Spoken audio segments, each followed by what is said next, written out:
certain extreme situations, the law is inadequate.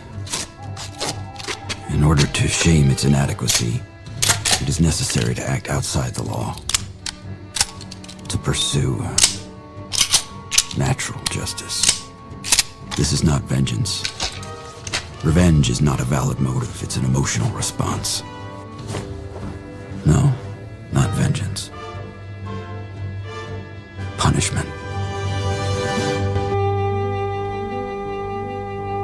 Tonight we have a chance to say, yeah, you're right.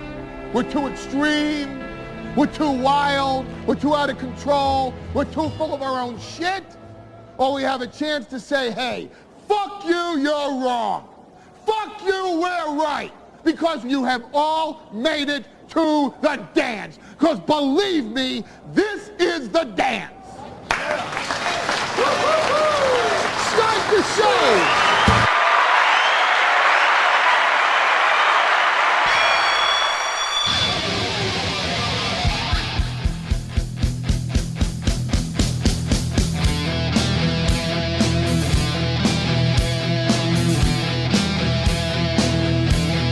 Good morning, everybody, and welcome to the Steel Toe Morning Show. I am very tentatively positive about today. I woke up feeling the best I've felt in a week. I can still feel that I have stuff that has to come up, if you will, and it will. I'll get the coughs today at some point, but this is like the longest I didn't sweat to death in my sleep overnight for the first time in, 4 or 5 days. Must be nice. Oh, are you sick? No, I sweat to death in my sleep all the time. Oh, okay. No, my body was fighting off an infection. Mine's similar. Okay. So, I suppose. But yeah, that was the first time. That was marked progress. I haven't hacked up a lung yet today. Nice. I have no body aches other than Saturday night. I slept on my bad shoulder, like real fun. Just old people shit, just like little old people things that are starting to happen to me. Naps are freaking killing me. I'm telling you, man, I'm feeling better than I had. Here's the problem about talking about being like legitimately sick with something is that everyone's convinced they've had it too, and they want to tell you all about it. So like you go, man, I'm starting to feel good. Like, I'm next level. I'm ready. I'm already thinking, like, back to the gym on Wednesday and all that stuff. And then people are like, oh, yeah, I had that same thing. Don't worry. There's, like, you have, like, you get better, and then you start feeling shitty for a couple more days. Like, it lasts for, like, 2 weeks, dude. I'm like, that's... Like, why is that a don't worry thing? Right. That's what I always say. They're like, don't worry. You're going to get worse. Yeah, it's like, no, that makes me worry. That's concerning. That makes me worry big time, bro. But, everybody's like, oh, yeah, don't worry. It lasts like 2 weeks. Like, it costs you literally nothing to lie to me on this one. And it's not even a lie because you don't know what I had. You don't know that it's the same thing you do. Yeah, we haven't tested it. It could be anything. Right. I took two COVID tests last week. I failed both of them, which is good, which means it's probably the flu. It is amazing that COVID's gone and the flu is back. Yeah, I had influenza A when I went to the hospital last time. They wanted me to have COVID really badly, but it was influenza A. You can tell that doctors around here are really skittish about the vaccine because when I had my physical, they go, so are you vaccinated against blah, blah, blah, blah, blah, blah, blah. I'm like, yeah, I got all those. They go, do you have your COVID vaccine? I said, nah, I never got it. And they're like, oh, okay. And there was like really pushback. It lingered a little. Like you could tell there was a lingering.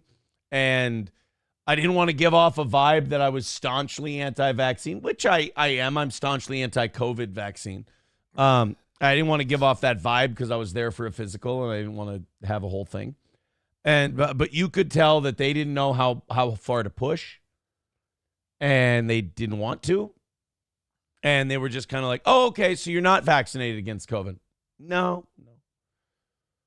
Okay, all right. Like they wanted, almost like you get that feeling that they wanted you to offer more information because they wanted to talk a little more. Right. But that's all I wanted to do was have them ask have you gotten the vaccine? And I said no, and there was weirdness, and then we carried on. But yeah, I think I'm good. I think I'm set. I think I'm okay. But time will tell. Everyone I talk to says that, like you said, don't worry. It'll get worse. Like that's a cause to worry. Don't worry, you're going to feel shitty again. Yeah, thanks. Hey, this levity and this moment of reprieve you're feeling, it's temporary. You know how you've woken up aching and feeling shitty for like the last week? Don't worry, that'll come back. It's like that. No, that's... Well, if I could be someone else that doesn't say that, I had the influenza A, started out shitty, was a slow ride to good, but we never had any ups and downs. It was just a... Yeah, it was a linear thing. The drop-off was boom, and then you just got a nice little... You made your way back. That's how it's supposed to be. Some of you are going to have a new favorite thing by the end of today's show. Some of you are going to hate my fucking guts by the end of today's show. Hey, Johnny, can I, for the people who like old school toe, throw in money today because we got some old school toe. By the way, we're already under 300. Thank you very much to Tim, Red Fox, Mad, Aaron's Dingley Thing, Grand Poobah, Carlos, and Katie.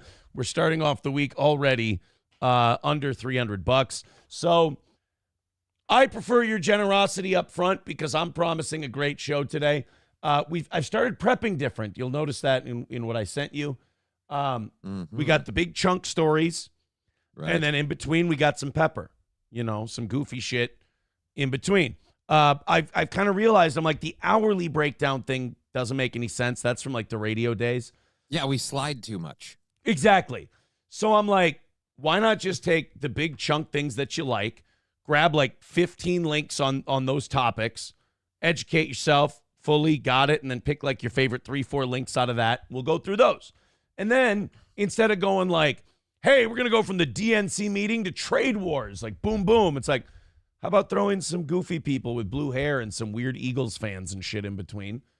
And then wackadoo stuff. Yeah, I do it on my show where I'm like, the first hour I might have some more serious stuff, but if I do, I make sure the second hour has more comedic stuff. Yeah. And I use the breakdown thing literally as an organizational system. At this point, I really don't use the stuff based on the timing anymore. With the store opening up and all that stuff, I'm putting more work into the show than I have in years, and I'm very happy about it. I'm very excited. After the show today, I'm not going to take a break. I'm going to go right into clipping and cutting and doing a couple other things. I'm very excited about... I don't mean to brag, but I am not putting in more work than usual. Congratulations. It's consistency is good too. Right at the same level as always. I had to stop into your show on Thursday because I know. I saw that Bryce Mitchell thing, and then I saw you were live while I was looking stuff up. Play it. And I did, and the only reason I double-checked with you is I was terrified somebody had hacked your account and convinced me to play, because everyone's like, don't play that video, that'll get you popped. And I'm like, what? Everyone has way more conspiracy theories about me than my life actually is interesting. Well, in fairness, people are not. Google account has been hacked before. That's true. So to speak. That's true. So I just needed that double verification, and then you're like, no, dude, I'm watching your. It's show. about Hitler and Nazis. It's clearly me. Trust me. But like, I have a very uncomplicated, boring, 38-year-old man's life. I had to learn the hard way how to get there, but I got there. And I'm so happy to be a boring 38-year-old father of 3. It's a very nice life. It allows me to discover things, and we're going to talk about some of those discoveries a little bit later today. But you covered that. You talked about that. Mm-hmm. And then I saw your clip. Somebody clipped you talking about the super tips and the Patrick Melton thing. And it's so weird to watch people think that you're like a literal like Down syndrome, like retard person. And that you can't see what people are trying to do.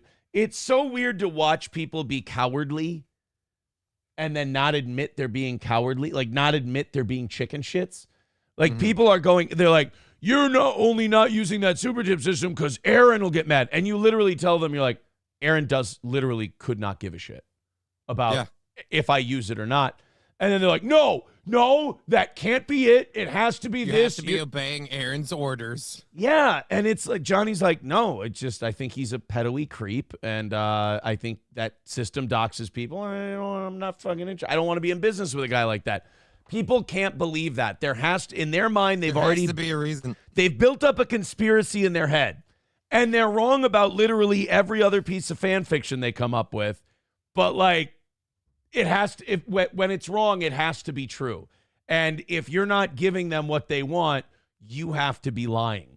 But people loved your response on that. They thought it was great.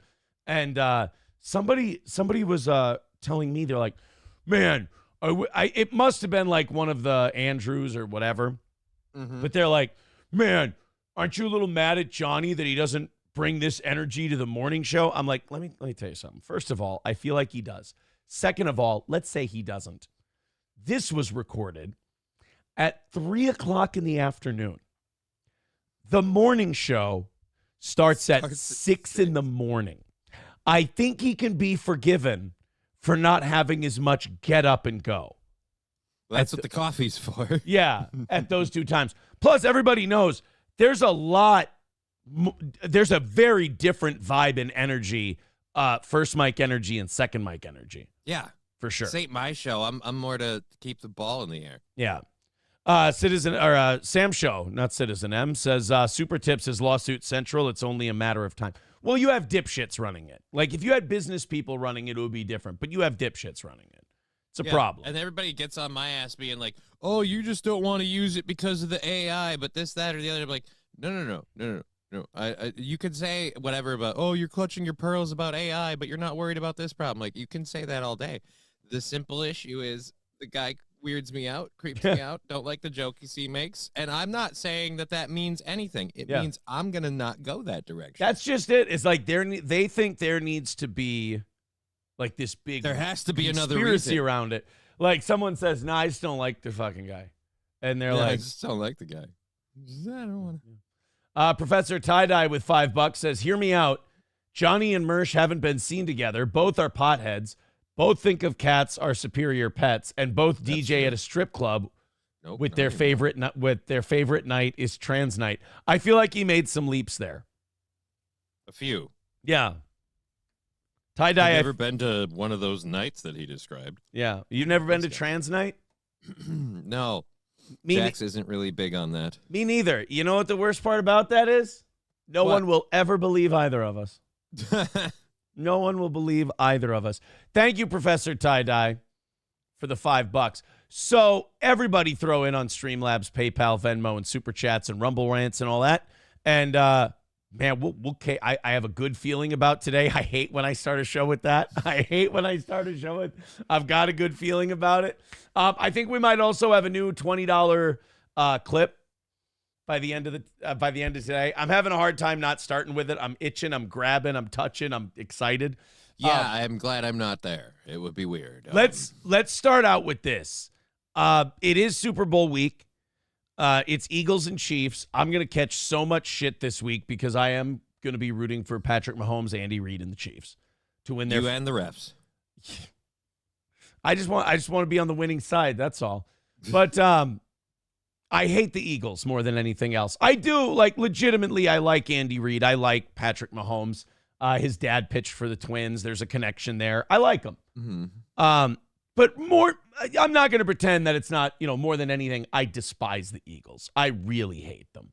As much as Lebowski does. I hate the Eagles. So anytime anyone wants to make any kind of content ridiculing Philadelphia, its fans, its people, because my hatred of the Eagles goes far deeper than just disliking a football team.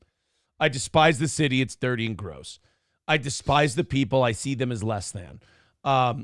If the Thanos snap would have started with 100% of Philadelphia, I'd be more towards your perspective on the whole deal.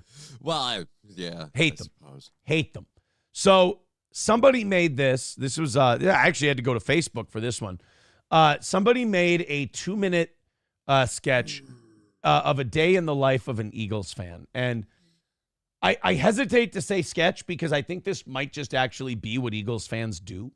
It's a documentary. It might be a documentary. Let's check it out. Kind of a Mac. It's a documentary. Yeah, kind of a documentary. A Mac from Always Sunny vibes a little bit here. Yep, definitely. Let's check it out.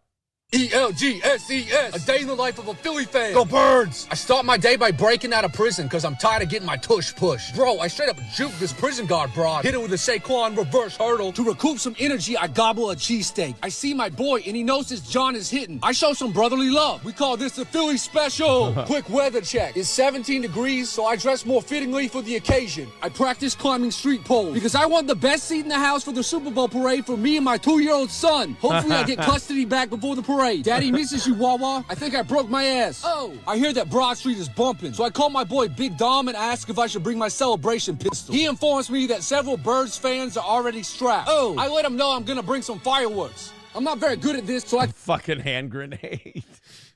Is that a hand grenade brick? No, it's Philly fireworks. Call my stripper stepmom for tips on how to handle a greasy pole. If you ever go to Birds Gentlemen's Club, ask for my stepmom. Her stage name is Kelly Green. A quick workout. Her stage name is Kelly. I practice flipping this car and punching out the window. There's no better way to celebrate a victory than destroying the city you love. Hopefully we get insurance money for this because Jake from State Farm is a Chiefs fan. Fucking bitch. A quick celebration pickup from my ex's new boyfriend. I'm still not allowed 500 yards from this school, but fuck it. I try to trade him a GameCube for an 8th, but he says no, so I give him a brotherly shove. And a Philly special. A trick play. He must be a Cowboys fan. And just like Jalen Carter, I leave him in the dust and let the police find him. I call the Giants GM and remind him he let Saquon go. I can't hear what he says because he's crying like a bitch. MVP. I see some trash on the ground. Looks like Chiefs fans have been here. If anybody's gonna trash my city, it's me. To go in disguise so the police can't find me, I do a quick face paint job. Bro, I saw Shane Gillis do this on a podcast. Bro, Shane Gillis is so fucking funny, bro. All right, you know what? Hold on. Wait a minute. Let's stop everything.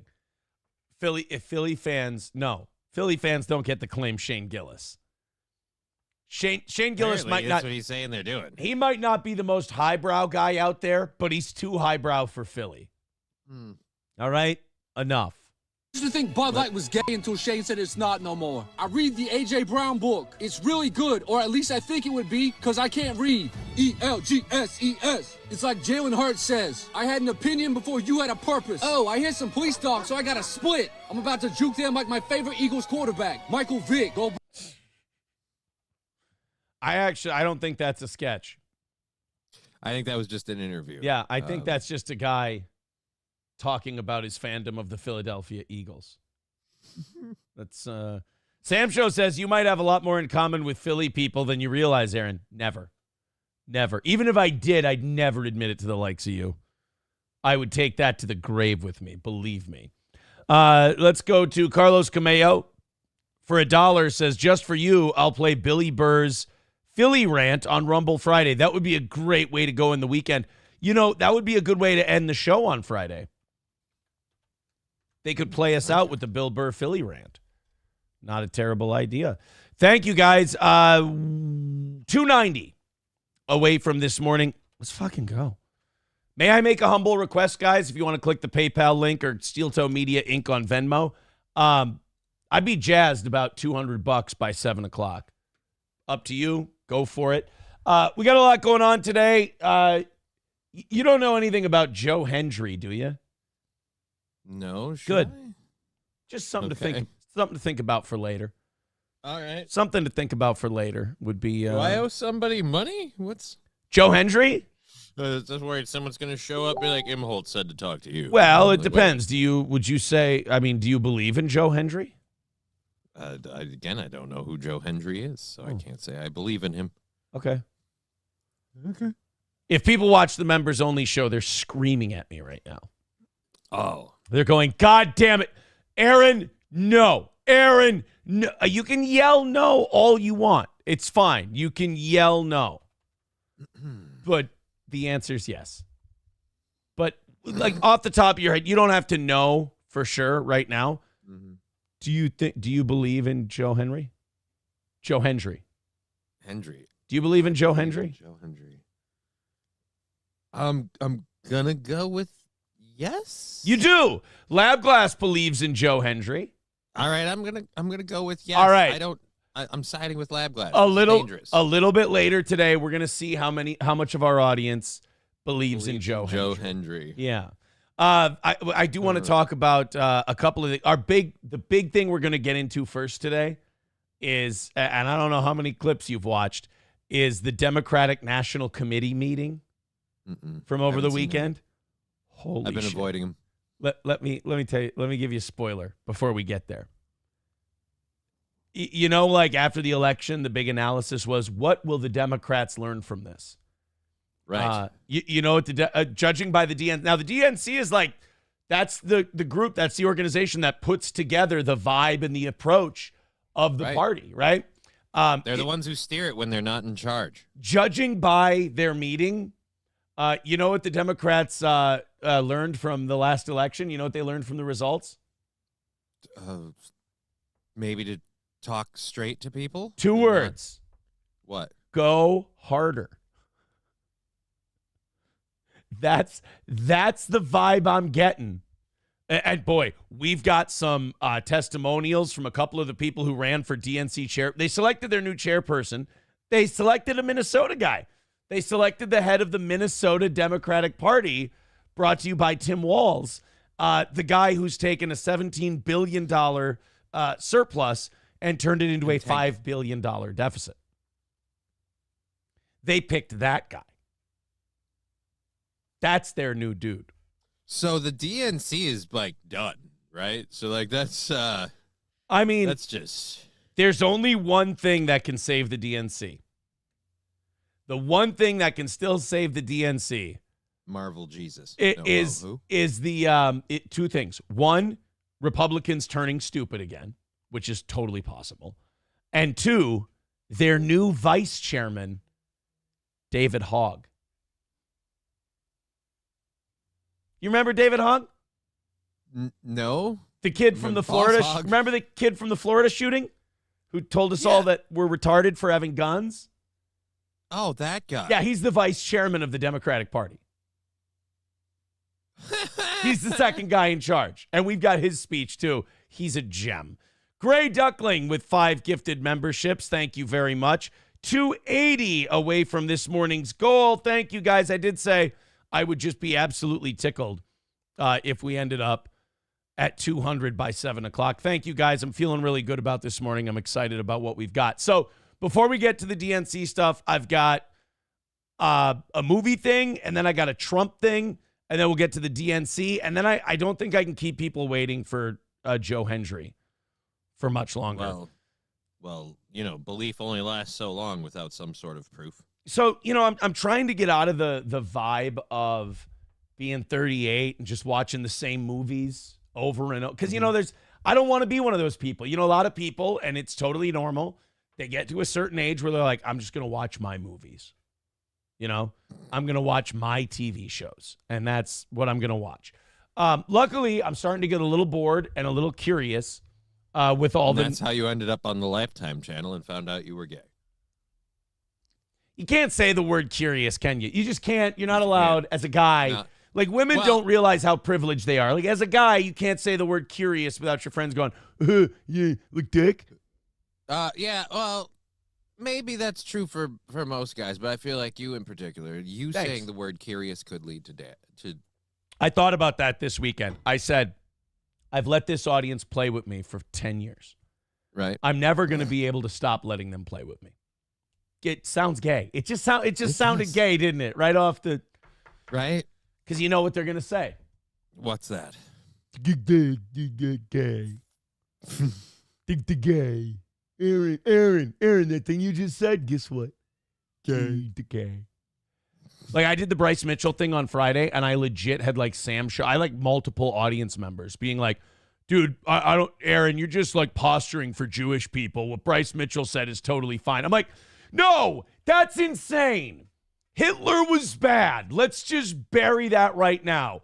Bad, naughty, terrible guy. Doesn't mean we should have allied with Stalin. I don't think we should have. Hitler bad. And people were like, they were convinced. Because, like, if you're their host and they love your show or they watch you a lot, if you don't agree with everything they believe in, then they kind of feel like you're letting them down a little. Even though I'm not, I've always been very honest about what I feel about things. But some people were just really disappointed. Well, some people were convinced that I was just like trying to keep a mainstream radio opportunity alive, and I was just like cucking to Jews by saying Hitler was bad. I'm like, no, like I had to convince members of this audience, like, guys, no. I really think what Bryce Mitchell said was stupid and that Hitler was bad. And it was like I was breaking news to them. And I'm like, well, wait a minute. What audience have I cultivated? I thought we were on the same page when I did these jokes. Like we were kidding. Like we were messing around. See, what Bryce Mitchell said was stupid, but there was sort of an accuracy to it. What? In the sense that there was a turn with Hitler, and it might have involved him doing drugs, but I don't think the meth made Hitler crazy. I don't know. It didn't help. I like the way he breaks it down. That just literally, you know, look, Hitler. Like I honestly believe before the meth, Hitler was like a good dude. Like you could go fishing with him, and then so. Unless you want to hear about who stocks the lakes. But I'm just saying, it's kind of an awesome thing. It's like an anti-drug commercial, like meth, a hell of a drug. Like just like before meth, and they show just a guy with a weird mustache painting. Right. After meth, they just show Auschwitz being liberated. Right. Yeah. So that's what I'm saying. I'll at the risk of running into this again, you tell me, just yell pause whenever I've hit the good parts to you, quote unquote. Okay. Oh, what the Hitler, like the accurate parts? Or just whatever you think is good. Just tell me when to hit pause, and then you explain it to me, because I think this was a dumb thing. Oh, it is. It's a completely dumb thing. But I want you to tell me where Bryce Mitchell, made you go, okay, fair. All right, yeah. Hitler, hell and the Nazis. Okay, first, before we get into this, I suppose some people don't know, Bryce Mitchell is the number 13th ranked featherweight in UFC. He's a world-class fighter. Is he still in the UFC? Dana White says he's not going to punish him. He's going to make him get his ass kicked. Okay. Well, people will pay to by see a that. Jew. Well, there's a guy a division up from him named Natan Levy. You could throw him in. Yeah. So he is kind of... You could throw him in there with a Jew, sure. Hitler, hell and the Nazis. I really don't think that he was, because I honestly think that Hitler was a good guy based upon my own research, not my public education indoctrination. I really do think before Hitler got on meth, he was a guy to go fishing with. Okay, let me stop first. Let's say Hitler never harmed a hair on any Jew's head ever. Mm-hmm. Still a crazy fucking dickhead. Let's say Hitler never gained power, anything. Hitler just lived next door to you. I would still never go fishing with Hitler, because I'd be like, this, because like his personality, his book, everything else, I'd go, this guy's fucking exhausting. I can't stand being around this guy. He's too high strung. You know what a lot of people don't want to admit? Hitler is today's typical blue hair. Kind of. He just got power. He went to a beer hall, he got a bunch of friends, and he took over the country. You're right. He was like rhetorically relentless. He just would not stop until you went, okay, fine, whatever. In fact, I wonder. God. In fact, I wonder how many German military members, like how many officers, like really weren't that into Hitler. They were just like, whatever, dude, just shut up. Fine. He fought for his country. He wanted to purify it by kicking the greedy Jews All right, that's out. a problem. That's a problem. Which part? Well, Sam Show doesn't understand what you mean. Well, look, like he's using lists of things that he felt were endearing to Hitler. He fought to defend his country. Okay, we can work with that. He tried to purify his country by kicking the greedy. Sir, problem there. While accurate, not okay. Not okay. But he didn't. Okay, let's say he just, quote, kicked the greedy Jews out of his country. That's not what he did. He went for all of them. Kicked out all the Jews, like they're children, the whole deal. He didn't kick them out. I'll tell you this: he didn't say pack your bags, you're leaving. He arranged them a how shall we say, a destination vacation. Yeah, at one Roach Motel. Yeah, and then one of them got mad and said, "You know what? Even though I'm like the most brilliant guy who's ever lived, I'm going to build one of the most destructive things ever because fuck this guy. And then we dropped it on the Japanese anyway. But, like, he didn't round up, like, people want to get into the Holocaust and, like, people are like numbers and this and that. Let's just take all that away. Let's strip all that away. The fact that we're freedom-loving people. We love a constitution. We love rules. We love limiting government. He did not. He rounded people up based on their culture. That right there, if you're a freedom, constitution-loving person, not okay. It's not okay, but sometimes I look around and I say, there's a few No, I'm kidding. Fighting that urge is what makes you a freedom-loving person. All right, so I'll play a little more of this. I'm already way off base from where I want to be today, but I don't care. That were destroying his country and turning them all into gays. They were gaying out the kids. Whoa, I didn't know they those were things. Queering out the women. They were queering out the dudes. By the way, it will never not, no matter what the person's talking about, and this is hideous shit he's saying, but like, to me, it will never not be funny when a Southern guy says queer. Yeah. Quair. Queer. They're queering out the women. They were queering out the kids. Queering out, dude. Where if are we're you going? If we're gonna start queering out the women and making that a thing you round up people for, sorry, every college is gonna have to be burned to the ground. Sorry. Damn it, queer my shoes. They were, you know what our first Queer in the world is Carmen Sandiego. tranny surgery ever was? Happened to be in Germany before Hitler took over. You know the books that everybody makes fun of Hitler burning? You know what the books was? By the way, I love what he says, you know how people make fun of Hitler burning all the books? They don't make fun of it. They're horrified by it. They're horrified by it. And two, I don't think it was quintessentially all of the whatever books he's about to list. The queer book. The queer books? Yeah. Queer books. Where'd they get all the books? Where'd all the books go? Oh, we burned them all. Queer. I love it. I love the silent, just looking at him, like watching him F up his life. All this guy wanted to do Yeah. was cure some deer meat with Bryce today. That's all he wanted to do was cure some deer meat. All he wanted to do was cure some deer meat. Yep. And they ain't doing that. He wanted to cure venison today, and Bryce is like, you won't talk about Hitler? It's like, that's really no saying no to that, is there? You talked yourself into it. Yeah, this room is loaded with weapons. I don't want to say no to you and try to leave. Yeah. So are we making jerky today or just like, fuck it? Books was queer books. Hitler burned queer books because Hitler didn't want a bunch of queers destroying his nation. They can't produce children. But what about... So, and that's where the clip ends with the other guy going, yeah, but what about, like, dude, it's not gonna help. This is a time for a great Bobby Bologna clip. We'll be right back. Yeah. It's just, we're going to queer some deer meat. No, you're going to cure it. You're not going to queer it. Never mind. I think it's safe to say that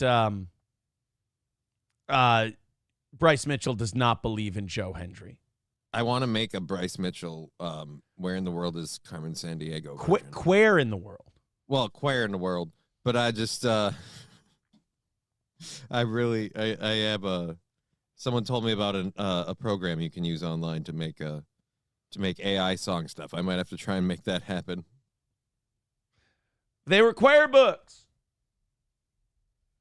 Yeah, I don't really think that one's one that doesn't make sense to me. The whole like, oh, you know where the first surgery happened? It was before Hitler took over. No, I believe it's more like after Hitler took over and the participant wasn't a volunteer. I guarantee the first trans surgery was done way before the 20th century. Oh, really? Way before. I bet you we could go to ancient civilizations and they'd have stuff about like removing shit. Well, like making dudes eunuchs was always a thing, but that's so you could trust them around your women. Yeah, like eunuchs. That's trans surgery as far as I'm concerned. No, it's not. It's just a straight lop off. Oh. They take the cojones and the wing, and they just say nope. Gray Duckling with 1485 says Gray with an A. Thank you for the 1485 over on PayPal, my friends. Thank you very much. Stop dipping into your ketamine stash. Put down the bomb. No. Thank you very much. We're already at 265. You know what I said earlier? Guys, if we can get to 200 by 7 o'clock, I'm thrilled about today. Today's going to be great. I'm excited. I just want to talk about a movie I saw last night real quick. Then we're going to get into Trump. We're going to get to the DNC meeting. And eventually my big thing today, introducing everyone to Joe Hendry. Real old school steel toe shit.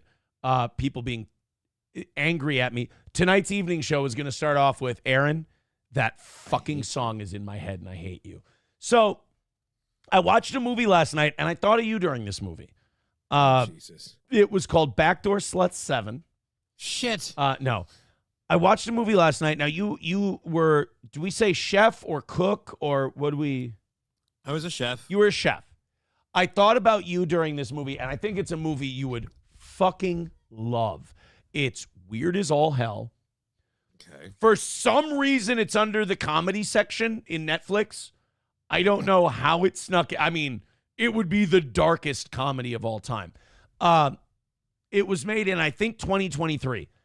And this was part of me this weekend going, look, you're sick. You're in bed most of the day. You're not going to watch Casino and Goodfellas and Godfather Part 1 and 2. You're going to watch some shit you haven't seen before. And I'm not saying like real highbrow. I checked out a couple Marvel movies, and then I watched, some real shit. By the way, Marvel movies, there is, and you can feel free to disagree with me on this if you want. There is no need to watch Thor: Love and Thunder. No, I haven't seen it, and I would probably agree. I couldn't even finish it. I was like, you know what they did? They found out Chris Hemsworth could be funny, but then they took away all the like heavy shit about Thor. And they're like, let's just make him goofy. And it's like, I don't want goofy Thor. I want funny Thor. Like Thor can be funny, but we still have some serious stuff to deal with. Yeah. Like I want a happy medium. Yeah, in the first two movies it was too serious. I thought Ragnarok was perfect. Ragnarok and Infinity nicely. War. Yeah. Perfect. Because we had our goofier moments and then we had our serious moments. Yeah. And then Love and Thunder you don't need to see. But one thing I'll give a great review to, and people told me you don't need to bother with this. You don't need to watch it. The last Guardians of the Galaxy movie, the third one. I still haven't gotten a chance to see it, but good. I do want to check it out. It's good, man. Because they got to deal with the whole premise of like the Gamora that's in this world now is not the Gamora that fell in love with Peter. So And- she wants to kill him or something? No. She's very much indifferent, but like he's fucked up. He's in love with her. Yeah, and it's the way they And played it's through that. creepy. It's really good, man. It's really good. Dead Game with $5 says, I don't want to hear about money the rest of this fucking day. Oh, there you go, attaboy. Well, that's how you get rid of the money issue. Perfect. I'm going to keep on this vibe today because it's driving Citizen M nuts. So no, the last Guardians of the Galaxy movie, great. There's this movie I watched last night, and I'm glad I rolled the dice on it. I was going to watch Saturday Night. It's a Netflix movie about the making of Saturday Night Live. It looks really good. But I told SP about these two movies that I really wanted to watch. And I said, do either of these interest you? If they do, I'm going to wait. I'm going to watch them with you. And she said, Saturday night I'm watching. I said, okay, we'll watch Saturday night together. She goes, that other one, I don't give a shit about. I'm like, okay, I'm going to watch that one. I think you know this about me. I'm a big Ray Fiennes guy. I really like Ray Fiennes. He made a movie a year or two ago called The Menu. It's fucking bananas. And there's like some good bit players in this too. John Leguizamo's in it. Oh, nice. I'm a John Leguizamo guy. And then this older guy who's in the movie, you'll recognize him from stuff. He's been a bit player in a bunch of things. It's a movie about this like world famous chef. He's the guy. And he has this restaurant that does a very exclusive tasting menu for like 12 people a night. It's like $1,200 a person. And it's supposed to be the most incredible experience of all time. These 12 people get a special invite, like 8 months, 9 months in advance, to go to this guy's restaurant. And we find out later in the movie, he's chosen them for very specific reasons. None of them really know each other, but he's invited them for a very special reason. It's going to be like the last time he ever makes a menu. This is a guy who's worked in the restaurant industry his whole life, feels unappreciated no matter how much success he's had, and has fucking had it. And the way he chooses to express how bad he's had it is by creating the most like a symphony, an orchestrated evening where the staff is with him, the sous chefs, the hospitality staff, like everything is working in unison. This restaurant's on an island. You have to take a ferry to get there. His name's Jeff. No, you got Everything about this is starting to worry me. No. It's unbelievable. There is a part in this movie, and maybe spoilers. I'm not going to give away the whole thing, but like the movie gives itself away in like the first half hour. It is. I loved it. I thought it was absolutely great. And there's a woman in it. You'll recognize the woman. She's been in a couple of things. Is it Anya Taylor-Joy or something like that? She's gorgeous. She's really, really good. It's called The Menu. I'm going to go through the trailer here. I'm going to try hard not to give everything away, but I really loved it. If you have Netflix, go watch this today. So there's Ray Fiennes. In between every course, he does that. He claps. Big clap. And he introduces each course. And there's a story behind each course, and it all rolls together. Whoever wrote this movie is either insanely brilliant or brilliantly insane.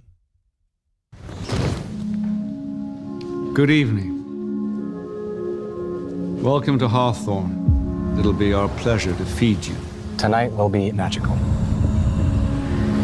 Over the next few hours, you will ingest fat, salt, protein, and at times entire ecosystems. We're eating the ocean. We're eating the ocean.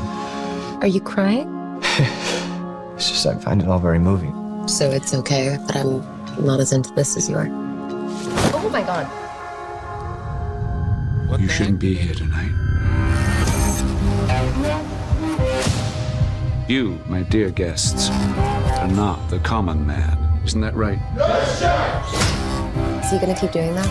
What happens inside this room is meaningless compared to what happens outside. We are but a frightened nanosecond. Nature is timeless. What the hell is going on? Yep. What? I saw this coming. This is so people are getting taken out. No.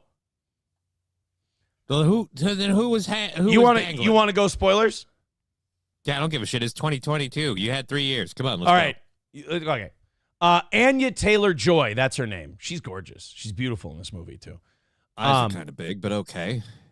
That's the first thing I noticed, too. Yeah, so it just makes me feel like I'm looking at a goat, and it's weird. Dub says Dinner for Schmucks 2. Wow. No, not quite. So what I love about this movie is that it takes people's pretentiousness on food, like the whole foodie culture, and just rips those people's throats out. I mean, it's so goddamn good. So he's had it. He feels unappreciative. He's this artist. He's been, nurturing the souls of people for years, but he's like, I haven't been excited to make food for someone in ages. And he's invited all of these people here for a very specific reason. The fucking dude that was sitting across from the chick, Yeah, I forget his name, but I know. He's an obsessed foodie, and he's obsessed with this chef. This chef, when he invited him, specifically said, "You're going to die at the end of this meal. You're going to die." He told his girlfriend at the time, she broke up with him, and she said, "No, I'm not fucking going. You're insane." And so he invited this new girl to this exclusive $1,200 head. He didn't tell her what was going on. He's the only person who knew. These other people were regulars who couldn't remember a single dish this guy ever made for him. The one lady, food critic from a magazine that he despised. The other guy, Leguizamo, washed up actor. The other guys, like junior executives at some financial firm that ran this guy's restaurant, but were like total crooks. So he's out to get a kind of revenge on them in a way? Oh, is he ever? And the other one is his mom. Who he The can't blonde lady? No, the old lady in the corner drinking. Oh. All the staff has decided to go down with him. They're like, we're in, chef. Absolutely. One guy, one of his sous chefs, introduces one of the courses, and it's called The Mess. And it's this whole speech that Ray Fiennes gives about how this guy wants to be him, wants to have his talent, his skill, wants to have his life. And at the end of introducing the thing, Ray Fiennes goes, do you still want to be me? He goes, not my talent, not my skill, not my position. Do you want my life? And he says, no, chef. And they've got all this plastic and everything up, and they introduce the course, and the guy pulls out a gun, blows his head off. And right in front of everybody. And that's the first point everybody goes, holy shit. So And- that's why they were trying to bust up out of there after the dude. And then a couple other things where, like, it's like halfway through the movie, I'm officially very interested in this. Oh, movie. dude, it's good. It's really, really good. Check it out. It's called The Menu. Yeah, it's called The Menu. It's on Netflix. I'm gonna pull it up on one of my other screens and watch it while we do the show. Very asshole.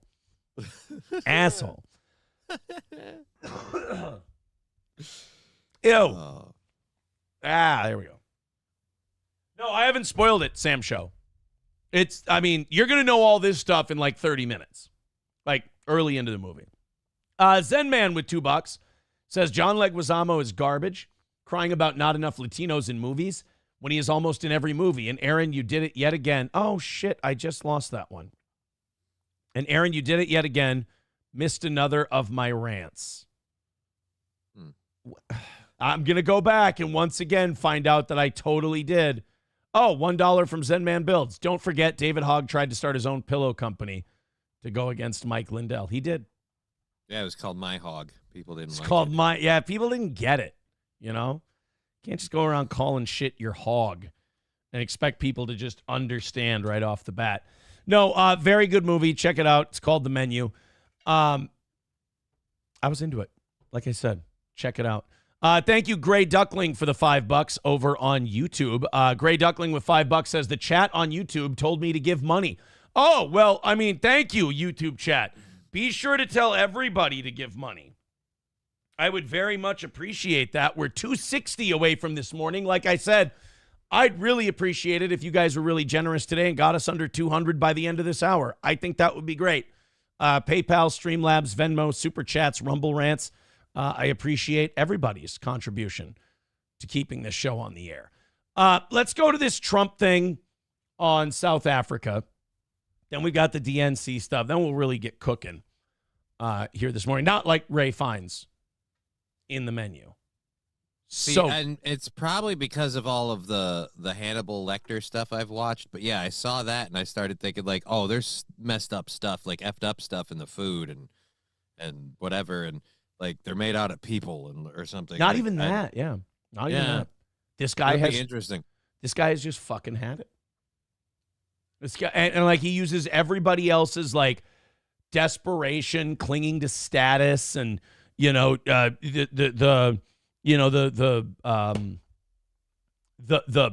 profile that comes with eating at his restaurant. Just uses all of that against people. It's really good. Let's go to something that a lot of people were talking about last night as I was going to bed. Donald Trump was at Andrews Air Force Base.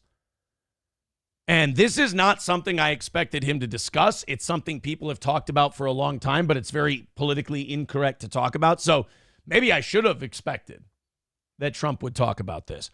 We're going to get into the trade war stuff with Mexico and Canada and all of that. Trump decided to speak on what's going on in South Africa. What's going on in South Africa? White people are being habitually fucked with in South Africa. Oh, yeah. No, they had this whole, like, we have to get rid of white people in the jobs and stuff, and now it's just weirdly... It's a weird, like, reverse racism. Like, hey, you guys treated us like crap, and now it's our turn to flip around and do it to you. Well, yeah. It's like DEI and equity politics run amok. Right. It's like if you want to look at what would happen if we just tried to white guilt our way out of everything, you'd get South Africa. You'd get South Africa. So South Africa has completely gone to shit because they said, well, instead of like valuing white people in our economy, we're going to punish all the white people for apartheid. Even though apartheid ended in what, the 80s or 90s? We're going to punish all the white people for it and just kick them out of the important jobs, wastewater management, engineering, shit. Like, we're going to kick them all out of it. And we're going to give it to black people because they deserve it. Well, what they didn't do was keep the white people. Those black people. Right. They didn't keep the white people around to train the black people. They just kicked out all the white people, filled them in with black people, and now the infrastructure's gone to shit in South Africa. The other thing they've done is said, hey, you white people with farms that have been in your families for hundreds of years and that you no longer yours. Yeah, that you personally never stole from anyone. We're taking it from you and we're giving it to black people. And in some cases, farms they didn't take away were being stormed by people, vigilantes, and white farmers were being killed. If they weren't being kicked off their land, they were being slaughtered. Like, really next level evil shit going on in South Africa.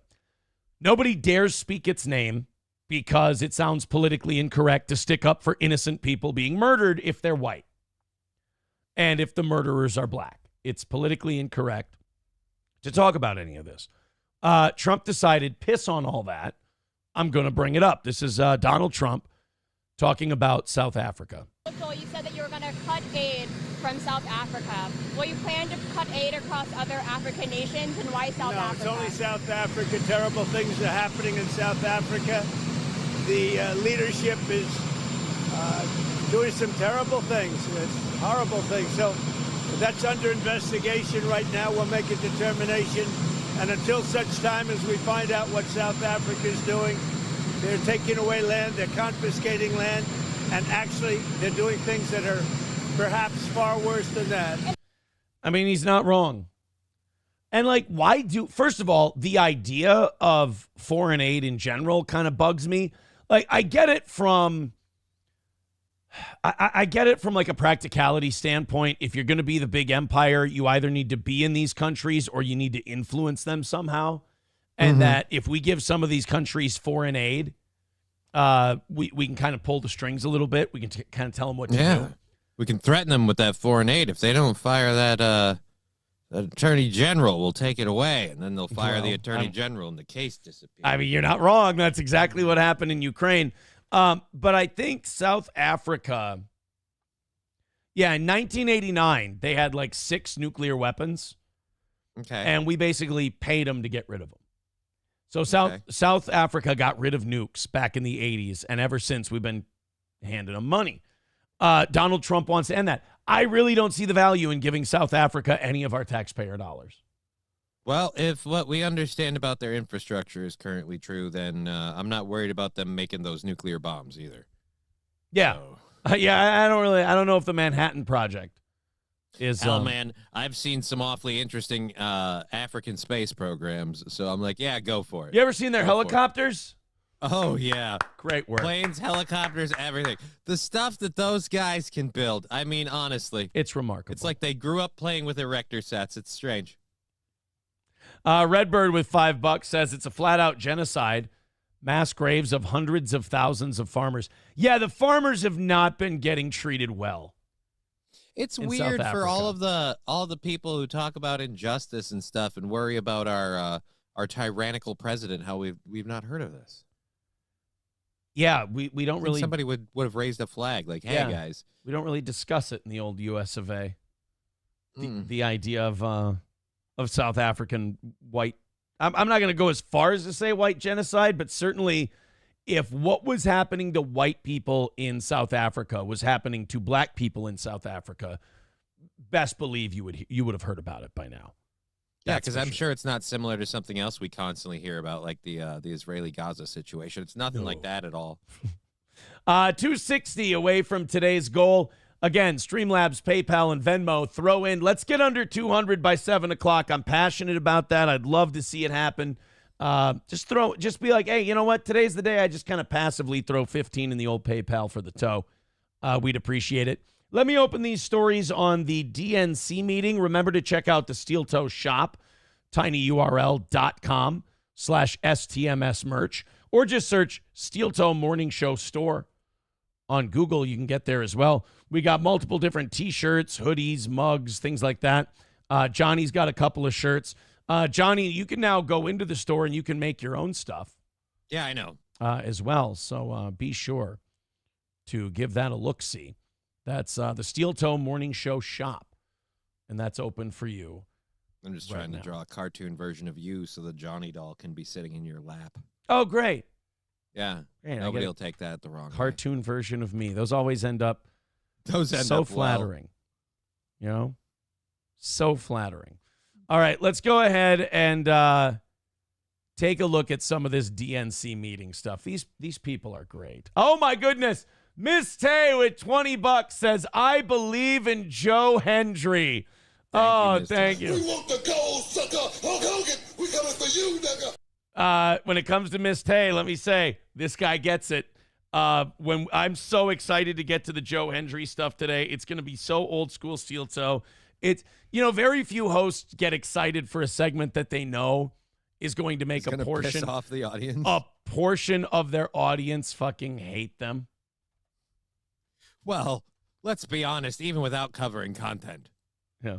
We probably have that covered. Tatler doesn't like that I'm using the tiny URL link. Somebody made it for me. I appreciate it. The spring link is just long and weird. I don't like it. Right. So it's a weird thing. It's a weird thing to get weird about. But then again, when it comes to people who love Steel Toe so much they obsess about it, I've kind of gotten used to it. So you guys, Tatler, I got to say, I will always say to you, sir, thank you. 2:45 away from today. 3 more Miss Tay drop-ins, and we got ourselves down to 200 by the end of the first hour. All right, let's go into this DNC meeting stuff. These people, I just want to say this to Democrats, and I say it with love. Don't ever change. I know that there are people out there who are going, I wish these Democrats would just stop with their bullshit. I don't think my life would be as entertaining as it is if the Democrats didn't have their bullshit. I'm one of the few people who looks at the Democrats' bullshit and go, I'm honest about it. It's kind of like people who hate this show. They can't just be honest and say, I love it. I enjoy it. It's great. They have to cope about it and be like, no, I hate this. I fuck it. It's like, no, you love it. You enjoy it. See, I don't have that hang up. I don't have that stress in my life. I can look at The View. I can look at the DNC meeting, and I can be honest. I'm a fan. I'm not a fan for the same reason that David Hogg's a fan, but I'm a fan. I enjoy it. It entertains me. When I watch this stuff, I feel good. I laugh. I have thoughts. I have feelings. I have emotions. They're doing a good job. People want the Democrats to change. It's like, why? You have Republicans. They don't have to change. What do you want them to do? Change and be something that you like or that you agree with?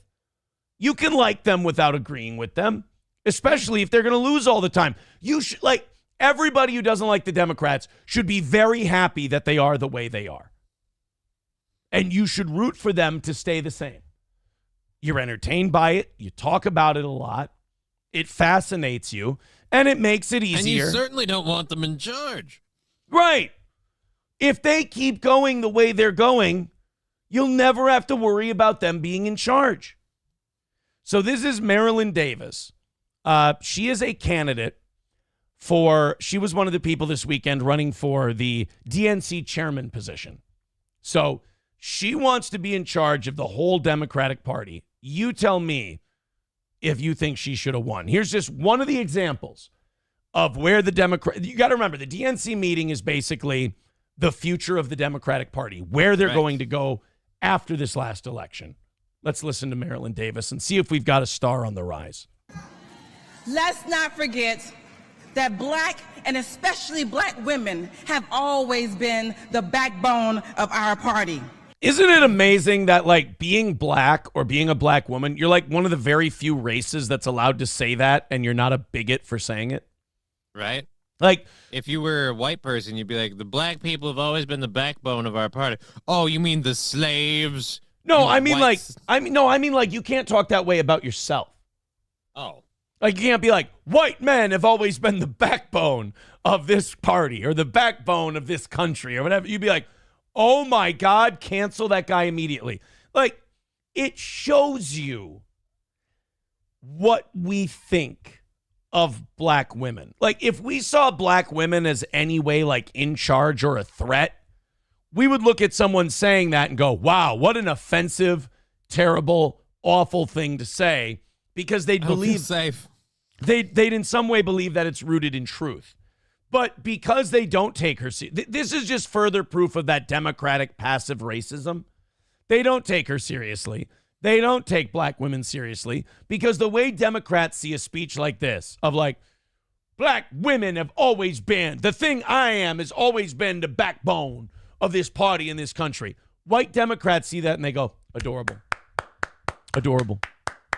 And that's why we let you think that, sweetie. Right, that's exactly it. They do not see her as a threat. They don't believe anything she's saying. They're just going, look at what we allow. Look at what we allow here. We allowed that black woman to go up and say that, aren't we? She doesn't believe it herself. No. She's going to say this, do this, and then when it's all said and done, I bet you she's not in charge of the DNC. In fairness, you know what Jesse Lee Peterson would say in his speech? He'd go, white people have always been the backbone of this country. We show up for our communities, our party in every election. You do, but it's always 15 minutes late, and it's really frustrating, and we should be allowed to discuss it. Thank you for your time. Yet time and time again, we are overlooked when it comes to the top leadership positions in our party. And now, all 4 of the most powerful positions of the party at the DNC are poised to belong to people of non-color. Hey. You can't say white people? People, that's a new one on me. People of non-color. People of non-color. White's a color. Yeah, what the fuck? Am I devoid of color? Am I invisible? What I know the it's hell? invisible, but invisible. I just, again, I'm using her logic. I used to drive an People of invisible. non-color. I know. I deliberately effed up the word. I'm sorry. An invisible cutlass. Invisible. It was really good. Aaron is a gay up with 199, says white pow. Oh, wait, wrong meeting. Yeah, she's not in that meeting. They didn't invite her for whatever reason. Hey, quick note on her, by the way. Spoiler alert, she did not win. Yep, not surprised. She did not win. Here's another proud black woman getting the stage at the DNC meeting. I don't know if they realize this or not, but we gave Kamala Harris a go. She didn't do too well, so I'm just like, it's not like we don't give you guys chances. Well, maybe she wasn't black enough. That could make sense. Maybe they need a real Lizzo sister. Where are we going to get one of those? Oh, all over the Democratic Party, my friend. All over the Democratic Party. Starting a big city. So what's eating Gilbert Grape here? Well, Mindy Kaling decided to get to the DNC meeting, and she decided to give us this is the speech that's going to tell you whether or not the Democrats have learned anything since the last election. Hello, Democrats. Hey, I am speaking, and I would love your attention. There is a black woman at this podium, and I deserve your attention like the 11 people who went before me. By the way, I'll be right back. This is the thing we make fun of. This would be like how we would present a sketch of like, me just having a vagina and dark skin means you have to listen to me. It's like, I can't think of a better way to get people to not take you seriously than to go, pussy, skin color, pay attention to me. No, what are your accomplishments? Like, if someone went up there and read their resume and it was full of really impressive shit, I'm like, wow, I'm going to be a real asshole if I talk through this. I should probably listen to what this person has to say. But if someone goes, pussy Negro, listen. By the way, Pussy Negro was probably my favorite Bond villain. I mean, definitely on the top 5. Yeah, I really enjoyed Pussy Negro. So this is Gina Rapace. Let's see if she gets the attention she's looking for from her skin and vagina. Yes, I am speaking. Good evening, Democrats. Look up here. 3 strong. No, I don't want to. You know, if you putt at the exact right time, you can get through her teeth into the hole. Yeah, you get extra points. Yeah. I love it. Look what you see up here. 3 strong black women and then 1 Gollum impersonator. So that's what we have going on. What the hell? 3 strong black women, 1 Oompa Loompa. All right. To prove it, we're going to do shoulder presses while we're here on stage. Look how strong we are. Evening, Democrats. Look up here. 3 strong black women standing before you. 3 black women who, rather than just grabbing a chair, ran for chair.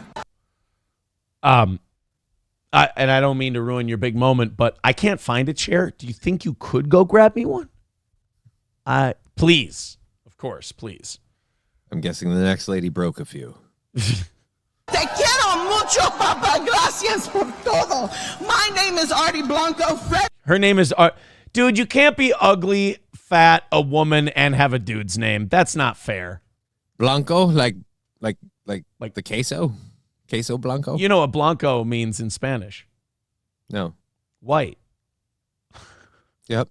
It's perfect. Artie White. Artie Blanco's daughter. Vote for me for vice chair. Look at this. That was it. I'm Freddie's daughter. Oh, Jesus. So that at least we have someone listing an accomplishment. Yeah. I am the product of this dude's sperm. Yeah. Vote for me for vice chair. By the way, vice chair is the spot that David Hogg ended up winning. So this is us getting to see his competition for vice chair. My name is Artie Blanco, Freddie Blanco's daughter. Vote for me for vice chair. Look at this room, y'all. Truly take it in. This is the Democratic Party. We will elect a white man. By the way, everybody look, take it in. This is the Democratic Party. We know. We know. By the way, I'm noticing that as we see more and more black women rising to prominence in the Democratic Party, we see less and less black men voting Democrat. Also, I would like to point out, is this lady black or is she just putting on enough makeup to kind of skew so she doesn't seem out of place? Well, Shasti Conrad, she's just the lesser version of Coca-Cola Conrad. Oh, no, I know it's bad. It'll get worse. Yep. We're strongest when we stand together. We are in a time in this country when our democracy and our rights... Oh, man. There was one time I was at my cabin, and I was using her earrings, and I caught the biggest fucking northern pike you've ever seen. For a second, I thought that shirt was an active game of Fruit Ninja, and I was about to start slicing. Oh, it's my grandma's tablecloth. Holy Jesus. Yeah, she was weird. Rights are under attack. We're at a time where black and brown people, women, and other minorities are being blamed for everything that's wrong with this country.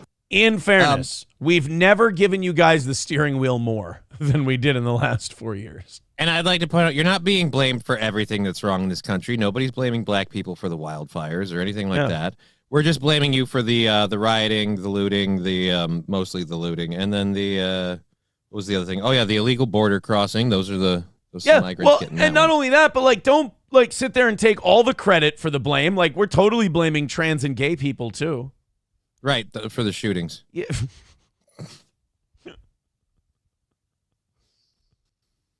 Among other things. Yeah, I mean, you know. Yeah, you know. The awkwardness at the urinals, you know, all of it. Like, dude, I know you're new to being a dude, but we don't squat in those. All right, thanks. Oh, yeah. And I'm a little weirded out your dick's bigger than mine, if we're honest. Yeah. Now that I caught a glimpse. It's not even a real one. That's you cheating. Like an aftermarket Bob over here. For everything that's wrong with this country. So let's fight together for a stronger and more inclusive Democratic Party. Urkel's had it Weird rough. Al Yankovic is doing horrible with blackface. I went. Oh, sorry about that. Hey, next time I reach for a tissue like that, feel free to fill the void. Jump in. It's still coming up a little bit, but oh boy, you went Weird Al and I went Urkel. But either way, Urkel actually works better. This face looks at the current state of the Democratic Party and goes, "Did I do that?" Oh boy! Now you made me cough. That's fair. I'm not saying that this party's a complete shit show. All I'm saying is don't go changing just to please me. I've got a box of popcorn now. Why would anybody want the Democrats to change? Oh, you were saying black men were no, there's 2 of them there. I mean, they're hired security, but they're there. Yeah, I'm just going by the stats, bro. They were bouncers at the club before this began. He had a great career as a Division II college offensive lineman. He was goddamn near. What's up, really fat Gamora? Sorry. Hey, she's kind of cute. Okay, kind of. She was really great in that movie where she had sex with DJ Qualls at that frat party. Is her name Wakanda? Hold on. I got to take myself off the thing there. Oh, shit. I thought you were joking. Wakania. Oh, damn. Wakania. Why can't we use... Hey, Bombay! Sorry. It's doing the chant. Let me say something. No. Just take the microphone away. Like, that's enough. Let me guess. Black women aren't getting enough respect. They is the backbone of this party. Fair enough. Over the last several days, we've seen what happens when we have the wrong people in powerful places. Said without Where were you the last 4 years? Said without a hint of irony. And so today, I ask for your support. I love that the captions even say axe. We have the wrong people in powerful places, and to prove we need right people, and I am one of them, I will misspeak.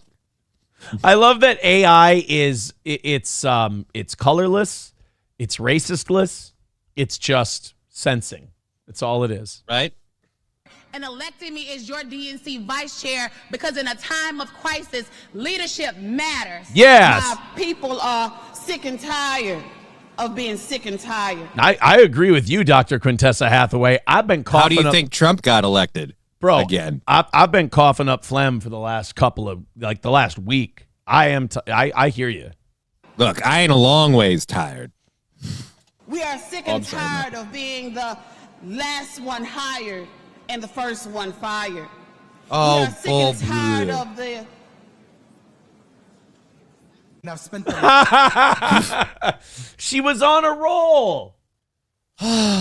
She was cooking, and we didn't let her cook. Let me guess. He spent the last 15 years fighting for a cartel, and now he's finally free. That would explain the suit. Right? Just remember one thing. We've got more guns than you do. He looks dressed as like a shitty Howard Saint. I love how you guys are wearing white suits and everything's white, and your name's Blackwell. Nice. 15 years fighting for the American people, all And gays? 340 million of them. Work to do to organize, show up, and win. And that is why I'm asking the people who have stood with me in this ride, because you know the work that I do to protect the vote. All right. Well, there we go. That was some of the people vying for leadership positions in the Democratic Party over the weekend.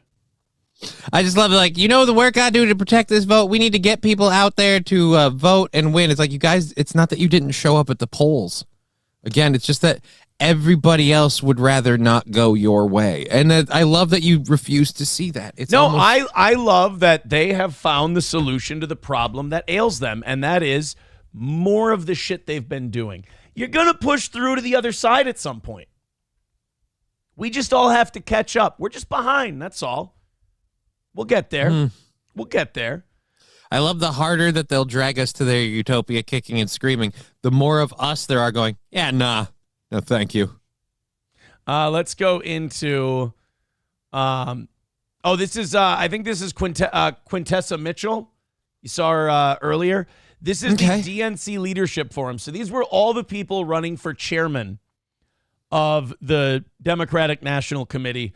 Again, this is all an opportunity to show what you've learned from the last election and how we're going to move forward. Let's hear from a doctor. I mean, who better to diagnose a problem, right? Yep. Statements. Each candidate will have 30 seconds, and we'll start with Dr. Quintessa Hathaway. Good evening, everyone. It is my desire to be the next DNC chair, and I just want to give you all a little bit of... Here's what I want you to do. Don't be so excited about it. Yeah, I love how you look like you're rearing to go, leaning. Like you look like me, where you're like, I gotta move with my body a little bit, otherwise I might fall back asleep. Yeah, I shouldn't be voting for DNC chair and looking at you and going, "Hey, quick question: are you mad at me? Like, did I do something wrong? Because you seem really annoyed to be here." Something that's been on my heart here over the last couple of days. Yeah. You fight on, you fight on, you fight on, you fight on. When your government is doing you wrong, you fight on, oh, you fight on. Yeah, that's what we did from the last 4 years. There we go. I'm in. Dr. Quintessa Hathaway, candidate for DNC chair. I just hope that every single time there's a problem, she gives us an old slave song. Is this lady just illiterate and she mistook chair and choir? Personally, I hope this is her answer to everything. Hey, we're having problem with the fishing stocks in Virginia. What do you think we should do? Wade in the water. Wade in the water, children. You know what? I think she's got here. I think she's got something here. Hey, guys, it turns out that the economy's collapsed and the government's folding. Run. The patty will get you. Run. Better get away. Oh, no. What do you have to do for DNC chair before they can vote for you? Run, float, tore her shirt in two. Run, the patty roller get you. Run, well, you better get away. I know that could be. Dr. Quintessa Hathaway, you're the chairman of the DNC. There's a hurricane coming for New Orleans. What should everyone do? Run, the patty roller get you. Run, well, you better get away. We have a serious economic problem. What do you think we should do, Dr. Hathaway? Swing low, a sweet chariot coming for to carry me home. And that's not going to help, Doctor. I don't. Oh, by the way, spoiler alert with her also for DNC chair. You know, the Democrats big on diversity and all that stuff. She also did not win. We'll show you who won. Strange. We'll show you who won here in a little bit. Also, the Democratic Party, we all know this. They're very fired up. They're passionate about the issues. And they come to their conventions ready to bring their passions forward and show our country a new path forward. And they're not obnoxious at all. We need to fund the people. Excuse me, ma'am. Excuse me, ma'am. We need money for health Excuse me, ma'am. and housing and the climate crisis. Excuse me, ma'am. Yes, health care, homelessness, the climate crisis, all while waving a Palestinian flag. 3 issues they don't give a flying fuck about. And not only that, but like, do you think the people in Palestine see a white woman waving a Palestinian flag, shouting, going, I have to be honest, I'm glad to have any support, but I don't get this one. Quite frankly, I feel like they would be sitting there going, her face is not covered in public. What? Like, maybe. I don't know. She definitely looks like she chews rug. Get that flag out of her hand. Excuse me, ma'am. Security, please. See, now this Excuse me, ma'am. This is a Wendy's. Now, see, this is the time where you pull your I'm a black man or black woman card. Right? This is where you go, excuse me, a black man is speaking. You need to listen. You crazy Slavery. white bitch, sit your terrorist-loving ass down. You know who would straighten this crowd out in a minute? What's that? Dr. Carhart, John Fetterman. Right? He'd settle See, shit. now I've got the freaking song stuck in my head, and you said terrorist lady. Now I'm like, wait in the bomb vest, and it's just horrible. It's not good. Thank you. Thank you for that. Thank you for Ma'am, resting listen, up. ma'am. We appreciate your stance. But right now, Donald Trump controls the White House. The Republicans control Congress. And I would invite you to go down the street. Hey, you guys aren't. Hey, guys, I'm not trying to tell you how to Democrat. You're not supposed to clap for that. Donald Trump's in charge. Wait a minute. Yeah. Fuck it. Yes. All right. He's trying to be really nice, but he's like, ma'am, nobody fucking cares. We really got embarrassed this last time out, and you're not helping. We got beat so bad that like civil services showed up and asked if we have a problem with our spouse. Like it's not good.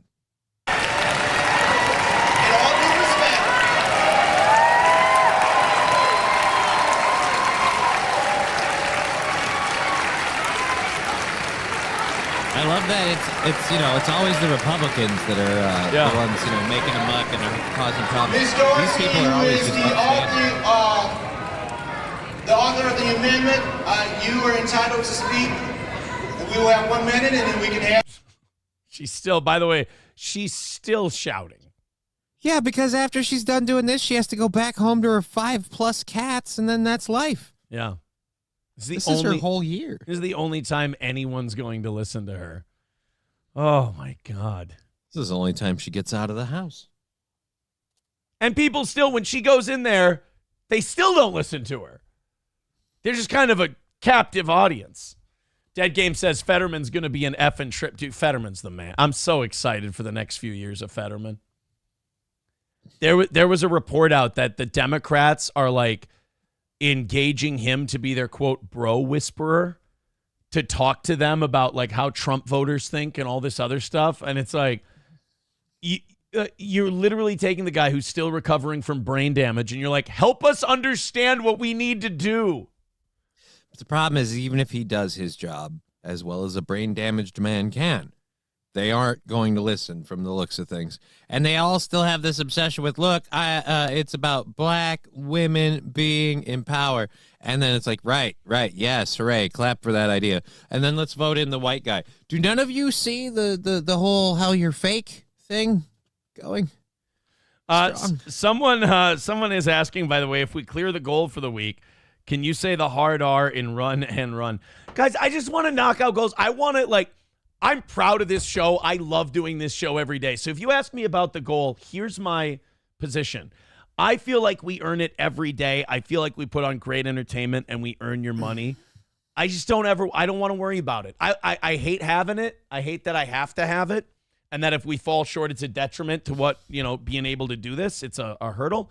I wish that the good shows we put on every day, like the way the show started today with shit just coming in, I wish there would be a steady stream of that until the goal was knocked out every day. That would make this show even better. So, no, I'm not going to. Again, people are like, will you debase yourself for this? Like, for funny reasons, yeah. But, like, no, I'll rot and die and go get, I'll go do something else before I'll, like, say the N-word hard R in that song only for money. It's like, no, you got to, like. I'll do it for fun. Yeah, I'll do it for fun. At some point, you got to lose with dignity and just take that with you. But no, I don't think there's any reason to leave with dignity. I don't think there's any reason to leave. We do a good enough show that it should be supported appropriately. We're still on pace for a win today. We're just going through a little bit of a cold snap in the last 30 minutes or so here. 2:45 away from today's goal. So yeah, do us a favor. Click that PayPal link. It's so simple. It's so easy. Johnny made a great point about it on his show. He's like, people complain about 30% YouTube, 20% Rumble. Well, PayPal and Venmo take like nothing. So support the show directly that way, and it all goes to that. So, throw in a couple of bucks. There's like 800 to 1,000 people at our peak every day watching at a time. It wouldn't take much if everybody just throws in a few bucks. Plus, it's a funny show. It's a great show. What are you going to do? You wouldn't be here if it wasn't. So all those black people get on stage. They all go up there. They make their case that America's changing and we need a new vision. And black people, especially black women, are the ones to do it. Record number of diverse minority candidates for the DNC chair position. Okay. Would you like to see who they picked? Yep. This is the guy they picked.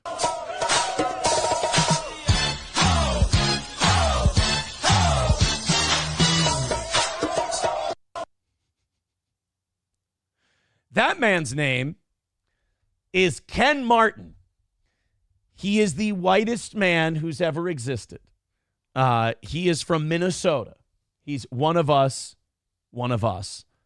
He is the Democratic Farmer Labor Party chairman in the state of Minnesota, now officially the man who will be trusted with the vision and the spark and the charisma to motivate Democrats across the country to get out and volunteer and go to the polls and take this country back from Donald Trump. The guy who has been tasked with the goal of stopping Donald Trump's agenda is this fucking guy. I think this is proof that even in the Democratic Party, if you push DEI hard enough, people will just rebel and pick the complete opposite of it. Because not only that, it seems like this dude has less charisma than a freaking tree. What are we gonna? How are black people and black women especially gonna like feel motivated to vote for this guy if they were worried about getting the vote before? I believe what the Democratic Party's new motto to minority voters is just shut the fuck up and vote blue. That's the message they're sending with Ken Martin, the new chairman of the Democratic Party. You know, I didn't think there could be anything worse than the Democrats doubling down on like DEI and shit like that. Mm-hmm. I think this might be worse than that because this is not cutting back on DEI. This is not going all in on DEI. This is just picking another insider, nobody, fucking, what do they call it? Status quo, corporate Democratic guy to run the party. I mean, this is worse than changing for the worst. This is just stagnating in the status quo. Like, the Democrats had very specific ways they could have made this worse, and they did something that I didn't think they would do. They found the absolute worst one. They found a different way to make it worse because we thought they would make it worse by doubling down on the guilt tripping and the DEI and all that stuff. But they went, we're going to pick a guy so fucking boring and nothing that you're just going to not care. If we put glasses on him, you'll think he's Bill Gates getting fat. Well, listen, dude. There is that. So, like, when it comes to picking the guy who would lead the party, they picked someone terrible. But that doesn't mean there isn't hope on the horizon. Okay. Because it's not always who you pick for the main job, but sometimes it's the guy you pick for the side mission that ends up being the guy that saves the day. I mean, you'll remember in 2008, John McCain was dead in the water. He needed a spark. Who'd he get? Sarah Palin. She's energizing the soccer. Oh, my God. Dude, people love her. She's doing big rallies. She's their firebrand. Well, the Democratic Party decided we need somebody under this Ken Martin who's going to inspire people. We need somebody under this Ken Martin who's going to light a fire under people's asses. Like a person of color, maybe like say lighting a fire. Maybe we go with like I don't know. Could not be more devoid of color. A white bread homeboy from Marjorie Stoneman Douglas, Florida. The man we all remember as the 16-year-old snot-nosed kid who wanted to take everybody's guns away because some of his friends got shot by a kid he and his friends liked bullying. David Hogg has been chosen as the vice chair of the Democratic National Committee. Remember, the guy who was going to take down Mike Lindell. Now, first of all, he couldn't take down Mike Lindell when Mike Lindell was at his absolute weakest. All right, this is weird because I think I know somebody who kind of looks like the person with the afro, and it's weirding me out. And is he trying to look like Gavin Newsom? Because I have a young Gavin Newsom vibe for. There's a little Gavin Newsom vibe going on there. Dude, that fits into a conspiracy theory now. I don't need to know that. Well, there's also that conspiracy theory that all the school shootings are staged by the government. And now the fact that the kid who was picked as like the spokesperson and the big political agitator out of the Florida school shooting has now risen up the ranks to the second most powerful Democrat in the party. I mean, that's not going to help the conspiracy theories around that Florida shooting. No. Well, let's see. Maybe he got there on merit, and David Hogg is not obnoxious and preachy at all, and he really wants to help the country. Let's take a look. Are you ready to go on the offense? Holy shit. Are you ready to go on the offense? Yeah. We have to win back our young people. I am the only candidate in this race for any of these positions that is under 30. We had a 20-point shift to the right of our young people. We must show our young people we give a damn about them, that we support them, and we invest in them. As long as they agree with everything I say. That's the problem with Democrats. It's not age. It's you guys are so top down. It's we dictate the agenda. You fall in line. You sit there and you go, maybe if we do a few TikToks, that's addressing the youth vote. No, you don't listen to them and give them what they want. Say what you want about Donald Trump. He has a lot of populist messaging. He listens to people, finds out what they're afraid of, what they don't like, and he plays to those things. The Democrats have this idea where they're like, these are our positions on the issues. Now like them. Oh, you don't like them? We need a younger guy. Yeah, we need a younger guy to tell you what to think. That'll work. The Democrats cannot believe that it's the things they pitch, it's the ideas they have that people don't want. They just don't think they're pitching it right. I have raised over $11 million in the past year Holy to support shit. the future of our party. Oh my Because I don't just tweet. I don't just talk the talk. I also walk the walk, and I knock Holy the knock shit. indoors across the... He knocks the knock, bro. It's also a term for putting an arrow on a bow. What are you going to shoot people with arrows? Oh, my God. Well, he doesn't like guns, so that would make sense. Look, our party has goals. I will take aim and fire at those goals. Have you ever heard of Cupid? Well, I'm stupid. And I knock the knock indoors across the country, but I'm counting on you in this moment. Guess who else does? The DEA. And then they shoot your dog. They knock the knock, too. Right now, I need your support. Please vote for me. Thank you so much. And vote for him they did. Because he's definitely not a CIA or FBI plant. He's no, the more he looks like Newsom, the more I'm convinced he is. Somebody writes, another win for the hog. I don't know, man. I'm excited to see. So you had all these people. You had the Democratic Party going, we need to fix this. We need to get, back in the good graces of the American people. We got some crazy fucking people in here who have some wild ideas. Who should we pick? The two safest looking insurance salesmen you've ever seen in your life. They're going to be fun. You know what? If the Republicans dick this up, this is actually kind of a problem for Republicans. This might be a brilliant strategy by the Democrats. They are kind of tortoise in the herring this, where they're going so slow and they're so shitty that the Republicans are like, we can take a rest. All right, I get you there, but hopefully after the last 4 years, nobody wants to. Just now let's keep this going because we saw what happens. Here's the other thing, though. If you put forward, candidates of color and people of color, but the people behind them are, again, white and whiter, why would I look at those candidates and not think they are just, I don't know, puppets for the man? It's almost like the Democratic Party loves a good token but doesn't want to actually do anything for minorities. What was that, Kamala Harris? Approachable says, guess who else walks the walk and knocks the knock? The Jehovah's Witnesses, and no one likes them either. I like them. I like Jehovah's Witnesses. I understand that I'm the weird one, though. I understand. All right, we've got, you know what? That's our DNC. He invites them in for a conversation, but it's just like the menu, just like, sit down, I've prepared something for you. Just all ends with everybody dying. All right, let's check out, we got a couple of fluff pieces, and then we've got trade wars. We've got the FBI purge. I want to talk about that Jerry Springer Netflix documentary. It's really good. But I think we're going to do Joe Hendry after these next couple of stories. Here's what I need from you guys. We're about on pace now. We were way ahead for a little bit. Now we're on pace.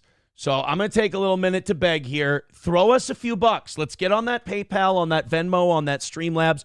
We missed a lot in January. I mean, you guys always make it up. I would really like to be at a point where on this show, we're knocking out the goal consistently again.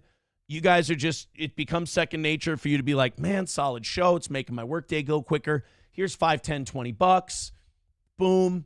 So click the links, Streamlabs, PayPal, Venmo, Super Chats, Rumble Rants. We need to get going. We need to get moving. I don't want this to be a beggy show today. I'm really proud of it. I like what we're doing. I like how it's moving. I know it's good. Kick in a few bucks. Let's get this thing. Let's jumpstart it again. 245. I'm just asking, get to 200 by 8 o'clock. Let's keep it online. Let's keep it moving. I appreciate it. Throw it in. Thanks a million, guys. Let's continue on here. We got a couple of goofy things, then we're going to get into some big shit. The first one is this is what beautiful women can get away with as long as they pick the right mark. And there was a debate on this video as to whether or not this was really fucking mean or super hilarious. I loved this. So this pretty girl is at a hockey game, and she's offering people $100 if they'll close their eyes for 1 minute. She'll hold out her fist, and they'll weave their head back and forth underneath her fist for 1 minute with their eyes closed. $100. Would you do it? What? Oh, go ahead. Oh, yeah, no, I'm saying you picked the right. You were loading your thing. I had my muted. I forgot. You got marks galore if you went to a hockey game for this. Now, People would you will do it? If a woman comes to you and makes you this offer, do you do it? Well, like you said, it depends what she looks like. So, $100. If she's probably, I need the money. Okay, let's see how this guy does with the 1 minute challenge. So this where's hockey Jack game. Black if Kyle Gass is here? Excuse me, sir. I'll pay you $100 if I have my arm out and you duck back and forth underneath it without hitting my arm for 60 seconds. $100. $100. It's on. Let's go. Okay. It's on. Like Donkey Kong. So wait a minute. I didn't realize that. I thought I was paid $100 for the attempt. I'm paid $100 to do it, Yeah. without hitting. Yeah. Then no, I'm not doing that because there's no way that's going to happen. But this guy's thinking this is going to be so easy. Because it's Why a hot not? chick and a little tiny girl? Yeah. Let me tell you something. There's an old saying, and it's timeless. Doesn't matter how far away from the saying we get. If something sounds too good to be true, It probably is. It's not true. It's just, there's a catch. Let's see what do you think the catch is here? She's not going to move anymore, and he has to go under her arm all the way there. Like, I don't know. No. That's the challenge. What's the catch? Well, I thought the catch is she couldn't hit the fist or fall over. Okay. What you wanna do I is love duck this, but underneath- let me go on record as I love this, and I think you will too. And this guy, and there's a debate as to whether this is too mean or this is fair. I think this asshole is getting what he deserves. Keep it like that with your eyes closed. Yeah, okay, go. So just keep it going for 60 seconds. All right, 55 seconds.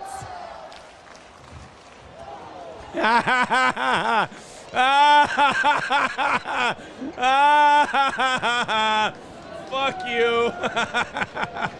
Yeah, So- no, that's hilarious. That's hilarious. So for those That of you, is hilarious. So there is no $100. No. For those of you just And- listening, by the way, not watching video, as soon as he closed his eyes and started weaving back and forth under her fist, She counted down like 10 seconds and then she left. Right. She packed her shit and she just walked out. So now this guy is sitting in the upper deck of a section of a packed hockey stadium, weaving back and forth like a retard with his eyes closed. Yeah, but see, and now the cameraman's getting up to leave too, because if I'm that guy, I have questions for this person. He's just weaving back, and he's just like a 50-year-old guy, just in his khaki shorts and his blue polo. He's getting his exercise in. And now he looks around.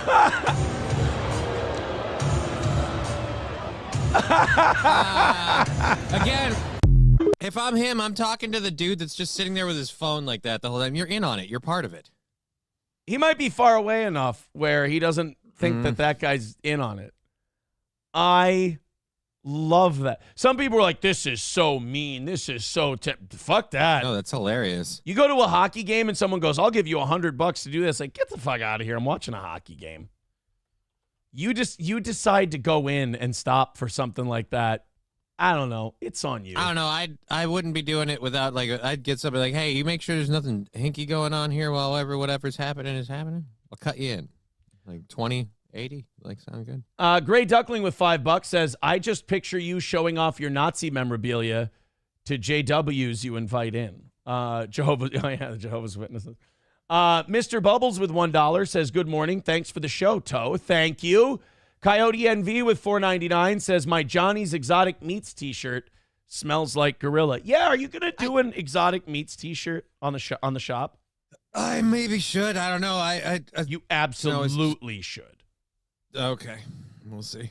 That, like, to me, that's a must. You're kind of, I honestly think you're being a dick to the fans. By not giving them an Exotic Meats t-shirt? Yeah.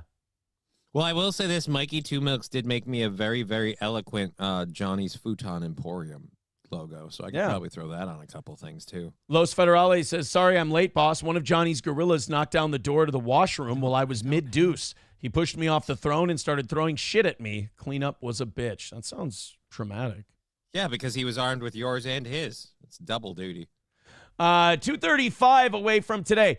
Keep it up, guys. Just keep us under that 200 by the top of the hour. It'll shut me up, which is always a good thing. And we'll just do God damn, it's a good fucking show. I mean, this really is better than anything anyone else is doing. You're a fucking old. Stop watching drama and gay shit and just watch us goof around for a morning and make your life's going to be so much easier. Throw a couple bucks at the old Toe. Streamlabs, PayPal, and Venmo are my favorite ways to get fan donations. It's the lowest percentage. But we love Rumble Rants. We love gifted memberships over on YouTube. That's great, too. Right now, we're 235 away from today's goal. Those goals are necessary to keep the show on the air.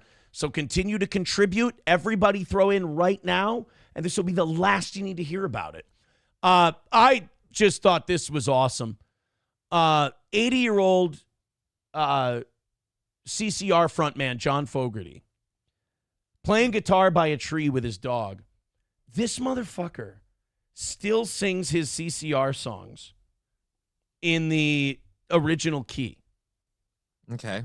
Like at 80 years old, he's still vibing in the original key to his songs. That's amazing. I saw this, I think I saw this on Twitter over the weekend, and it was too good to pass up for the show.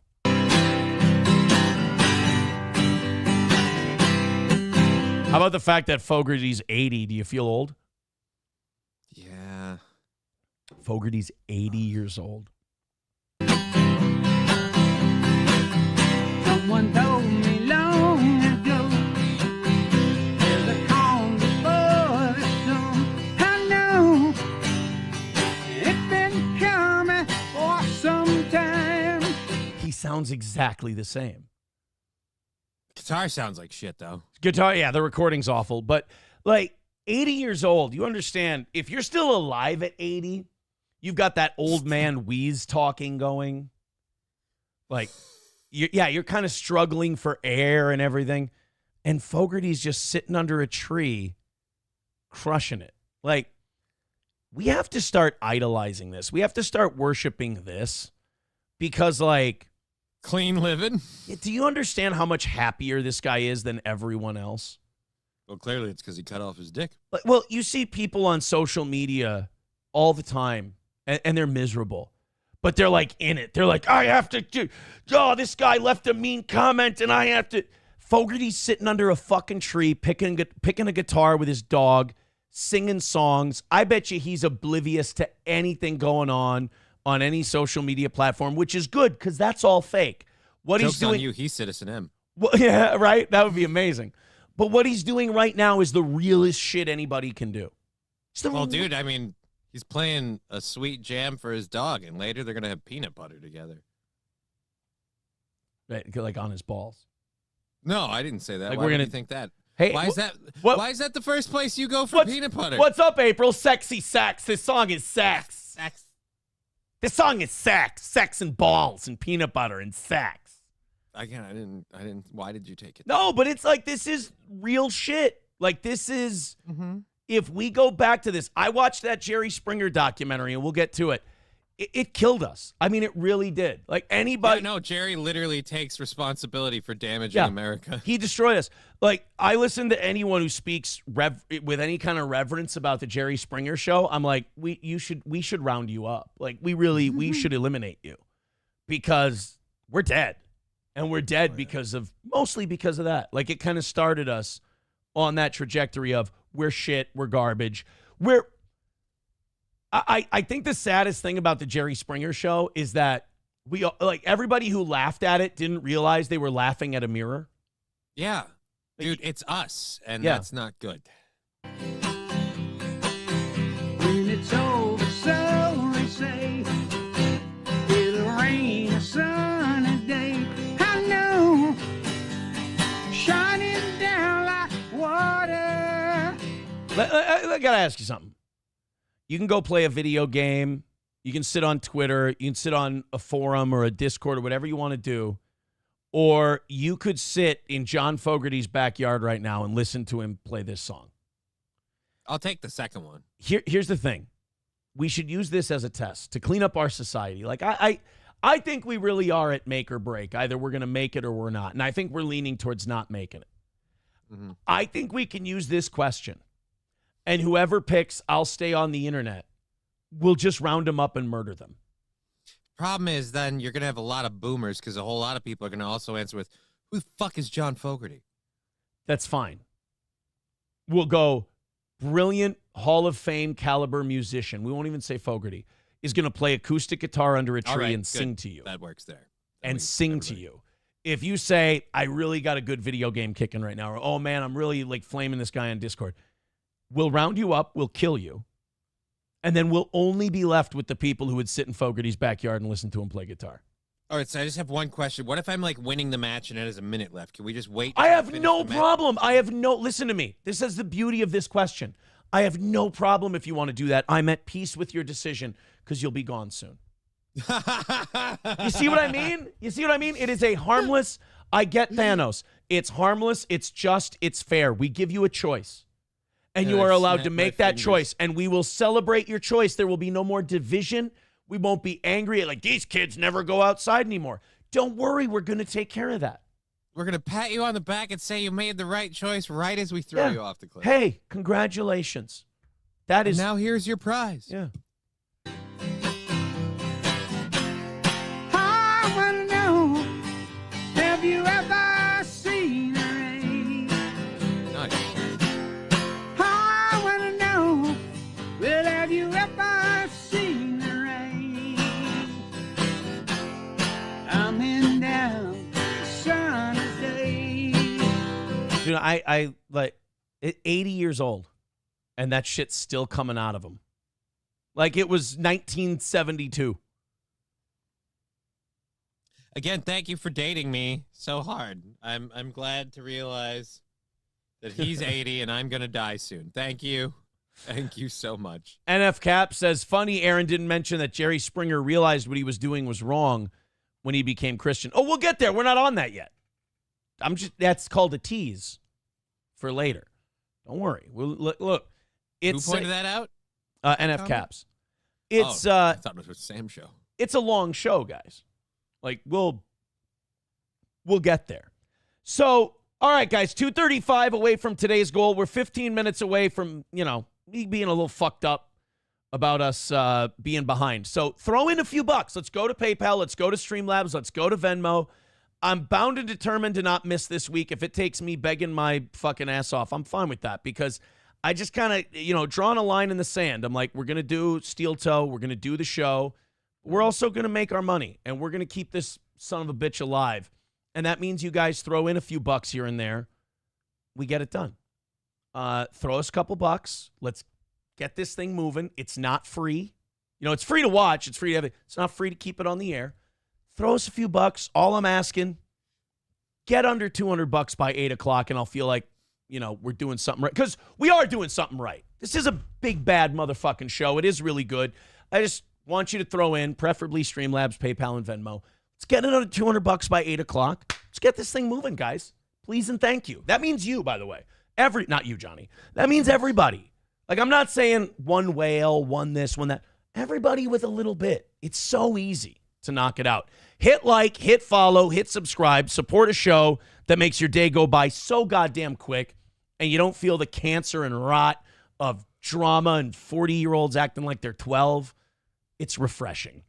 I have something that's going to stick in everybody's head. Oh, great. And they're going to hate me for it. So for the last 10 years, I've had a relationship with pro wrestling my whole life. You know, I used to watch the Monday Night Wars stuff with my dad every Monday. I've gone to countless, wrestling events. I've had 4 or 5 pro wrestling matches myself. I love pro wrestling, but I don't follow it every week. All right? Right. Every year, it's like Super Bowl time. Royal Rumble, WrestleMania. I check out those 2 events. And during that time, I get to catch up on what's going on. Because otherwise, I don't really know much about what's going on in pro wrestling. I learned about somebody on Saturday during the Royal Rumble.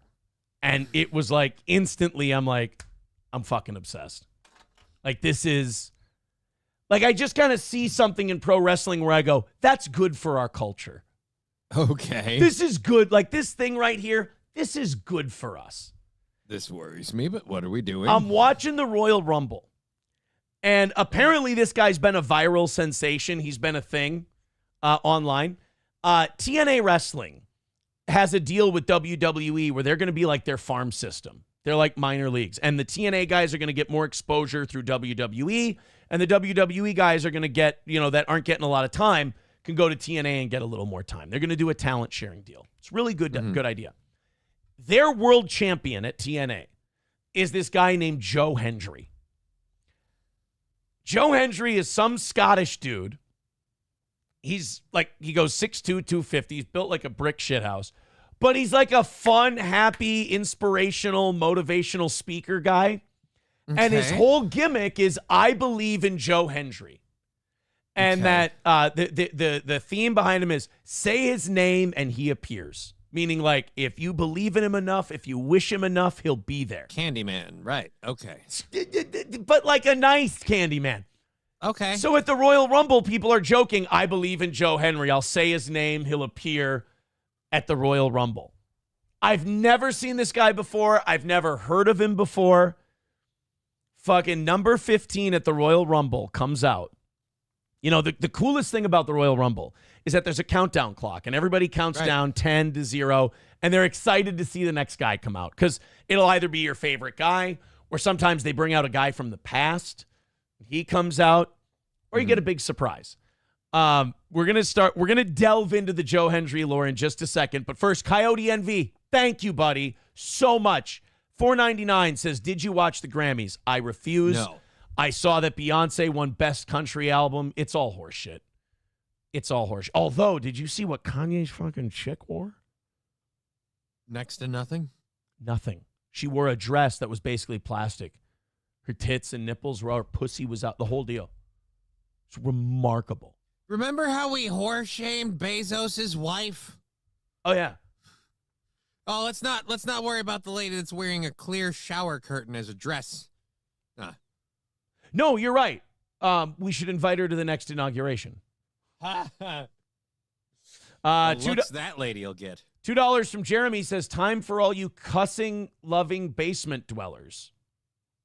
I've been a good boy today. We've been covering some wholesome stuff.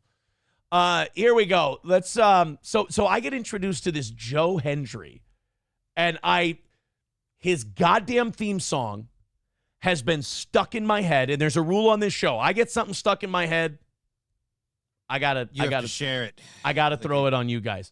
So this is like the new hot guy in pro wrestling. I'd never heard of him before. I start seeing this trending on Twitter. People are like, holy shit, Joe Hendry's at the Royal Rumble. And I'm like, Joe Hendry is like a mechanic's name. How can this guy be a big deal? And then this happens.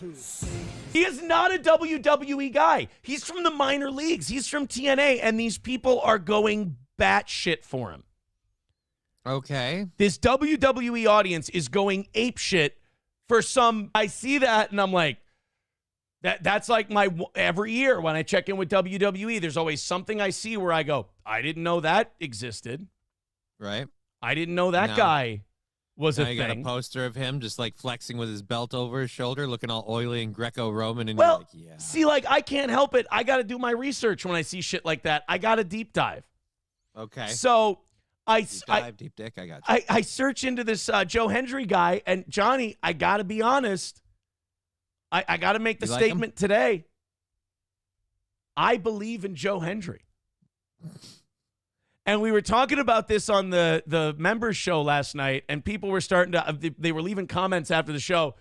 I believe in Toe Hendry. And I'm like, oh boy, I see a crossover opportunity here. Oh, God, no. So I start looking into this Joe Hendry, and apparently he's been working his dick off for like 10 years in pro wrestling, and now he's become this viral sensation thing. And I'm like, if I start watching pro wrestling again regularly, it'll be for two reasons. One, my kids are kind of into it now, but they watch, kids now watch everything in shorts. I try to get them to sit down to watch an episode of Raw on Netflix. Just put on a pair of pants. Right.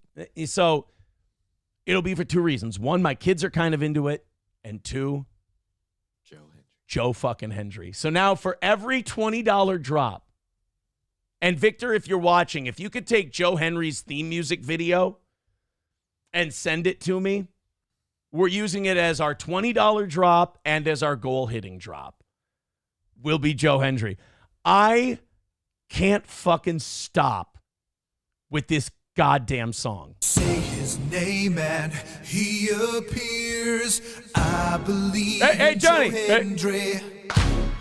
I believe in Joe Hendry. Ready? Cause they love him in London and Paris and Tokyo, America, Scotland and Canada and Mexico.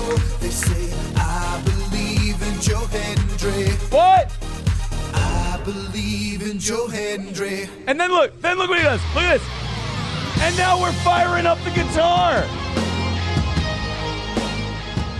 And now we're playing electric guitar. Now, somebody did point out on the members only show yesterday, they're like, Aaron, that guitar is not plugged into anything. Yeah. Guy's just fake playing an electric guitar. Don't ruin the moment. All right? Aaron's in love right now. Let him be smitten. Oh, and by the way, Joe Hendry sings his own theme song. Yep. That's Joe Hendry singing. Do you believe in Joe Hendry yet? I believe you want to be in Joe Hendry. Like, I think you're in love here. I don't like your skepticism. There's a lot of people watching this right now. I bet you they believe in Joe Hendry. Look at this. It's a breakdown. Look at it. So multi-talented. Wave your hands from side to side. Say it. I believe in Joe Hendry. Joe Hendry is so prestigious. He's so prestigious. Side to side and say, come on, Johnny, say it. No. I believe in Joe Hendry. Joe Hendry is so prestigious. I'm getting a vibe that you're not totally sold. I just, it's a lot. It comes on strong. Let me just say, it's like the biggest thing in wrestling right now. Pants. Oh yeah, dude, I was driving Pants Maestro fucking insane last night with this. I don't doubt you. He writes in the chat, "Damn it, Aaron." He writes, "This is gonna suck, guys." No. This is gonna be awesome. This is gonna be awesome. You should be so excited for Joe Hendry. I feel bad for anybody that like has to live around you because I imagine you're regularly just being like, I believe in Joe Hendry. Dude, that's not the question. Like, you can't be like, oh, Aaron's weird. He believes in Joe Hendry. The question should be, why don't you? No, I'm just saying it's weird for people around you because you'll just start singing the song. Not if they start believing in Joe Hendry.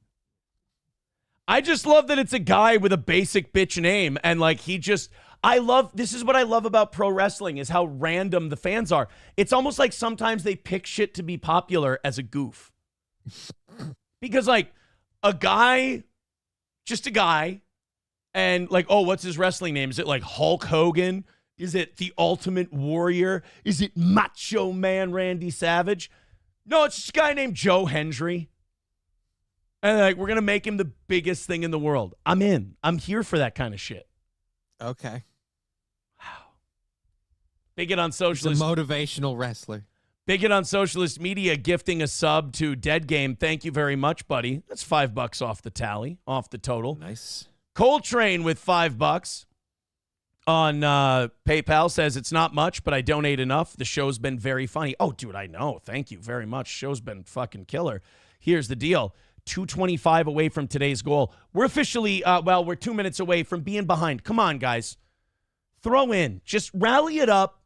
This is the only shitty part of the show, the only part that sucks, and it's the one part that you are in total control of. Get rid of this fucking goal. Get rid of this money thing. Throw a couple bucks our way. Let's get this knocked out so we can focus on just doing a good show, because misses equal clocks ticking on Steel Toe. Knock it out. We don't worry about it. It's perfect. Let's watch the Scottish gay F word that ran from his country while it's getting uprooted by an African horde. What? I don't understand what you... Cheeseburger Pie says, just when I thought this show couldn't get any more gay. Wait a minute. That's your fault. Like, you thinking that this show can't get gayer, that's not on me. That's 1,000% on you. Said Cheese after he removed Steel Toe's dick from his mouth. Like, all right, I didn't think this could get gayer. But like, well, you were already in the middle. It can always get gayer. I'm insulted, as a matter of fact.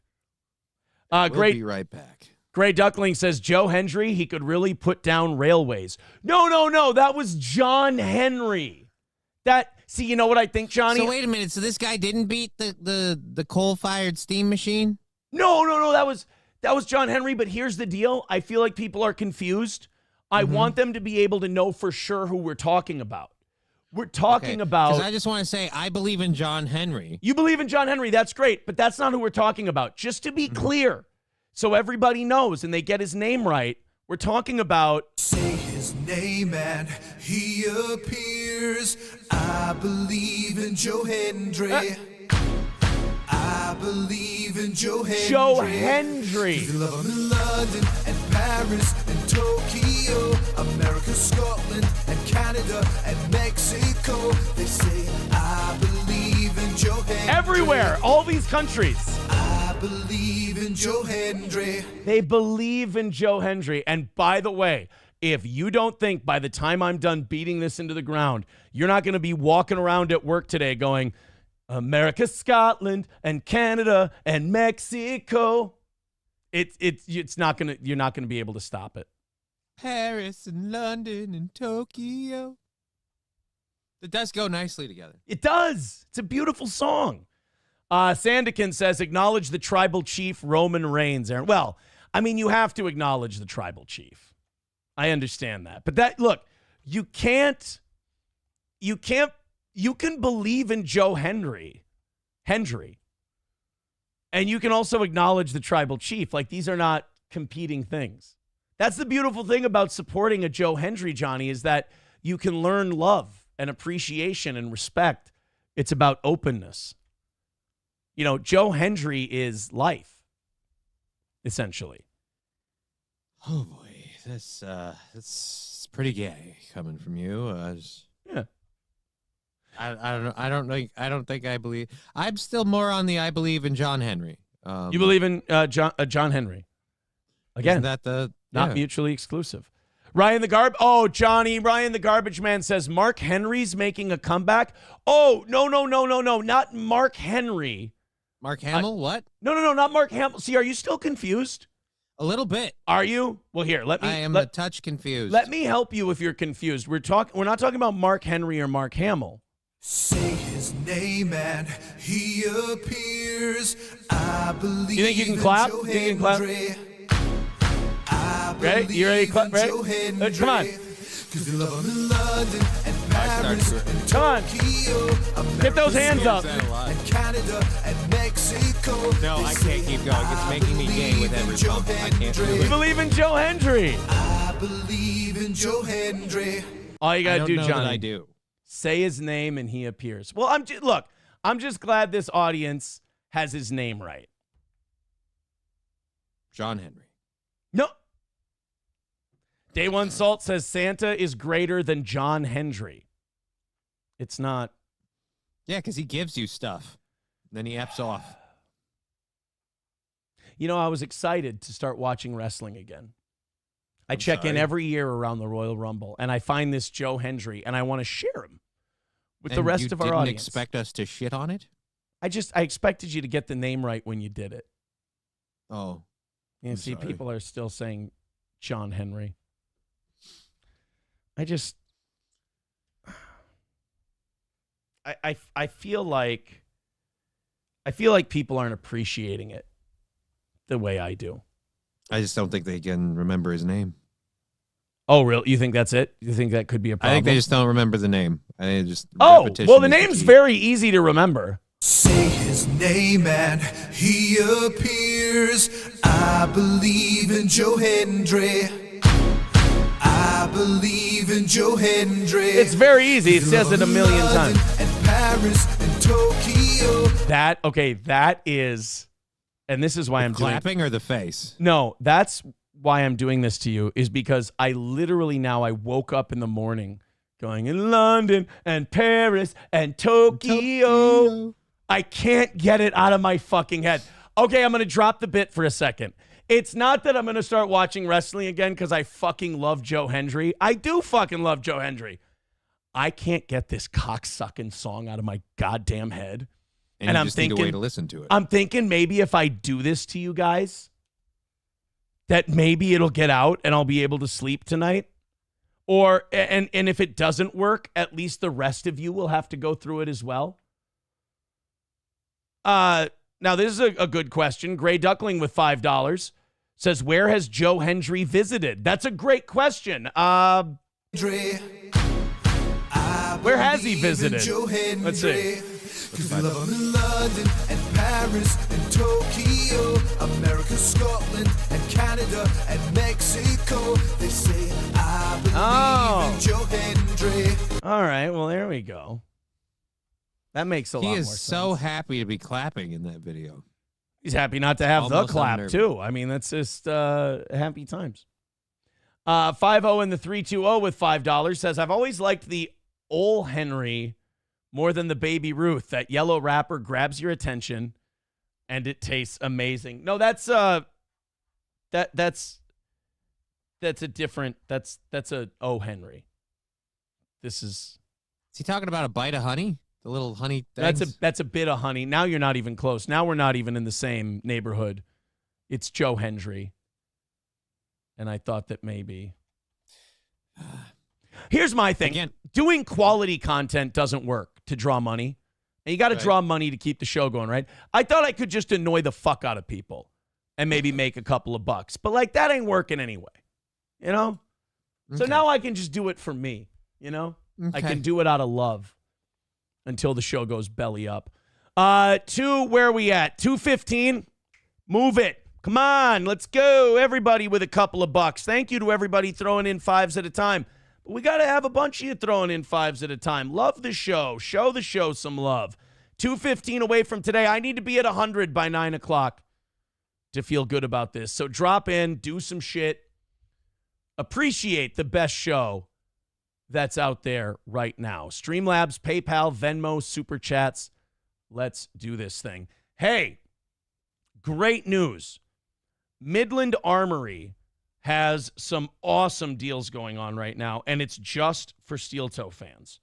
Right now, at Midland Armory, they are overstocked on optic-ready Gen 5 Glocks and are offering those select models at cost plus sales tax to all our listeners. It's an in-store only promotion on current in-stock inventory. It's good until the St. Cloud Gun Show at the end of February. So all this month while supplies last, so get in there. Because when the stock is depleted, this deal is done. The models that they have left that are applicable are 34, 41, 45, and 47. The number one question, we've only done one read for this. The number one question they've been getting from audience members is, does this specific model apply? 34, 41, 45, and 47. So check in with Midland Armory. They said they actually prefer customers text the store number. Those are the easiest ones to get back to. So if you want to get a response as quickly as possible, save me a 45. Make sure that you text Midland Armory's store number, 320-493-8018. That's 320-493-8018 for that Glock deal at Midland Armory in downtown Foley, Minnesota. Also, All Care Towing, 320-253-5203 for All Care Towing. If you go in the ditch, you get in an accident, you need to be pulled out, whatever it is, All Care Towing is there quicker than anyone else. And in this Minnesota weather, you're going to need quickness. You're going to need the fastest around. And the fastest around here is All Care Towing, 320-253-5203 for All Care Towing of St. Cloud. Again, that's All Care Towing of St. Cloud. And, of course, Stoney's Bar in downtown Rockville, Minnesota. Our friends at Stoney's have the best deals all week long, including $2 cans on Thirsty Thursdays, live music every single weekend, and the best Bloody Marys around. Hang out with your boys, play some pool, play some darts. Go there for the Super Bowl. Go there for all the games that are coming up, whether it's basketball, football, baseball, not too long here. Pitchers and catchers are reporting soon. Stop it. And that's at Stoney's Bar in downtown Rockville, Minnesota. Dr. Silverwolf with $5 says, I'm impressed. All those places, and he proved he could mine through a mountain better than a machine. No, guys.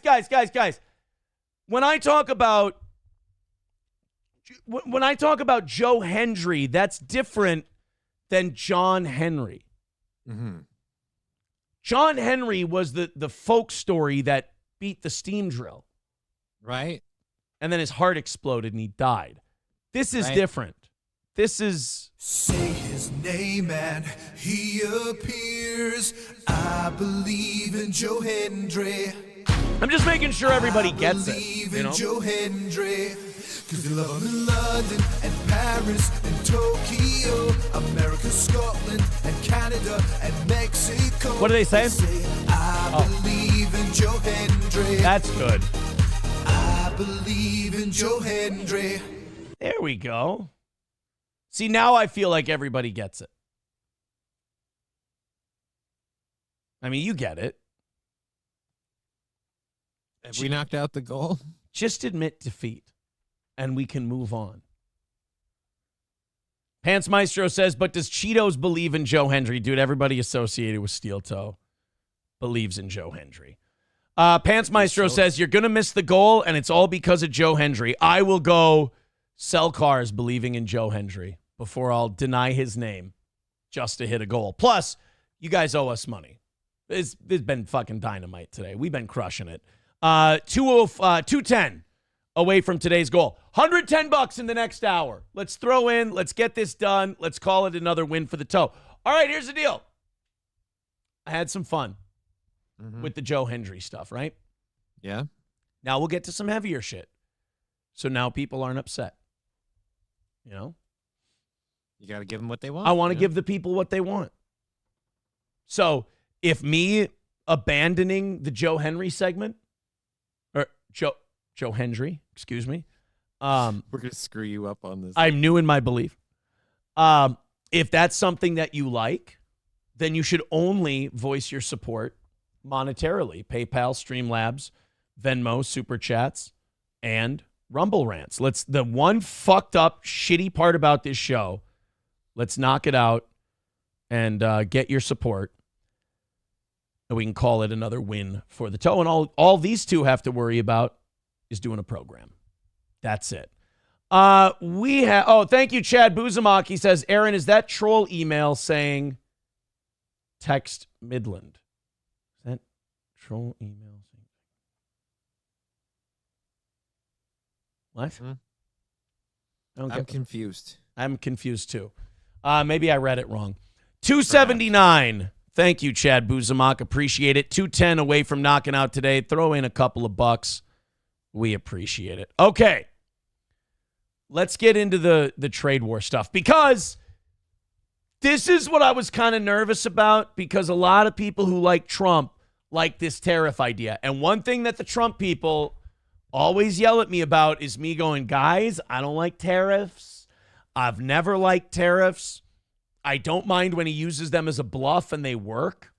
The problem if they call our bluff, we're fucked. The problem with using them as a bluff is that you got to follow through when they don't go with the bluff, so that it's not a bluff, it's an actual threat.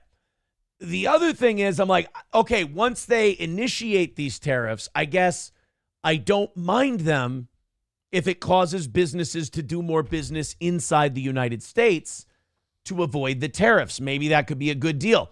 Trump has also said, what if we could get rid of the income tax and just run this shit on tariffs? Okay. Now you got an idea that you're selling me on. Now I'm listening. But this Canada-Mexico thing, I'm of two minds of it. On one hand, I hate that we've already got a trade war 2 weeks into this administration. Number two, now wait, before you all start yelling at me, I do think we're going to win it. Because I do think Trump is doing this for the right reasons. So back on Saturday, Trump announced that he's implementing a 25% tariff on imports from Canada and wait, from where? Canada and Mexico. American tariffs on Canada and Mexico because I believe in Joe Hendry. Guess what? Trump believes in Joe Hendry. That's what's happening here. Do you notice that some of the countries he put tariffs on are countries in the Joe Hendry song? We are not giving. Joe Hendry lists quite a few countries. Well, okay, here. we could be here all day with things. Where are the tariffs? London and Paris and Tokyo, America, Scotland and Canada and Mexico. They say, I believe in Joe Hendry. That's what the tariffs say. I believe in Joe Hendry. Am I crazy? Yes. Oh, okay. Yes, you are. Just wondering. 191 Redbird with $5 says, running behind the fact you criticized the Pokemon thing with a straight face and act like this over men's soap opera wrestling is making my morning. Men's soap opera wrestling? I'm not talking about men's soap opera wrestling. I'm talking about belief. They say, I believe in Joe Hendry. I'm talking about believing in Joe Hendry. I believe in Joe Hendry. What if I get him as a guest on the show and we literally believe that if you say his name, he appears? That would be funny. It's a possibility. Don't think I'm not going to. Weird that he came out of your closet. Now, see, what you're insinuating there is that he's a homosexual. I'm insinuating nothing. Why do you You're say I'm insinuating he's a homosexual and that he's hiding in my again, closet. I feel like that's just your mind in the gutter projection. Fine. All right?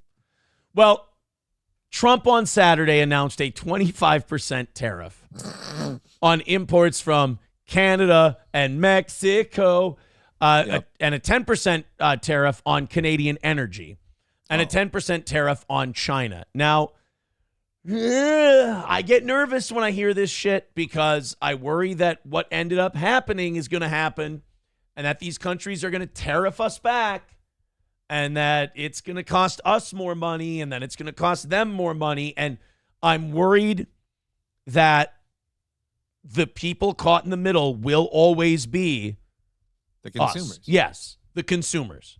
That it'll be a dick-swinging contest and we'll all get sprayed with jizz and piss. That's Don't what make me like it now. Well, I mean, Trump fandom goes a long way. Camo Girl with $4.99 says, no more Joe song. Fuck that noise. No, we're still 205 away. You think $5? Dude, $5, we're still going broke. Like, fuck that. We're 205 away. Dude, if I'm going down, I'm going down playing Joe Hendry. I'm not going to be like $5. Oh, I'm all right. I'm done. You got me. We get this thing down to $100 by 9 o'clock. We can talk. But like, if I'm going to be stuck at $200 and we're going to get our ass kicked again today for like the 5th or 6th time in 2 weeks, 3 weeks, I'm going down playing Hendry. Yeah, I mean, if you want to silence Joe Hendry, it sounds like you really got to bang out the goal. Yeah, you want to stop me? You know how to stop me. Fucking make me happy. So Trump did this through the International Emergency Economic Powers Act because of the major threat of illegal aliens and deadly drugs killing our citizens, including fentanyl. So people were wondering, what were these tariffs for?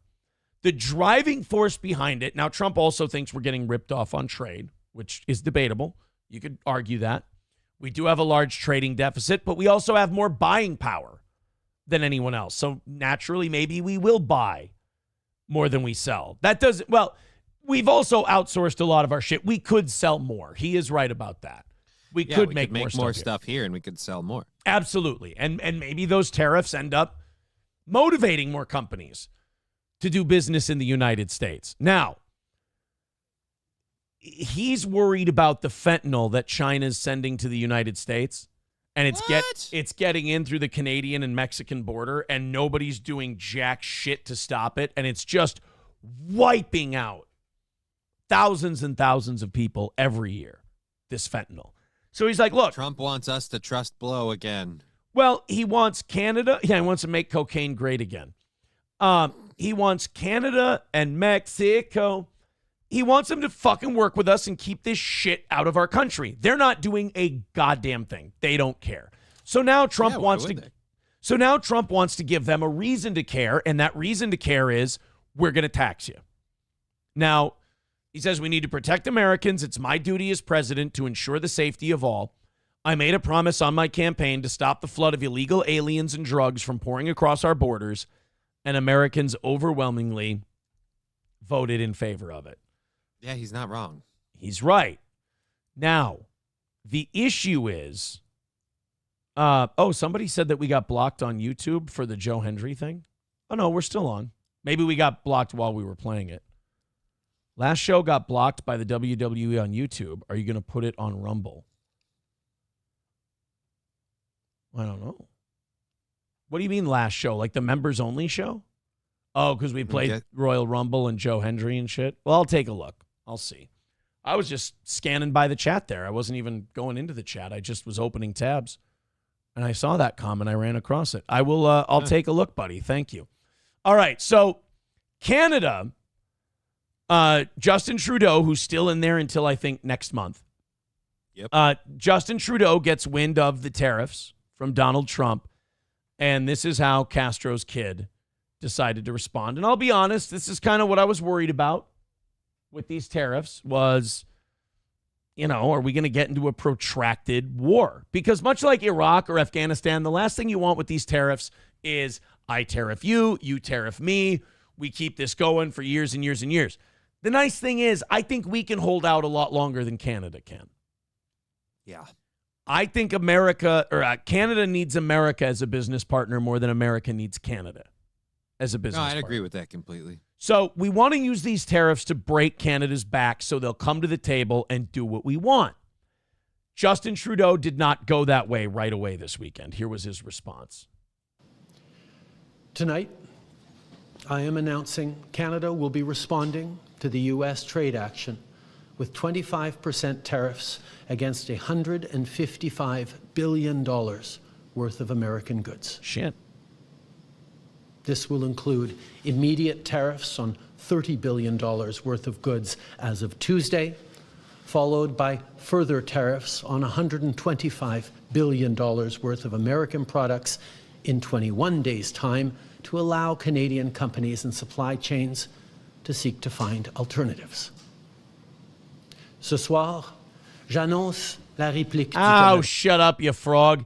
So I see this, like when I watch this, I kind of look, because nobody can take Justin Trudeau seriously. Mm-hmm. I look at this and I go, ooh, good luck, Mighty Mouse. Right? Like, I kind of see this as us imposing our will for the first time in forever, and it kind of feels good. But I am really nervous with how this is going to work out. I mean, I'm a little nervous, but I'm trying to think of the last time I saw something that I bought that actually said made in Canada. Well, you got your maple syrup. I think lumber. I think we get a lot of lumber from Canada. You can make like a maple syrup substitute, melting brown sugar. Is that what we're gonna have to do? See, that's what I see. This is the thing that worries me about. That's the worst tariffs. thing we have to do is we have to find new source of maple syrup. We don't have any trees ourselves. We got Vermont. Vermont makes a lot of maple syrup, right? All right, there you go. So now are we going to turn Canada's maple? going to take Vermont. Are we going to turn maple syrup into oil now? It's like, all right, Vermont has announced that it's going to increase its output. We're going to build a pipeline in Montpelier, and it's going to go right to your breakfast table. And this is going to streamline the supply chain. Look, we just don't want to have to get into the military stockpiles of maple syrup. Those are Right. for times of war. I don't want to go into the maple syrup reserve because of this fight we're having with Canada. But I think we can wait out Canada longer than they can wait out us. My whole thing is, though, who does this hurt in the meantime? I've got an import I want from Canada. And I think it goes back to, it sets us back on the whole lowering prices thing. So what I'm hoping is that this is very short-lived. Now, Mexico's response has already been, check this out. Mexico conducted their largest fentanyl bust in history, arrested thousands of drug dealers, and updates the White House daily on their progress. This is good. So Mexico's saying, we don't want to fuck with these tariffs. We don't want any part of it. We'll help you out. We'll do your bidding. We'll take care of the fentanyl. We promise. And then they'll get, the reward will be the tariffs are removed, trade stabilizes, whatever deals we make in the future will look favorably upon Mexico. Canada, on the other hand, looks like they're kind of begging for us to make them the 51st state. Like they're kind of begging for a spanking. And like the problem with tariffs is when you make this your big threat, you got to hit them and you got to hit them hard.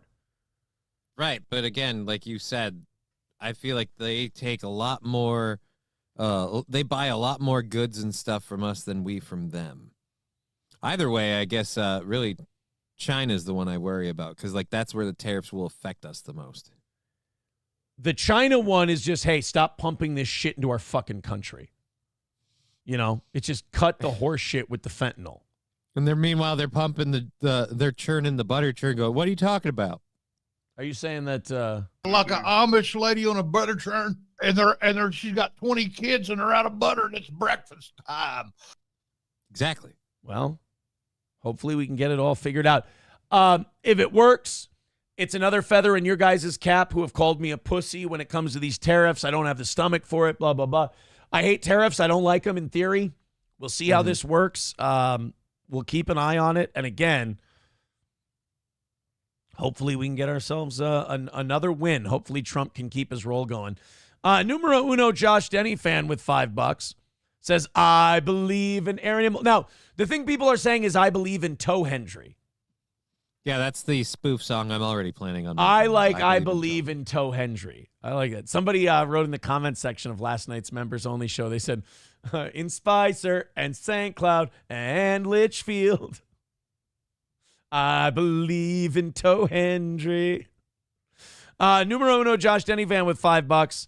What's he's got a link with this one. Uh-oh, it's not letting me go there. This don't make Aaron Imholt angry. Fucking retards, what? You ain't got $35 between the lot of you? Go fuck yourselves then. This is Toe Country. Wait a minute. What?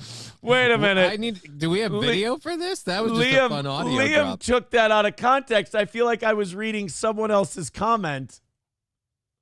Like one where send money, you fucking retards. What? You ain't got $35 between the lot of you? Go fuck yourselves then. This is Toe Country. See, I was reading somebody else's comment.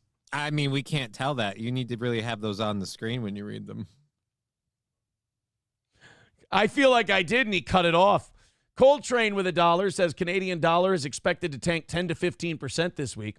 They can't afford to prolong this. Yeah, I did see that they were their dollar was opening weaker than it has against the American dollar in like 30 years or something like that.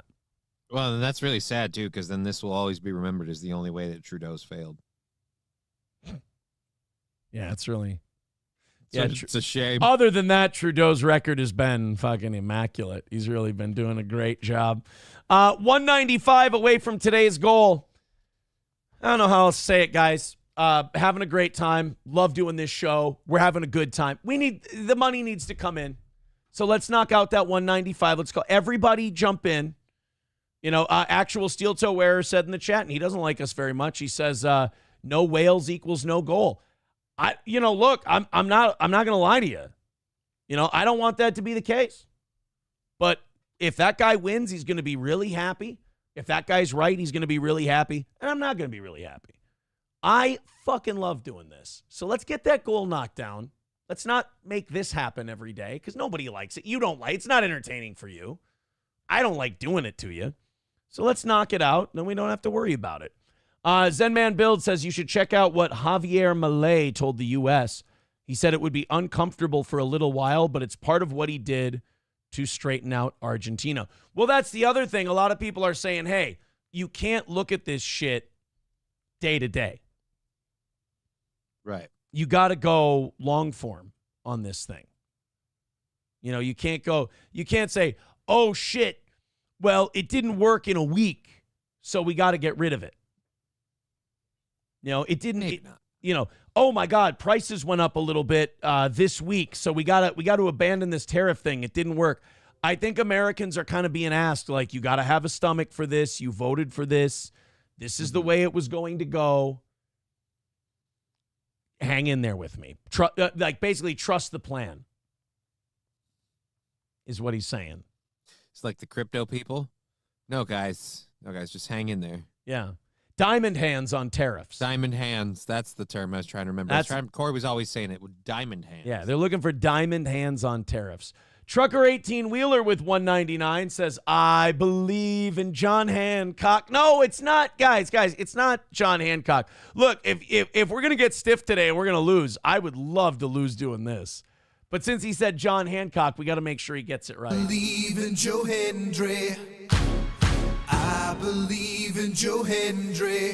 That. 'Cause I love him in London and Paris and Tokyo, America, Scotland and Canada and Mexico. They say I believe in Joe Hendry. You do? I believe in Joe Hendry. There you go. What's he like, Santa?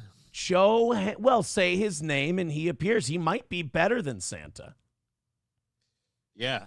Because if I could say Santa's name to make him appear, I'd ask that where my Red Rider is. It's an aged reference right there. Right? That was for the fans. That was yeah. Don't worry, that was for you guys. All right. Yep, jack shit. All right.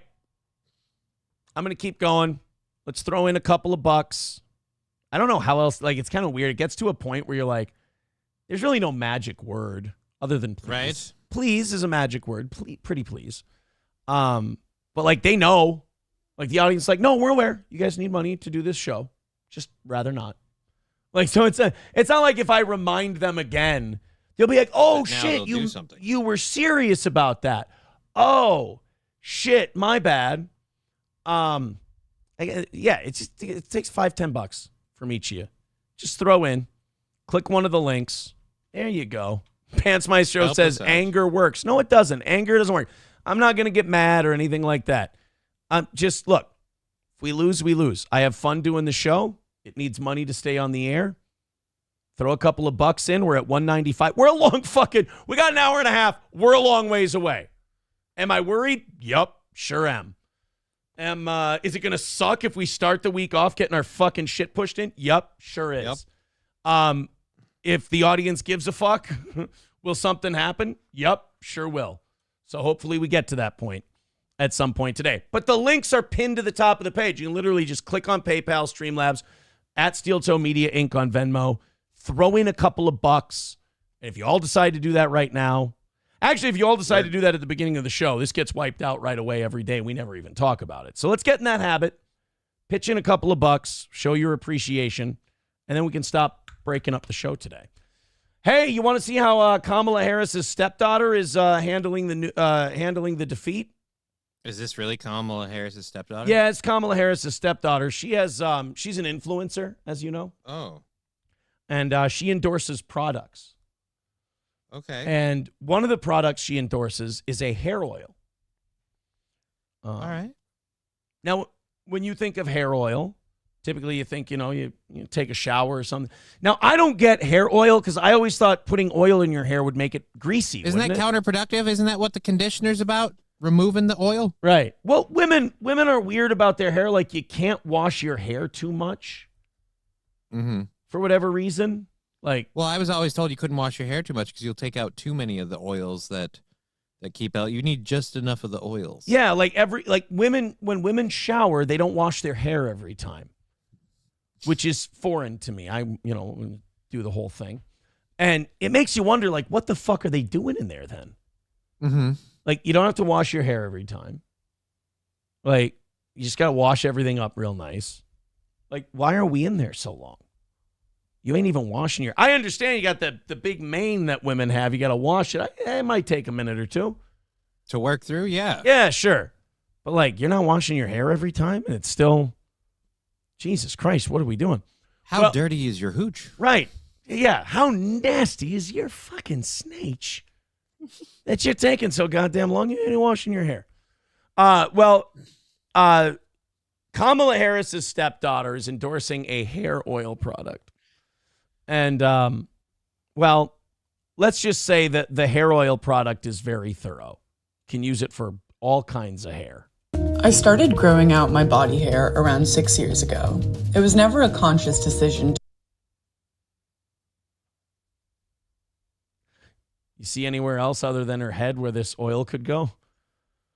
Why did you pause it there?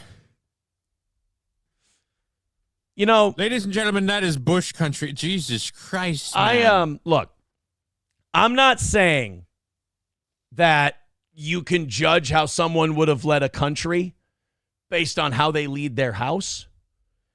But if Kamala Harris had any impact on her stepdaughter growing out her body hair and oiling her armpits, I'm going to say that this country dodged a massive bullet. Oh, man. I feel like if you're a dude and you use that oil, it's officially extra virgin. I don't understand why you would oil your armpit hair, let alone grow it out in the first place. Like, I don't have a problem with that if a lady's like, hey, I'm not, like, because I have armpit hair. I'm certainly not a guy that likes to nuzzle in a lady's armpit, so I'm not really too worried about it. But the idea is like, look, there's proper maintenance with oil for your armpit hair. There's only... And... is that duck lips that we're getting while she's flashing her body hair? It may be natural. There's only one reason to oil your hair, and that is you're a Spartan warrior preparing yourself for death and battle in the afterlife. I have a hard time believing that that's what she's about to do, unless she's fighting for trans rights. And to go against the grain. It was more of a personal grooming choice, a laziness thing. What I did realize about having body hair is someone always has something to say about it, whether it's good or bad. Well, you post videos with your fucking armpit hair out, and then you're like, stop talking about the thing I'm showing you. Okay, if people, somehow find out you have armpit hair and they start talking about it, that's creepy as shit. Fine. Dude. That's weird. You're in the right, they're in the wrong. But if you're sitting there going, here's an hair oil product I use. Here I'm slathering it on my armpits. And then people go, ew, yuck, fuck, armpit hair. That's disgusting. That's fair game. That's okay to say. There's something very shocking still about body hair.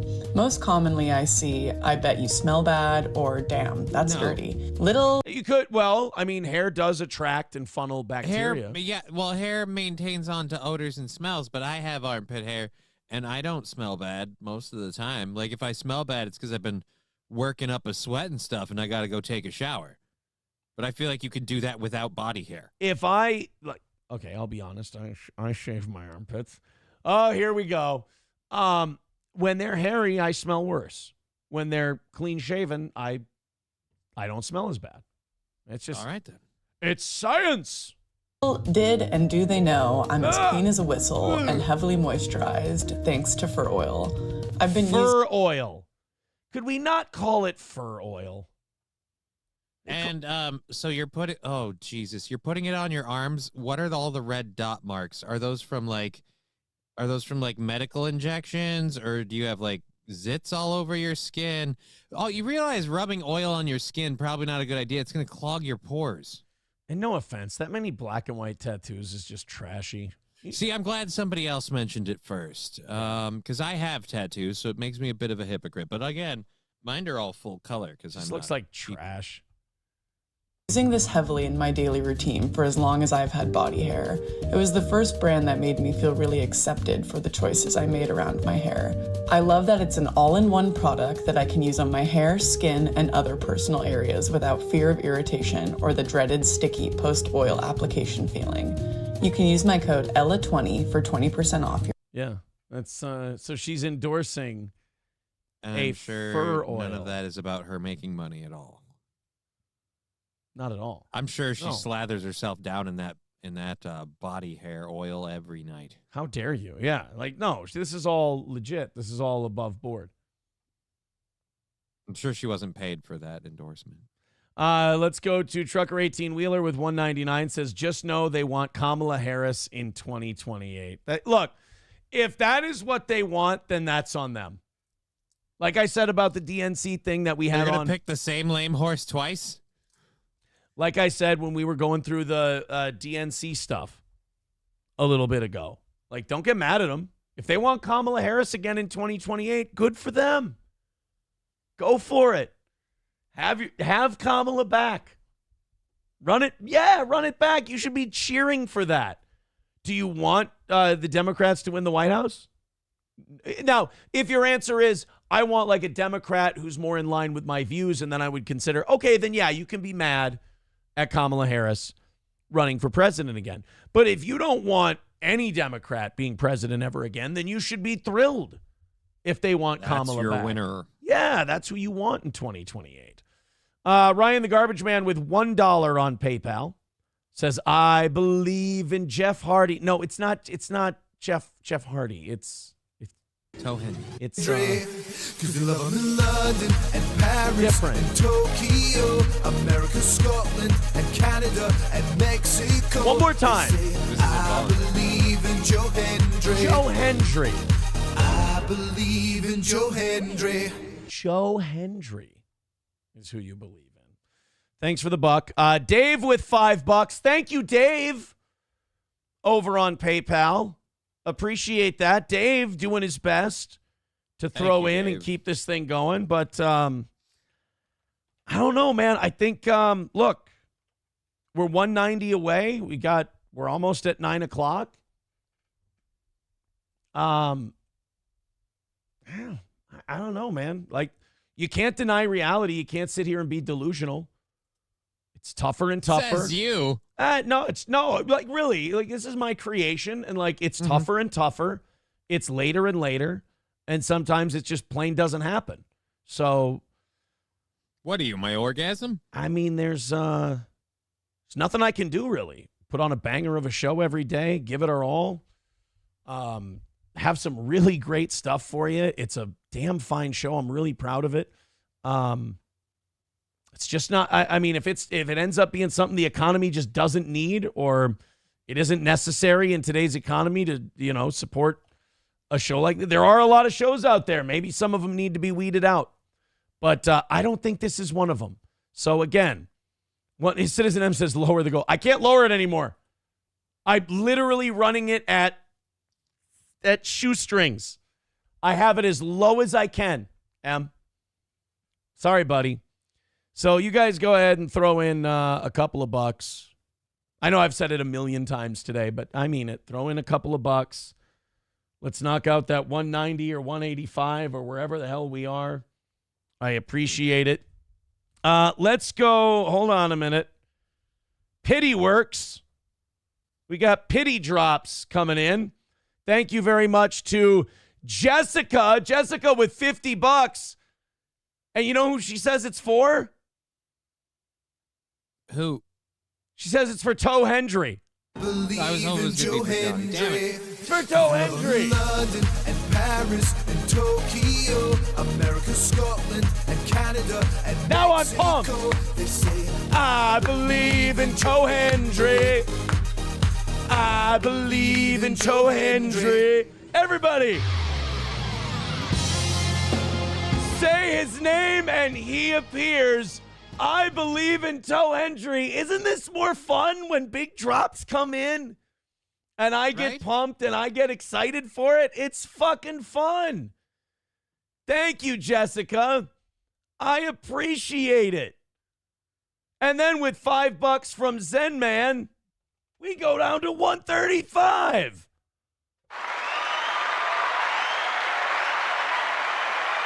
Thank you very much. Potentially criminal with $5. Sean says, did the DNC court you for leadership based on your spunk eating experience? They did, but I was a backup plan to David Hogg. Once they realized they had David Hogg, they go, we're not going to get a bigger cum guzzler than that. I was about to say. Yeah, so a massive hog. I missed my... Missed your window. I missed my window, as the kids say. Fuck. I wish he wouldn't bring shit like that up. Like I'm having a nice Monday. Burnsy, you're on a positive note. We just kind of got a nice little bump. And nice it's like, little let's bump. ride that emotion.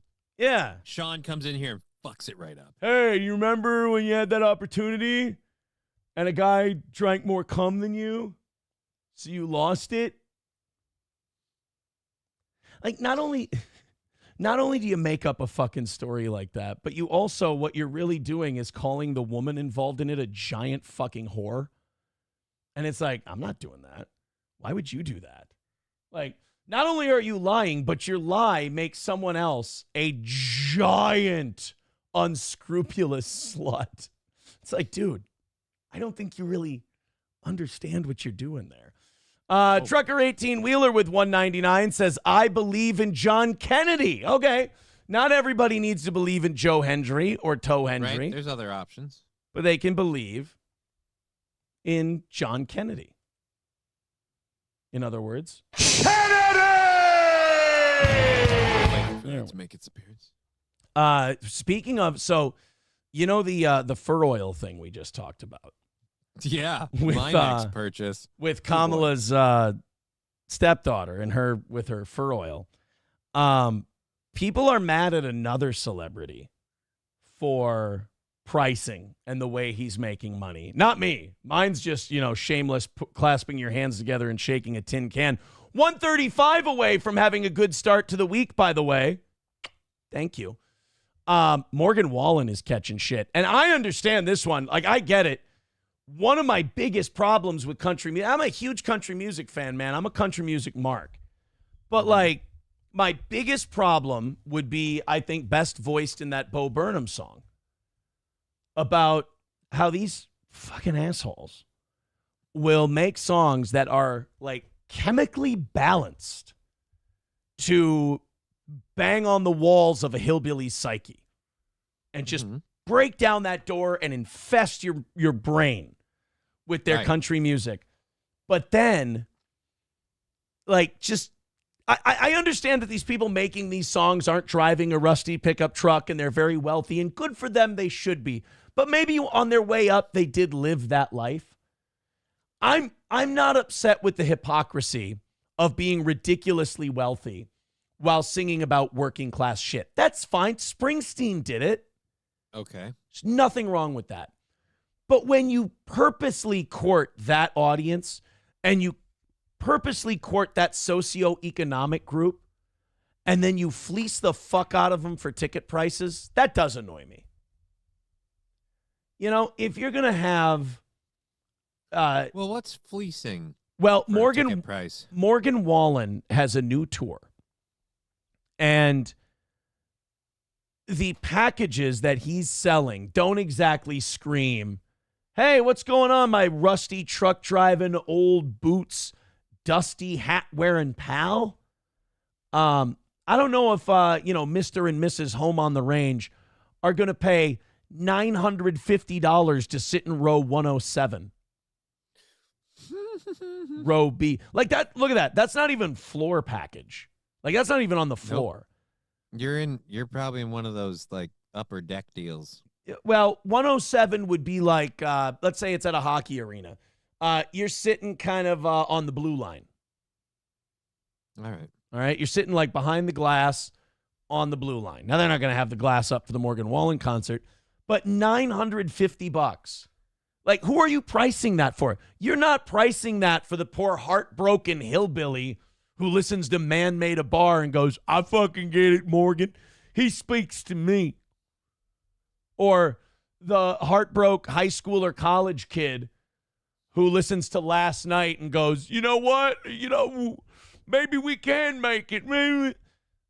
You're not pricing it for them. So who is this show priced for? The Southern Auto Mechanic's like, I say the N-word too, Morgan. I'm with you. Holy shit. You know what? I forgot about what made Morgan Wallen famous in the first place. The fact that he said the N-word. I don't know if he knows this. A lot of N-word slingers can't afford them ticket prices. I've told you numerous times in this show, I'm not here to police speech, but you need to stop saying N-word slingers. It's offensive. Okay. It's really offensive. I'm sorry. People have fucking had it with that kind of talk in this country. The Morgan Wallen VIP lounge package on the floor. Oh, okay. Like the nice one? $1,331. For your kid's college career. And by the way, this is all pre-sale. So this isn't like secondary market tickets and they're getting flooded and, jacking prices up. This is what he's charging. This person tweeted, took an hour to get into the Morgan Wallen I Am the Problem tour pre-sale. Still some seats left, but sparse. Sorry, Morgan, you ain't country no more. This is a stadium, and all lower bowl seats are 700 plus. Even the 200 level seats were 500 plus. That's some major greed, y'all. I mean, think about it. You're playing a stadium. There's 16,000 seats in there? Yeah. All right. So let's say you can sell 13,000 because of view restrictions and shit like that. Mm-hmm. And let's say, so 700 for lower bowl, 5. Let's say the average ticket price is what, $600? Okay. That's a $7.8 million gate. Like, dude. I see why he's doing it. He doesn't want to work anymore. But $7.8 million gate. I think you could cut that in half and everyone could still be happy. Probably. Again, I don't mind if Taylor Swift charges her fans $5 million for a ticket. Taylor Swift's gimmick is not, I'm for the poor, the working class, the this and that. Like, that's not Taylor Swift's Her thing. gimmick is, I'm Taylor Swift. Right. It used to be, I'm Taylor Swift, and this is my latest breakup song. But Travis Kelce's apparently locked that down. So. Yeah, he's shut it down. That's a hard horse to tame. She's ready to take herself out of the picture when she's watching the football games if things don't go the right way. I'm worried that football will be the end of Taylor Swift more than anything. Football will end up writing a song about her. And it's not the song that Taylor Kelsey wrote, which is We Will Cock You. So I liked it better than yeah. I'm fine with it. I'm okay with it. Travis Kelce might have written that song as opposed to Taylor Kelsey. Approachable says, be careful, Aaron. You're complaining about the price of tickets and acting very Jewish. There's a lot of this audience that might turn on you for it. You know what? Maybe you're right. But it's not just the expensive ticket price. The expensive ticket price is fine. I'm not against the image that. projected with it. Again, yeah, it's the $1,300 VIP ticket juxtaposed to I'm the working man, goddamn redneck drinking beer, the bobbers in the pond going up, down, up, down, up, down.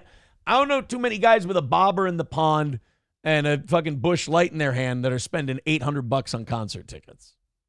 That's all. So, I mean, yeah, in a way, fuck Morgan Wallen. But then again, like as Sam Show would probably remind us, it ain't him setting the prices. He probably doesn't give a shit.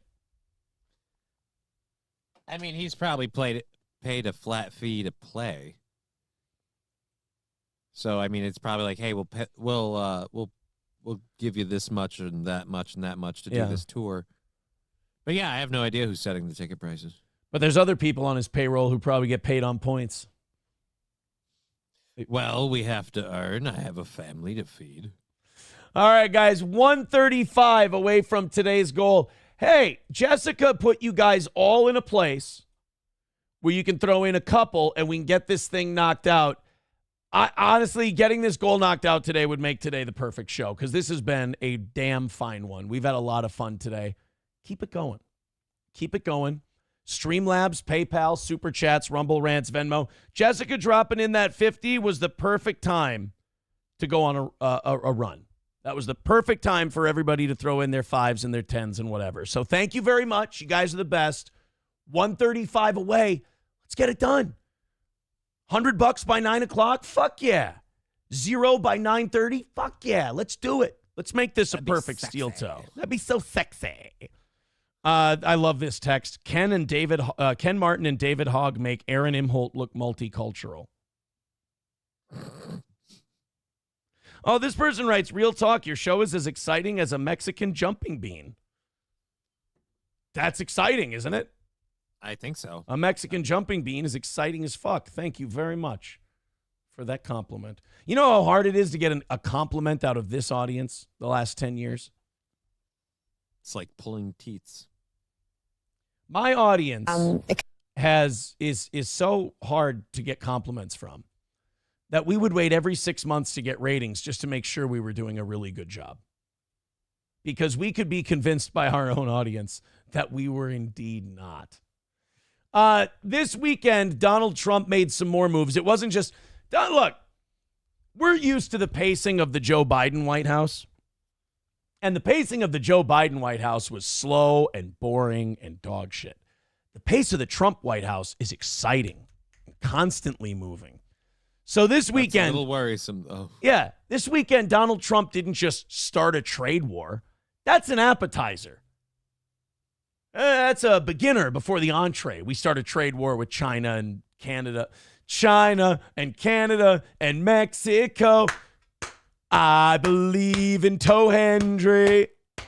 Aaron's Dingley thing with $2 says, I thought we deported all the Mexican jumping beans. Oh. No, just the violent ones. Yeah, just the violent jumping beans. Yeah. If you're just dicking around being all Mexican, bouncing around willy-nilly, I think we still let you hang out. It's when you're bouncing around and then R-wording people that we're like, all right, I think that's about enough. After you run over a couple of white people, we're like, yeah, we might want to.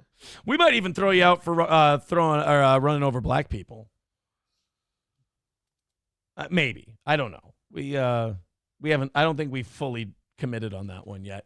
Thank you very much to Shannon over on PayPal with $25. Oh, wait, that's the wrong one. We want the gold, sucker. Hulk Hogan, we coming for you, nigga. There we go. Hey, that puts us at 110.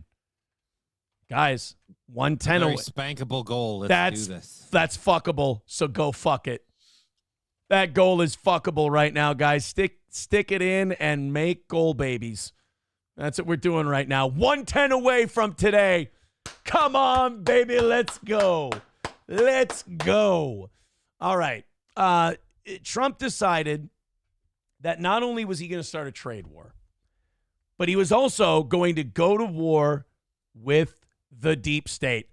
Everybody has it's kind of like WrestleMania, the Trump administration. Everyone has that match that they're waiting for.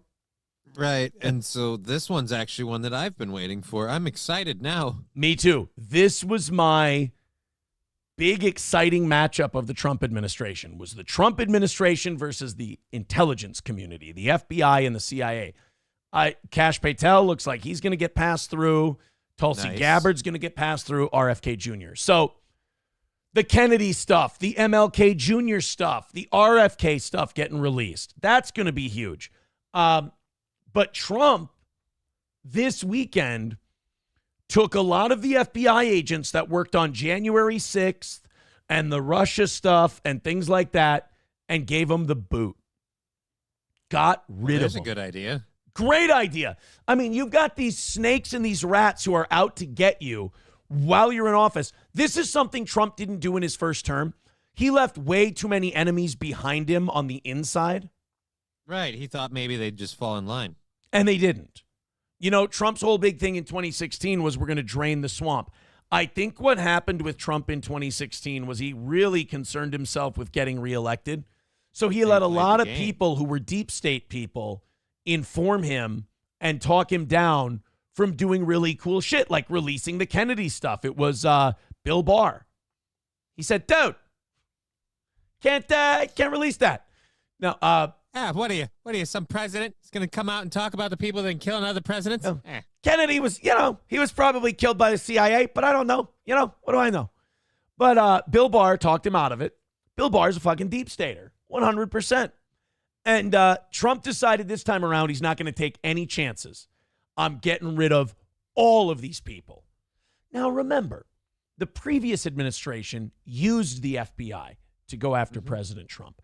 They used the FBI to try and throw Donald Trump in prison, and then had the audacity during this last election to go, I don't know. If he gets elected, he's going to use the justice system to hunt down his political rivals and personal enemies. This guy is he's going to hunt us all down. Why do you think that? Because that's totally what we've been doing to him. And we built the architecture to do it. Now he's at the wheel, which is scary. So, Coltrane, we'll get to this too. $1, he says, it's starting to be reported that of the $177 billion we've passed for Ukraine, only $75 billion has actually gone to them. I wonder where the other $102 billion went. Oligarchs and arms traders. 100%. I have no doubt about that. I'm sure there's no way either that anybody with a B in their last name scooped up any of that cash. That piece of shit Zelensky is even on TV now complaining. About what? We've only gotten so much of the $177 billion. It's like, motherfucker, some of it went into your pocket. The rest of it you guys have been selling under the table. So stop. Right, and I would, again, this is where as a leader of this country, I'd like, and I'm not. But if like Trump or somebody would step up and just go, yeah, and we'd like to talk about the terms of that loan, and then just watch his eyes open with what loan? Like, oh yeah, that's going to be you're going to be paying us that back plus the dividends for the rest of because I would love to see the country of Ukraine realize that without knowing it, Zelensky sold them all into financial slavery to America for his own personal wealth. They might have an issue with him then. I don't know. They certainly won't elect him a second time. Well, we'll see. Hopefully we get to the bottom of that, and I think we will. But, so back to this FBI thing. Trump decides to basically have a purge. I mean, I don't think that's too strong of a word. So he purged the FBI of these agents who basically were responsible for trying to throw him in prison. It's understandable that he wouldn't want these people in his administration. Right. Because how are you supposed to move forward and meet your enemies that are in front of you when you leave a bunch of enemies behind you? It's just not going to work. So we got the response from MSNBC over the weekend. Now, I think a lot of you can judge whether or not Trump is doing the right thing based on how MSNBC responds. We're going to start with Nicole Wallace. Okay. Who's supposed to be a quote-unquote Republican. All right. Do we have a Maddow in this at all? We have a Jen Psaki. Okay. And for our second course, not our final course, our second course. We're menuing this. All right. We have a Rachel Maddow. Oh, fuck yes. Oh, yeah, we got a Rachel Maddow. The only thing we don't have is a Joy Reid, which bums me out. Dude, have you tried to find any Oberman? Just as like an appetizer. I'm afraid. Be afraid. I'm afraid. So, Nicole Wallace is reporting on this Trump thing. You know, it's so funny to watch Democrats try to manipulate, like those of us who aren't Democrats, it's so funny to get them to try to make us like the FBI. Like they don't understand that for the last 4 years we've been like, the FBI sucks, the CIA sucks, they're corrupt as shit, they kill people, they target people. Like me and myself and many others are of the belief, maybe you too, that the FBI tried to have Donald Trump murdered twice. Oh, what? That's not a fact? Oh, okay. I'm sorry. Right. Every 21-year-old doesn't have a social media history ever, is proficient with weapons in iron sights, and can make that shot. It happens all the time. So Nicole Wallace goes on to report, and I almost feel bad for the job that these women are going to have to do. They have to try to make the country sympathetic to FBI agents. Okay. Here we go. Happening. It can only be described as the start of a massive, much larger than expected purge at the FBI of FBI agents and officials. Many of them, in one way or another, touch the investigations into Donald Trump. Number one, she seems like she's about to cry. Number two, I guarantee they are going to spin this because Trump isn't going to take the revenge that they say he's going to take. So they're going to spin it and say that's what this is. No. This is literally people who actively worked against you both during and after your first administration. You really, if you want to keep things running smoothly, you shouldn't have. Those are what's called agitators. It's going to be a problem. So you might as well move them on out. It's like if, let's say, Al Capone took power and they were like, hey, why are you firing this Elliot Ness guy? It's like, well, I mean, why wouldn't I? The guy tried to put me in jail. The guy is my deepest, darkest enemy. Of course I'm going to go after him. Sources telling NBC News that. And by the way, this isn't Trump going after anyone. All of these people serve at the pleasure of the president. He's allowed to hire and fire them as he sees fit. Right? So I don't know if she realizes this, but a lot of us feel like a lot of these agencies are overinflated in terms of like we're paying way too many government wages, salaries, benefits, what have you, for all. So like personally, just on the purge alone, I'm like, oh, that's nice. That'll save us a little bit of money. Can we cut a few more of these overinflated agencies? Yeah. Also, understand, lady, you're talking about the FBI.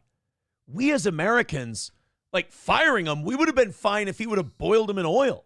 Like if he was like Genghis Khan, we would have been like, that's fine. I mean, I know if somebody tried to shoot me to death twice, I could be forgiven for wanting to just fire them.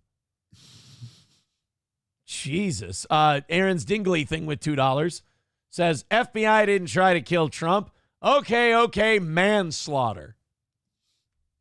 $2 from Mussolini Diff says, FBI clearance sale on slightly used Nazi flags.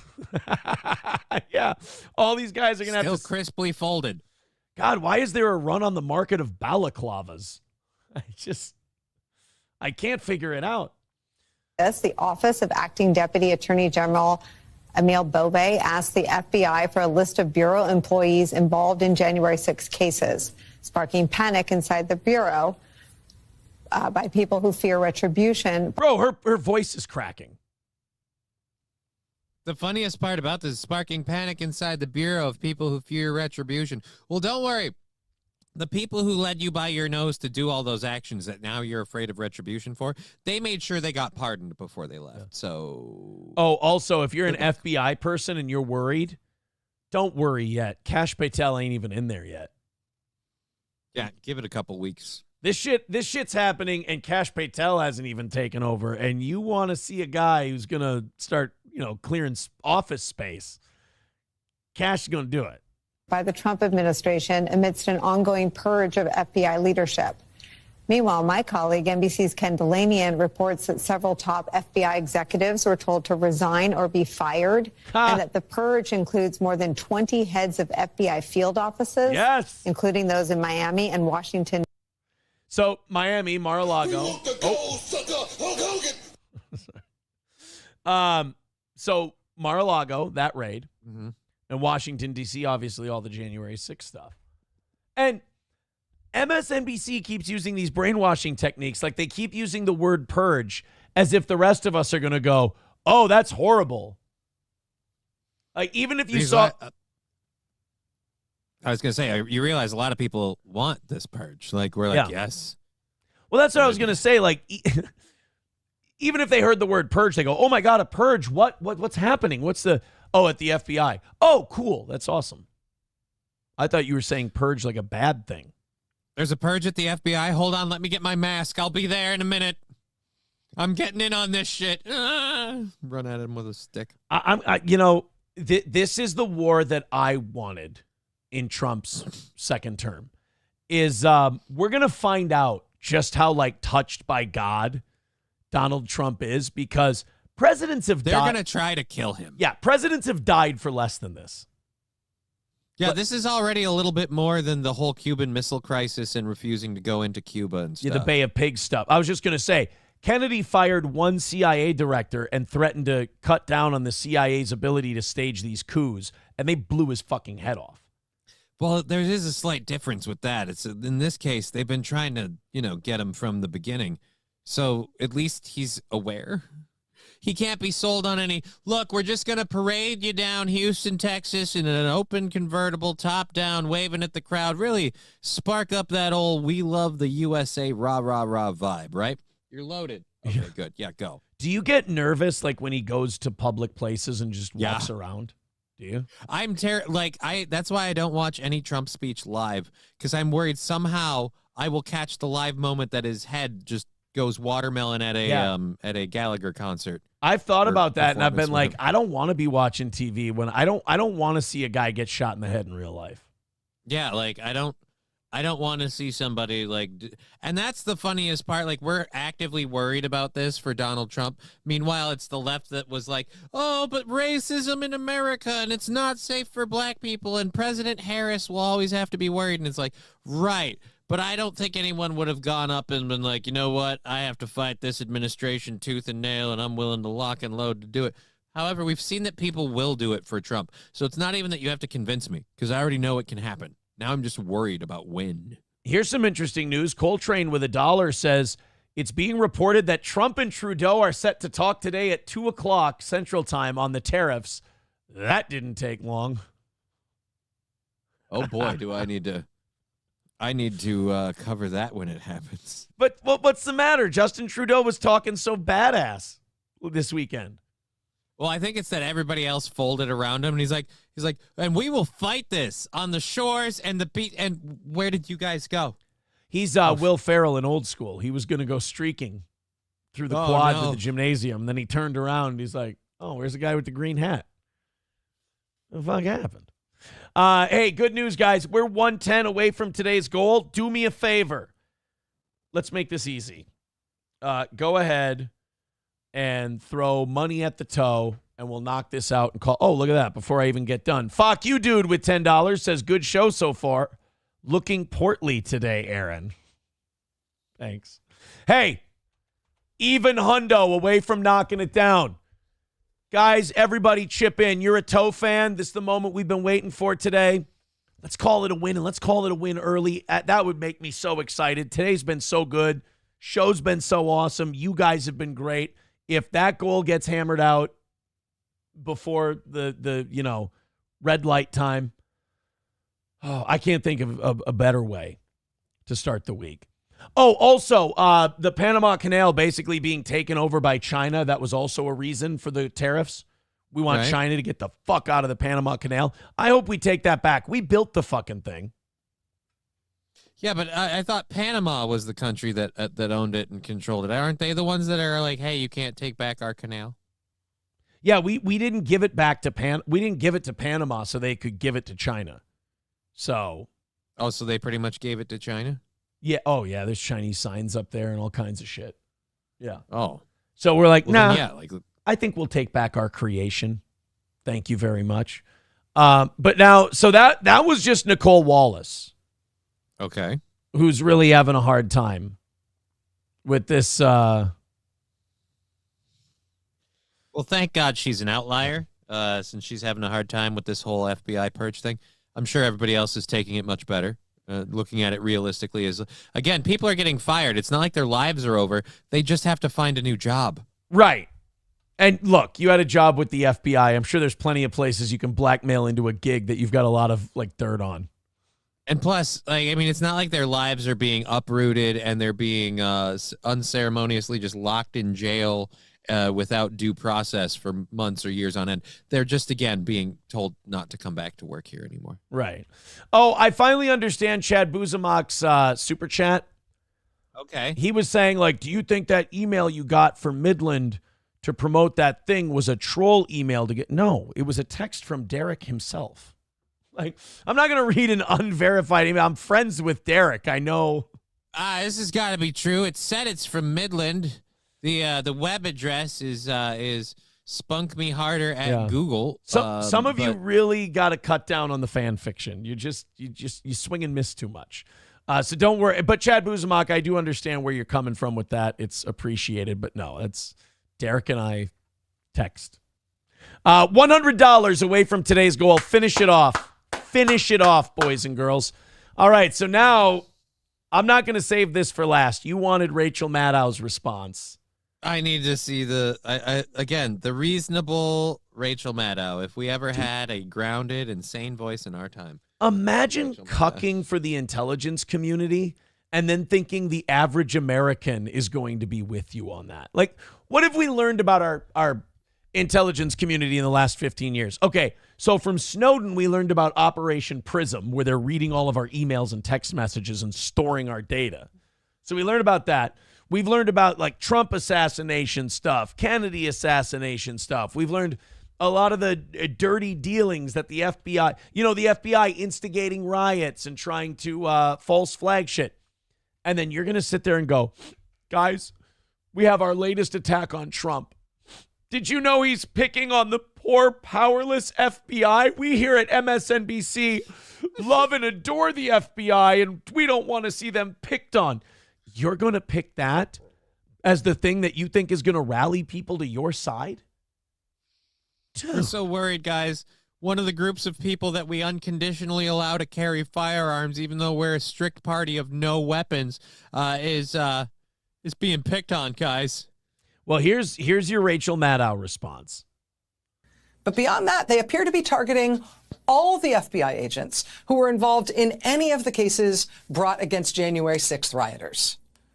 And to put this in perspective, I think that is kind of shitty, actually. I'm going to take Rachel Maddow's side on this because those FBI agents were very instrumental in the prosecution of those January 6th people, and they should know a lot about it. I mean, hell, they were there trying to storm the Capitol.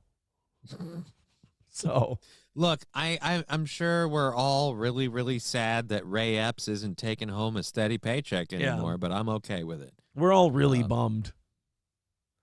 January 6th riot cases make up the largest single investigation ever in the history of the Bureau. The January 6th cases are the largest criminal caseload ever assembled by the Department of Justice. If they are going to try to purge every FBI agent who took any part in any one of these well over 1,000 cases, right? That's kind of the whole FBI. Good. Yes! All right. Wait a minute.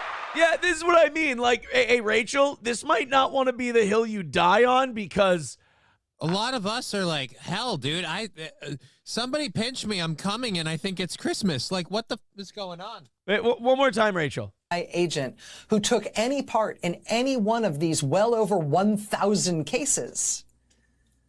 That's kind of the whole FBI. Good. I mean, not every single member of the FBI, but certainly most of the FBI. But beyond that, they appear to be targeting all the FBI agents who were involved in any of the cases brought against January 6th rioters.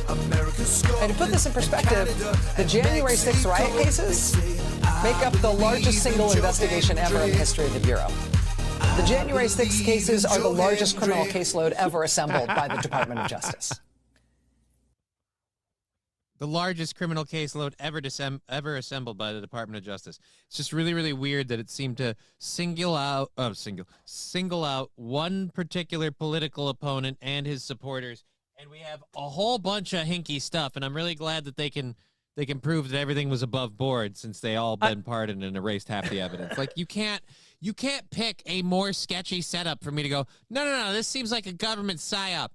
I mean, honestly, I blame the Democrats and Joe Biden for this. Like, I have no sympathy for this. You pardoned everybody involved with the investigation. We're not allowed to look into the committees that looked into and in some cases just rounded up and locked up citizens of this country.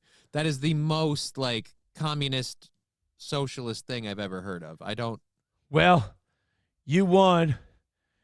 All these FBI people involved in J6 are leaving. Well, Bye. It's just like, that's the weirdest thing about these MSNBC clips. It's like, guys. Everybody you're telling this to knows. Like, they're the ones cheering. Yeah. It's like, wait until they hear what we know they don't know yet.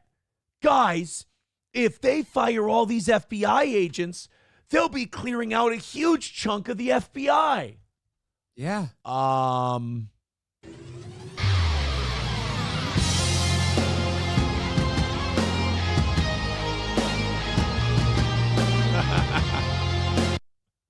You mean all the FBI agents that were taking part in helping to round up citizens of this country, many of whom did nothing violent or anything, just kind of walked through an area?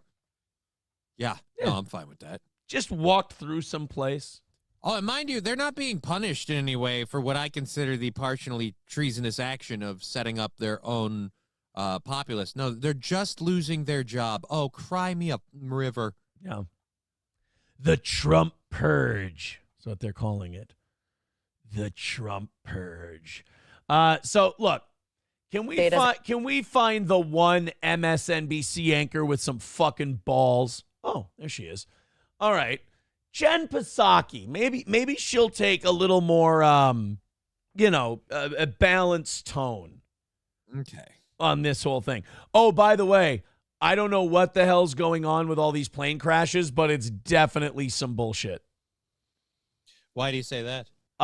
Washington, D.C., Philadelphia, Alaska, America, Scotland, and Canada, and Mexico. They say, I believe in plane crashes.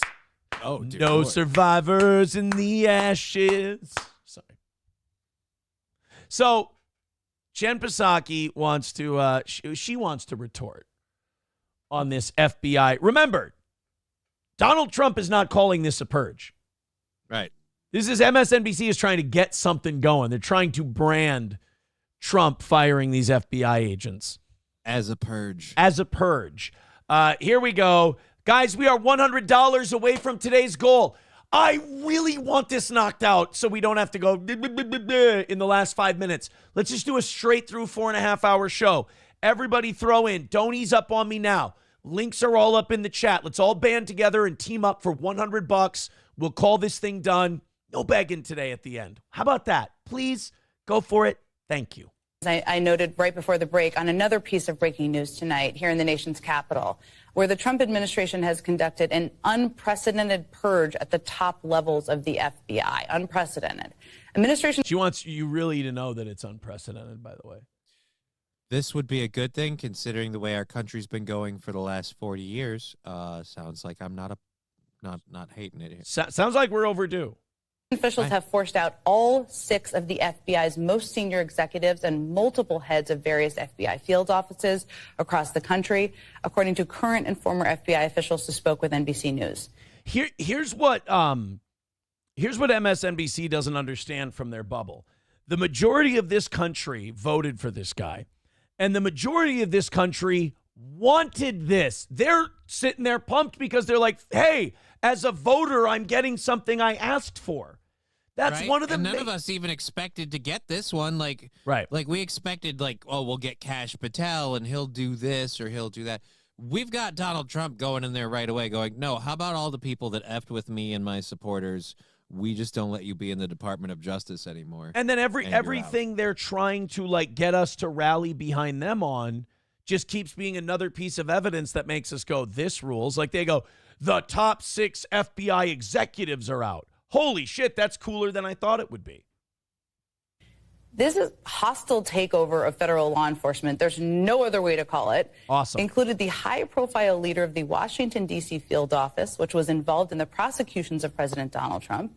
The Department of Justice also fired multiple federal prosecutors who conducted the criminal investigation of January 6 rioters, according to sources. Good. Cool. Yeah, these are the same people that did nothing, absolutely nothing with the Biden laptop stuff, with the Biden administration. You didn't investigate them for corruption. You didn't go after them for dick. So I'm sorry, I have a hard time with the whole, when the guy you guys actively tried to effing, in my opinion, actively tried to murder, like when he gets in charge, going, how about I don't let you, have a job anymore? Again, this kind of speaks to how like too civil we are as a country or as a society now, because like in a simpler time, we would reach back to a simpler time and have them burned at the stake. You're the FBI, are you? You and that farm and that stupid little assassin. Did he die? Just the biggest dickhead line in any movie ever. Did he die? It's it's just the It's at the part. That the rest of it's fine. Oh, it's for the sure. That's the the dickhead part.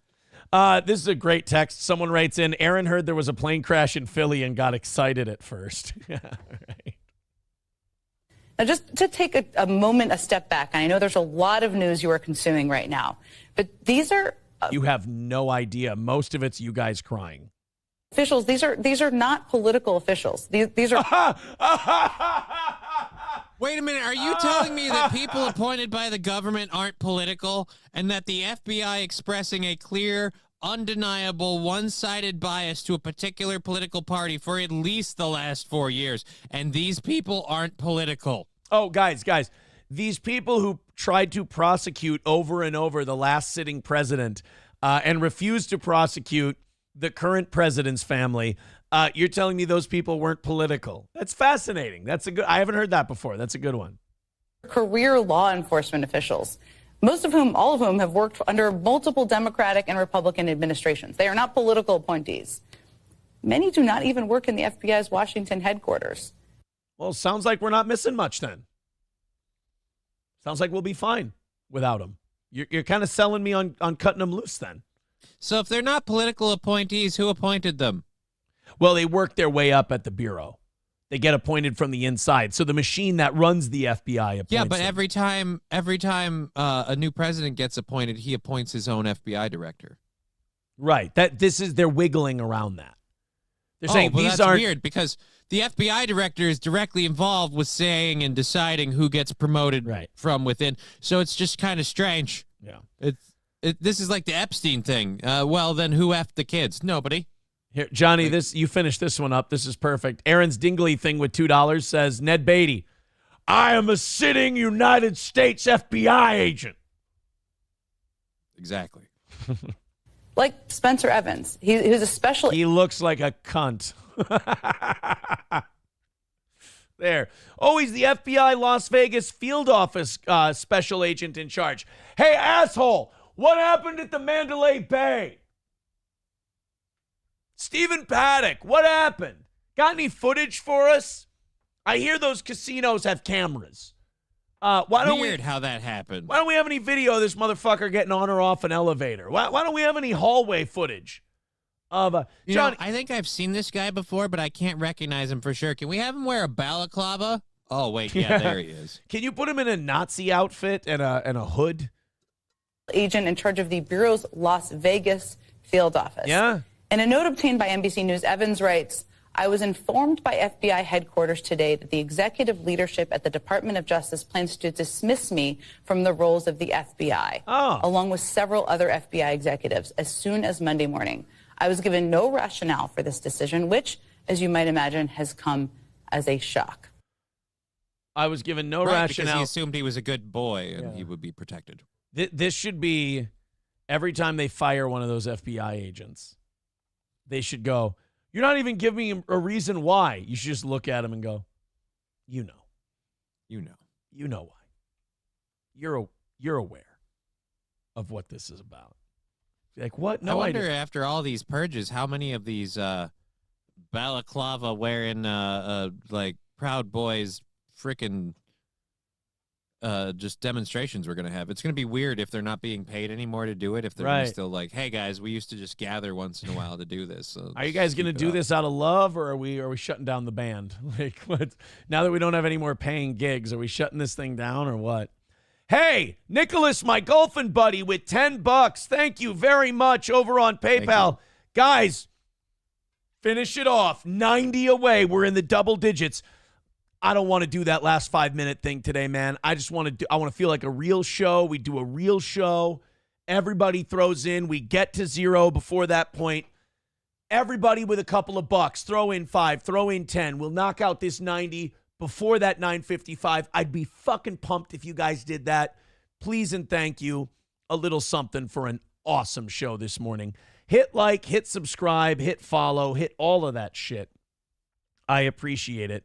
One more item before we get to this Jerry Springer Netflix thing that I want to talk to you guys about. Mm-hmm. See, I was sick this weekend. I got to watch a bunch of shit that I can talk to you guys about. You can now talk on? Yeah, I can speak on it now because I was sitting there coughing up phlegm all weekend. One more little federal news story here. All federal employees have been ordered to delete pronouns from their email signatures by the end of Friday. This is something, if I could vocalize one annoyance that my friends in the private sector have had the last few years that I've noticed, they have been like, I fucking hate the fact that we have to put our pronouns in our work emails. Really? Yeah. They're like, and it's not, basically their thoughts were, it's not worth saying anything. Like, it's not worth getting bent out of shape over. Why not? Well, Fight because for what you believe in. It's your job and you don't want to get fired. You know, you got a mortgage and shit. I get it. I understand. And they're like, it's not worth fighting over. It's not worth butting heads over. So we just do it. But we all think it. Like, and they'll even say, they're like, the vast majority of everyone at the job thinks it's dumb. You know, we do it to accommodate one or two people. Well, they do. They say we do it to accommodate one or two people. And then there's also a couple people who are like, well, look at how progressive I'm being. I hate those people.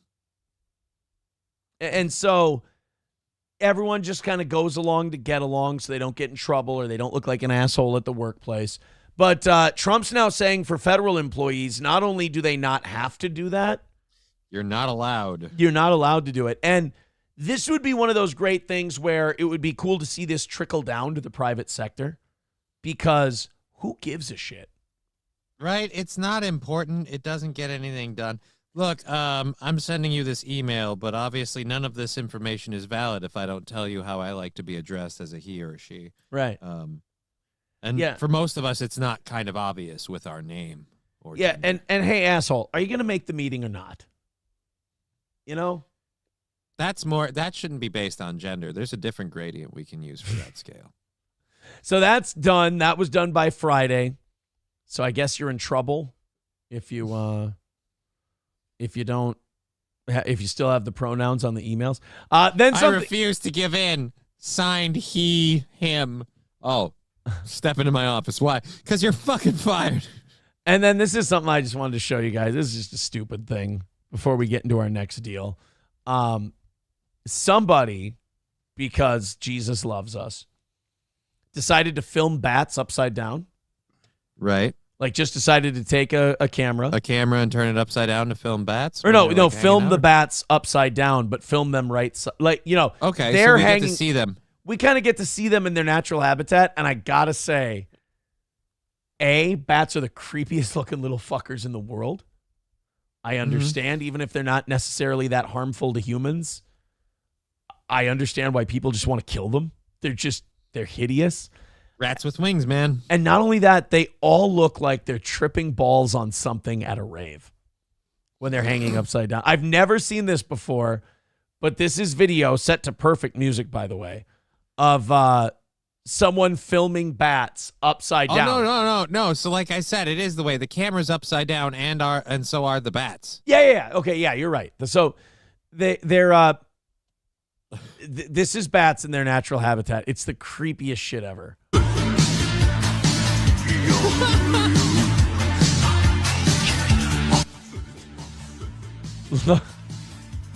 Look at are those their teeth?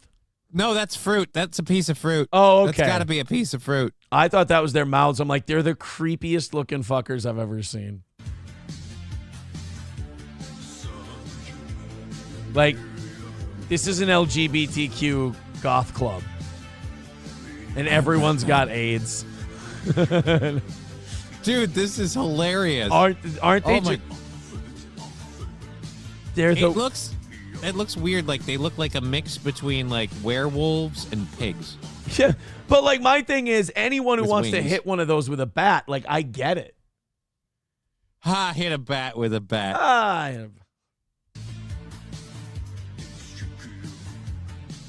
Dude, the buckets actually look like lamps and shit. That's creepy.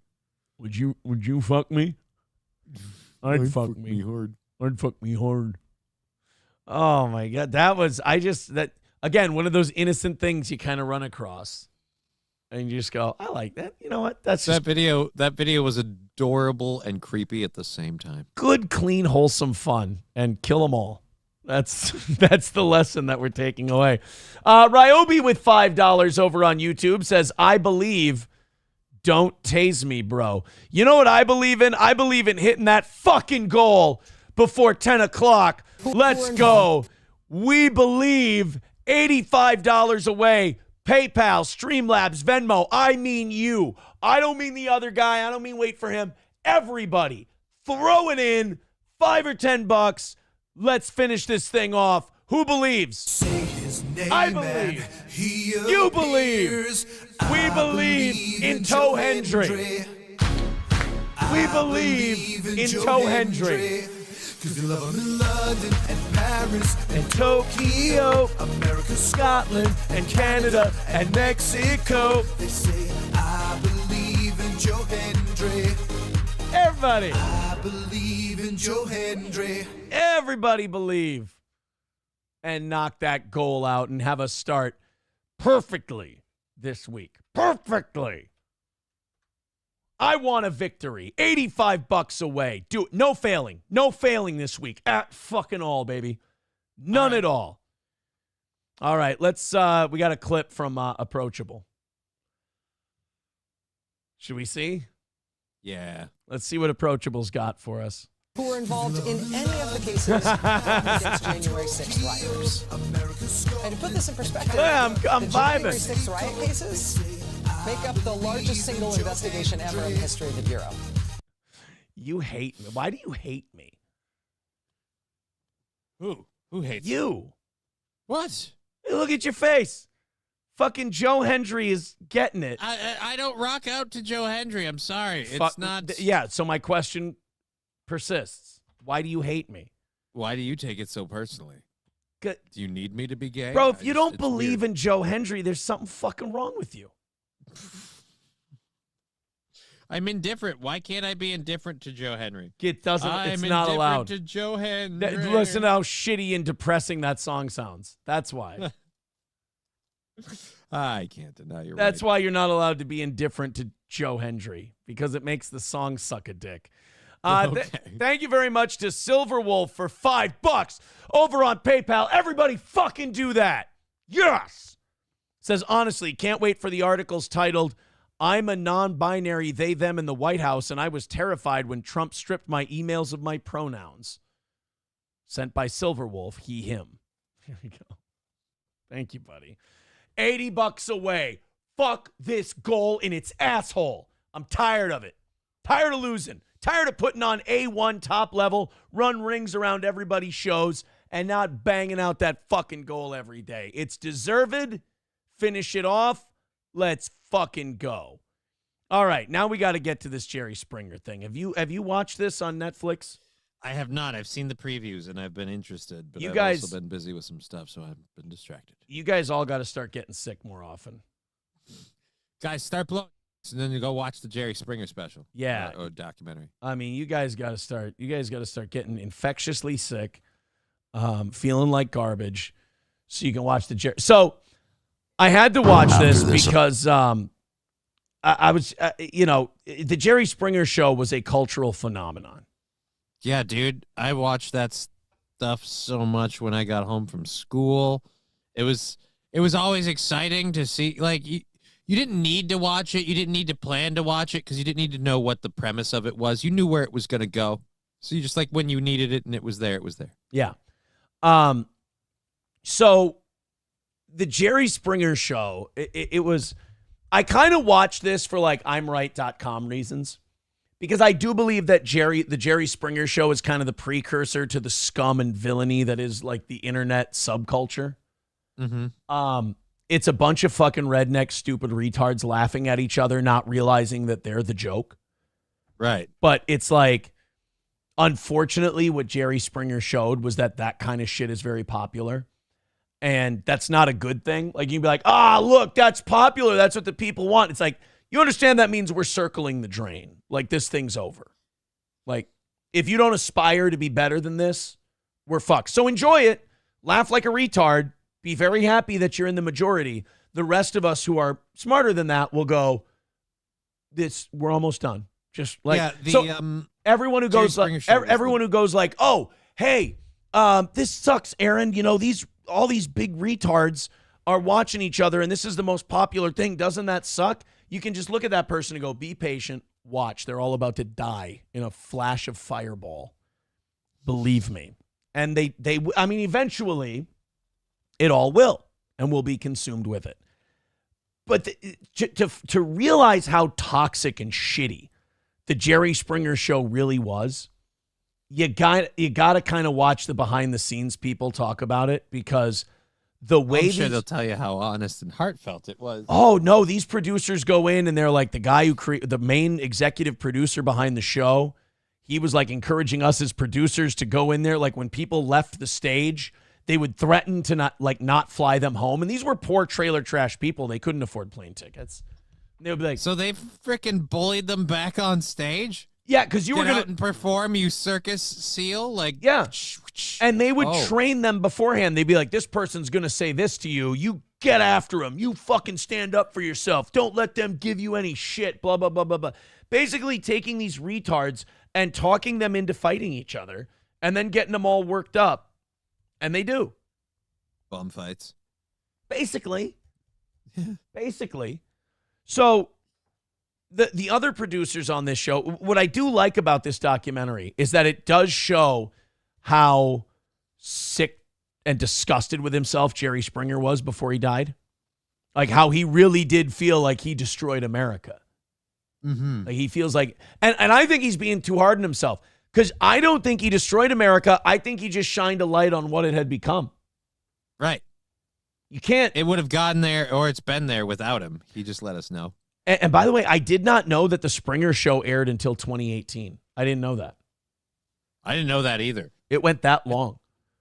And then, like, while these producers did gas these people up, always remember that any of these people at any time had the ability to say, no, fuck you, and go home. Right. Or not do this in the first place.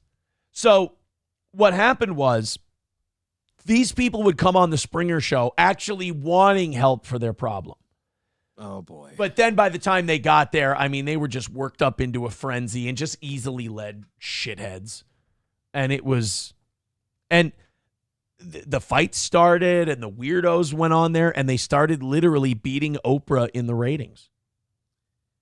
And once the ratings, that's when magic happened. Yep. So this is the trailer for Fights, Camera, Action. It's a 2-part Jerry Springer documentary on Netflix. It's very, very good. After this, I'm never talking about this show ever again. By the way, that guy's awesome, because he just talks about what a piece of shit that whole show was, how he was a piece of shit he doesn't excuse himself at all. He's like, in order to do that show, I was just drunk all the time and I was doing blow and I was just a piece of shit because I had to quiet the voices that were telling me I was destroying the country. Is he one of the producers? Yeah. By the way, towards the end of his life, he did feel that way. That was genuine. Yeah, that was genuine. Didn't he? What did he die of? I think he had cancer. Huh. Maybe he gave himself cancer. Yeah. Or somebody else did. This guy, he was the guru behind the whole thing. It was his plan to just make this as crazy and retarded as possible.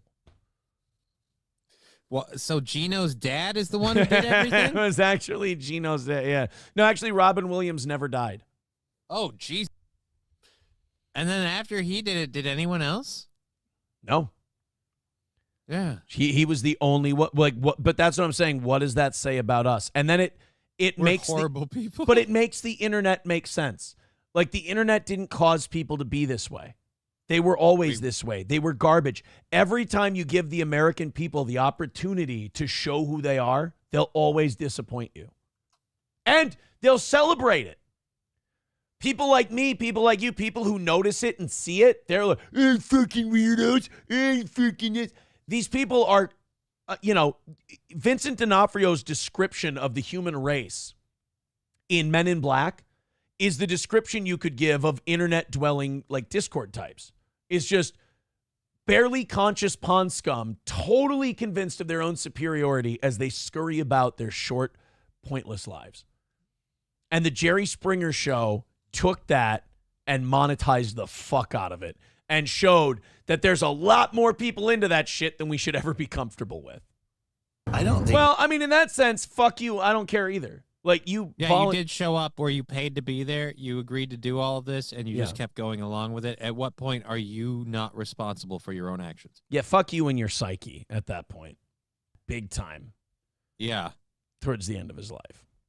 Yeah, they go over this murder that happened between guests on the show. Mm-hmm. And, like, Jerry, like, oh, this was funny. So the woman getting murdered isn't funny, but like, hey, dude, this murder happened on the show. Hilarious. This woman in a love triangle got murdered, and they caught wind that the government wanted to subpoena everyone on the Springer Show. Mm-hmm. So the producer and Jerry decided to take the whole staff to do an on-site show out of the country. Okay. So they could avoid the subpoenas in the murder case. Nobody from the show ever got subpoenaed in the whole deal. And do you know where they went? Where? They went to do a show from Jamaica. I'm not kidding. It's in the documentary. Do you know where they went in Jamaica to do the Jerry Springer Show? Where? Hedonism 2, the Swingers Resort. It's in the movie. It's in the documentary that the Springer Show, the most disgusting, culturally subverting piece of shit program ever, went to Hedonism 2 in Jamaica to film a show as an excuse to dodge subpoenas for a guest on their show who'd been murdered. Can't make it up. When they said they went to Jamaica to do a show from a resort, I was sitting there watching it going, please, please. And sure enough, and boom. Guys, it's and look, I think we can all agree nothing good comes from going to Hedonism 2. Let's just puts you on a bad road. Jerry Springer Fights Camera Action is the name of the documentary. It's on Netflix. It's it's really, really good. It's really, really good. Thank you very much to Sonny with $15. Says, I just listened to your show for my whole snowplow route this morning and made $1,450. Have a great day. Well, holy shit. Thank you very much, and congratulations on making a fuck ton of money. I'd like to make that much money today. That would be lovely. Hey, guys. Wouldn't bother me either. $65 away from today's goal. Finish it off for us, would you? We've done. Please and thank you. It's been the perfect show. I mean, it's really been fucking killer today. Looks like hold on one second. We topped out at 901 people on our platforms today. So thank you very much for that. Hit like, hit subscribe. I appreciate that. Keep it going for the toe, but knock out that last $60. That would be awesome. Oh God, people are seething in the chat because I thought the hedonism thing on Springer was funny. I thought that was a funny reference. People are like, yeah, I can't stop talking about the guys. A little joy in your life is not going to kill you. Jesus Christ, you guys. It's the irony of a trash show going to a hedonism resort. Guys, I appreciate that I'm so good. You obsess like this. Learn to have some fun with me, huh? Learn to have a little bit of fun, guys. You need to calm down. You are being a little too Jerry Springer. This is what we kind of talk about in the documentary. Gotta take it easy, guys. $60 away. Everybody throw in, because in 7 minutes, I don't want to, please. We've done a killer fucking show today. It's been great. It's been amazing. The audience has been incredible. Nothing but rave reviews. for today's program. And you know what? We deserve to knock out that goal. So $65 away. Hit it. Knock it out. We appreciate it. Go to town. Finish it off in the next 5 minutes here. And no rattling cans today. Just banging it out. Just getting the W. Boys. Thank you. I have one more Royal Rumble thing to show you, Johnny. Do you know the YouTube guy I Show Speed? No. The kids love I Show Speed. He's a guy. Okay. Right? And I Show Speed showed up at the Royal Rumble. They threw him in there as their little celebrity guest thing, whatever. And Scott Steiner's nephew, Rick Steiner's son, his name is Braun Breaker. He's one of the big guys in wrestling right now. He gave a nice little welcome to I Show Speed. So I Show Speed helped Braun Breaker eliminate a guy from the Royal Rumble, helped throw him over the top rope.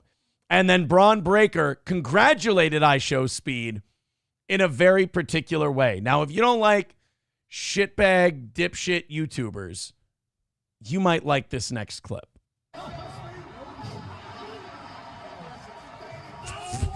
Oh, speared him. Oh, boy.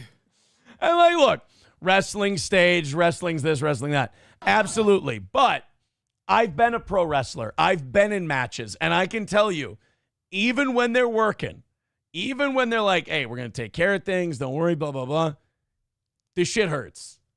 And I never took anything that intense. I mean, that's a 200, probably 65-pound guy full of muscle. Right. Taking you to the ground.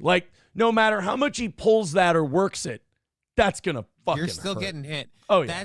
That's like getting tackled in football. All right? That boy has a concussion. Okay? Oh, my God. And that... He's scared now. Oh, well, that's WWE knows what people want to see. Yep. I mean... Face plant a YouTuber. That they just want to see that YouTuber get the living shit kicked out of them. That's it. And the YouTuber's like, I'm getting paid how much? All right, beat away. Yeah. Beat away. I don't think... I still don't think it went the way that maybe he thought. I mean, it always hurts a little bit more than you think it's going to. What do you think of Stephen A. Smith perhaps running for president? I think that would be hilarious, and the Democrats' only chance to beat whoever's going up next. Vance? Is Vance the next in line? J.D. Vance has got... I mean, I think things would have to go pretty shitty for this Trump administration for it not to be J.D. Vance. Okay. But Stephen A. Smith says that he might run for president because the Democrats, quote, look so pathetic after a poll. Now, there's a reason for this. There was a poll recently that showed him barely losing to Tim Walz. Which is funny because he's not even trying. Hopefully Walz can put up a defense. Better than he did with that horse.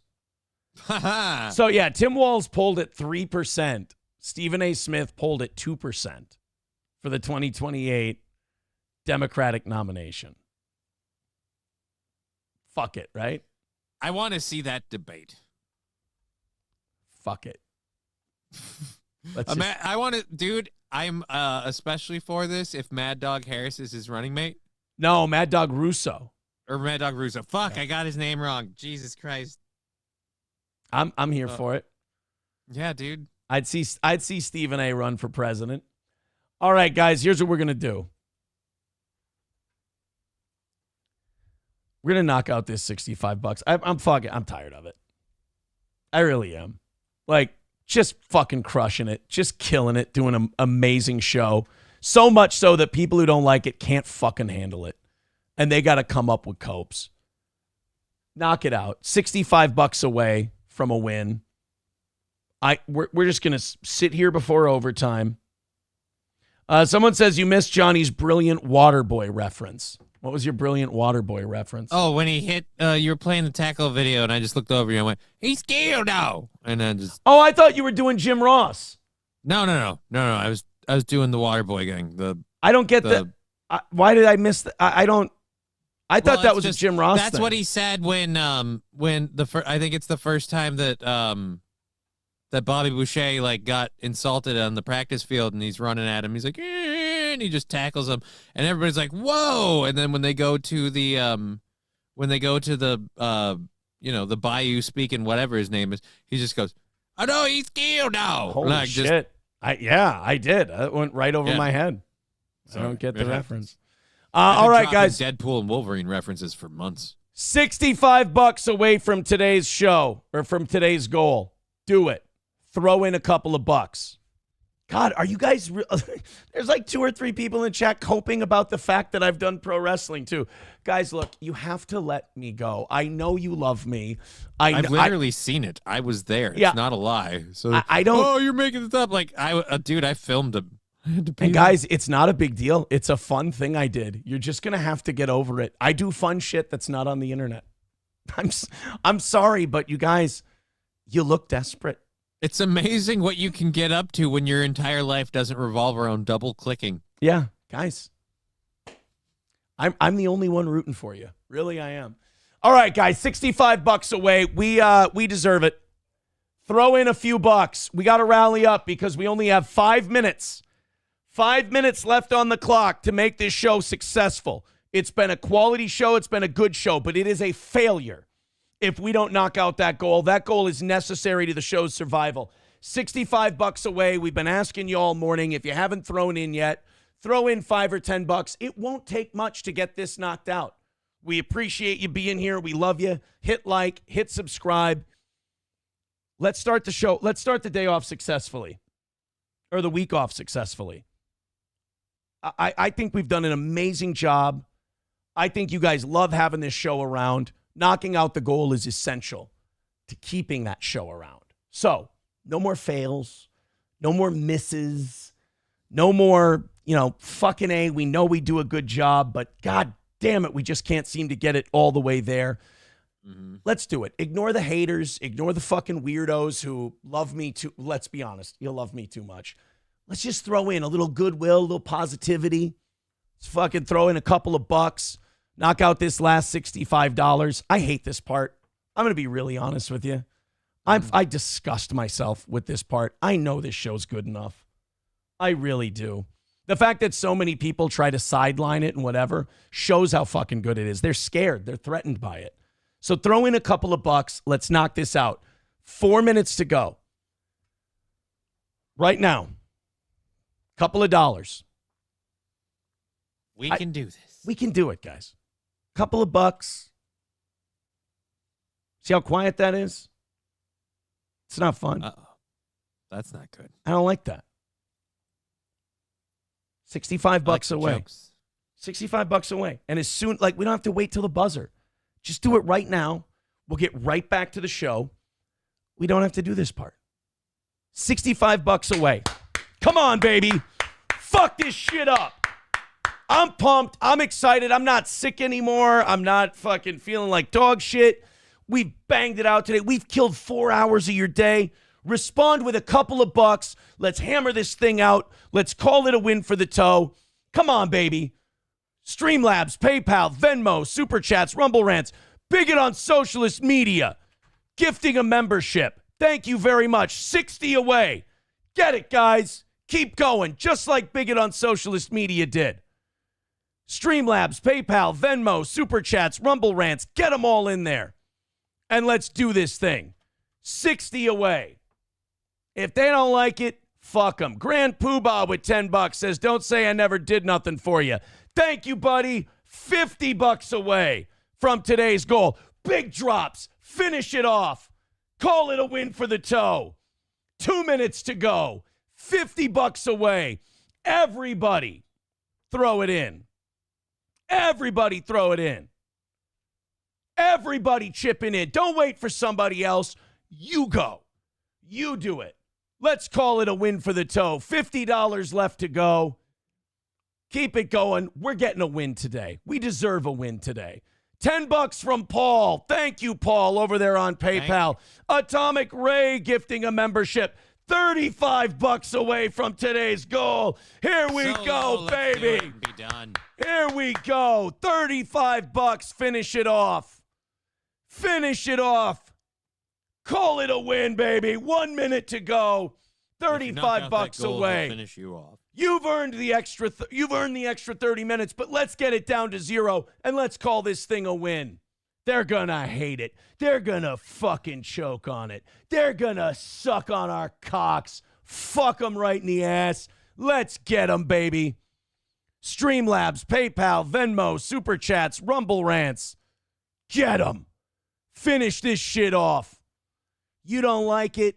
Leave. We don't fucking need you. $30 away from Dead Game. I don't like this. This show is fucking pathetic. You can't fucking live without it, you lying sack of shit. You lie to yourself every day of your life. $30 away. Knock out the 30. All right, we got 20 seconds left in regulation. And then we're going to knock out that final $30 during this overtime. $1 a minute.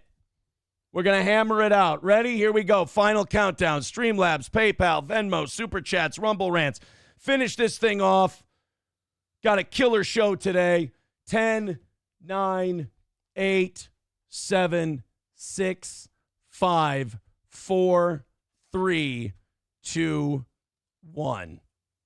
Power of positivity, baby. Knock out that last $30. Throw it right in their fucking faces. Make them eat it. Make them fucking choke on it. Steel Toe deserves a win today, man. It's a killer show. $5 from KJ Fury. Thank you very much, buddy. Under $30 left. Under $30. Suck our fucking dicks. No misses, baby. No misses today. Keep it going. A French gynecologist has been suspended. Now, you're going to miss the good old days when gynecologists got suspended because they were being wildly inappropriate, putting, I don't know, fucking, let's say just maybe not using the instruments. Doing it old school, going by feel. Using my manoscope. $1 from numero uno Josh Denny fan says, you going to watch Keanu on Jim and Him. I don't know what Jim and Him is. Be honest, sounds kind of gay. I don't know what Jim and Him is. I do know that we're about $27 away from today's goal. Fucking do it. Someone said get a welfare check on this man. No, I'm just pumped for my show, man. If me being pumped for my show and excited for my program bothers you, suck my fucking dick. You're obsessed with me anyway already. Might as well just go the rest of the way. So this French gynecologist got fired, got canned, because he would not treat a biological man who had become a woman and did not have a penis, or did not have a vagina, excuse me. They didn't have a penis, there would be no problem. But he got fired. What are you supposed to do? Like, I don't understand. Like, how are you supposed to fix? They don't have the issue that they want to have, though. Like, oh, I need someone to make sure that my vagina and my uterus are in good working order. Well, good news for you on the second one, you don't have one. Bad news for you on the first one, it's imitation. I can't do anything for it. Like, right. What do you want? Like, are you supposed to pretend and just like stare at their dick? And I feel like you should see a wound specialist. But it's just... Oh, wait, no, this guy's still got the bottom thing. He didn't even do the surgery. What are they supposed to fix with you? Like, there's one thing to be delusional, and then there's another thing to, like, make others live in the delusion. It's like, okay, I'm a gynecologist. My job depends 1,000% on biology. Like, I can't... I can't go with your identity. My job is not to, let's say someone who identifies as a woman is a woman. My job is not to treat women. My job is to treat vaginas. So I'm a woman, you have to treat me if you're a gynecologist. No, I don't. Do you have a vagina? No, I don't. What am I supposed to treat you for? All right. Actually, you know what? Do it. Treat them. Do the whole thing. Give them a pap smear through their urethra. Look, you give these guys a rough ride one time. Yeah. With them gynecological tools. They'll be like, Shove that fucking old Jaws of Life looking thing into their piss hole. The freaking silver duckbill thing and just go right in the old pee hole. Shove that in the pee hole, and guess what? They won't be calling back for a follow-up appointment. Oh. That's for sure. Or check their prostate while they're in there. It's like, I'm a gynecologist. All right, here we go. I got to pick a hole, bro. I don't know. Or I got to make one. And trust me, you don't want that option. You don't want me to make a hole, dude. Because that's what we call in the business tunneling. Fuck you, dude, with $10 says savory, savory, savory, savory, savory, savory, savory, over and over and over again.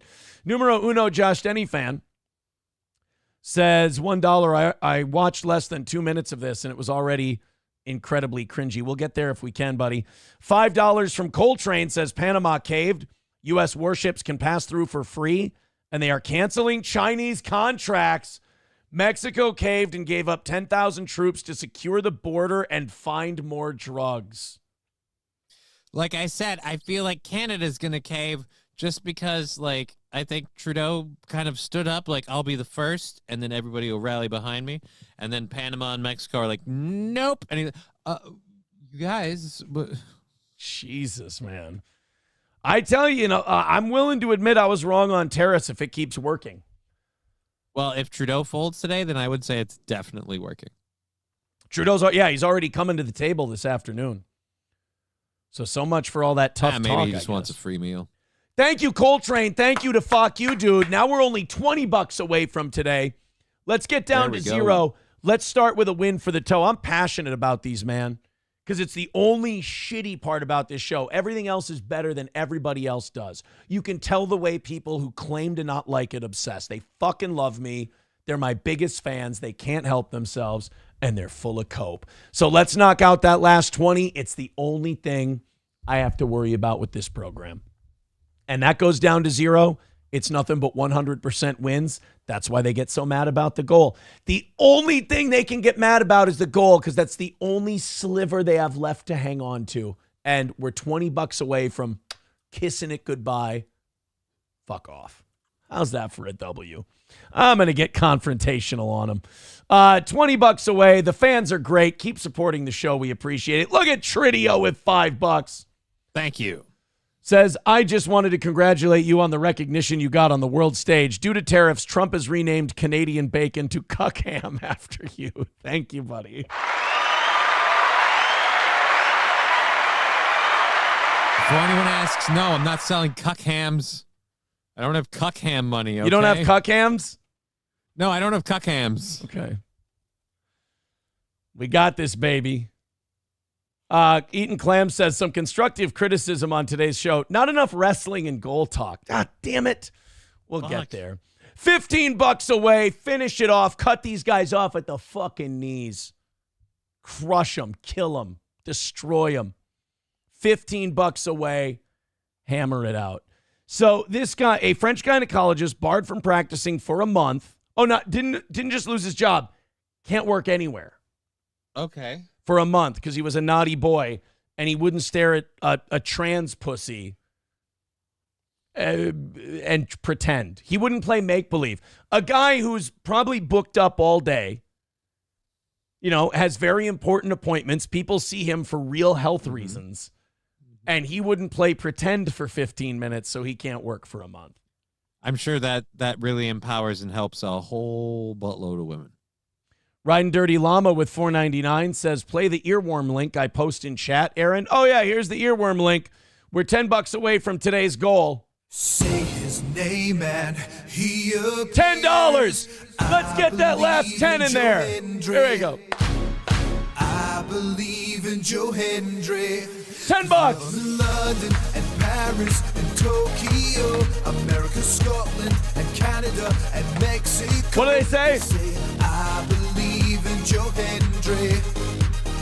I believe in Joe Hendry. Oh, $10 away. Do it to it, Lars. Let's call it another win for the toe. I know it drives you nuts. I know it fucking eats at you. And we're going to win, and there's nothing you can do. Last $10, guys. Throw it in. Let's make it a win. Dr. Victor Acharian was accused of transphobia. How dare he? After he turned the patient away in August 2023, and LGBT groups lodged complaints. He refused to examine a trans patient on the grounds that he was only qualified to treat, quote, real women. He could not have done, he could not have been more like doing his job. Right. Like he could not have been less offensive than he was. It's the least offensive you can be as a doctor to like, literally, he's not allowed to practice for a month because he accurately stated what his job was. It's weird, almost like if they don't get their way for like even a split second, they throw a weird tyrannical tantrum. I know. You'd think they were only hurts everybody. You'd think they were steel toe haters denying their fandom. Right? $10 away. Let's fucking go. This is going to scare the shit out of a lot of people, including some Republicans. I don't think this is just going to be a triggering the libs kind of a thing.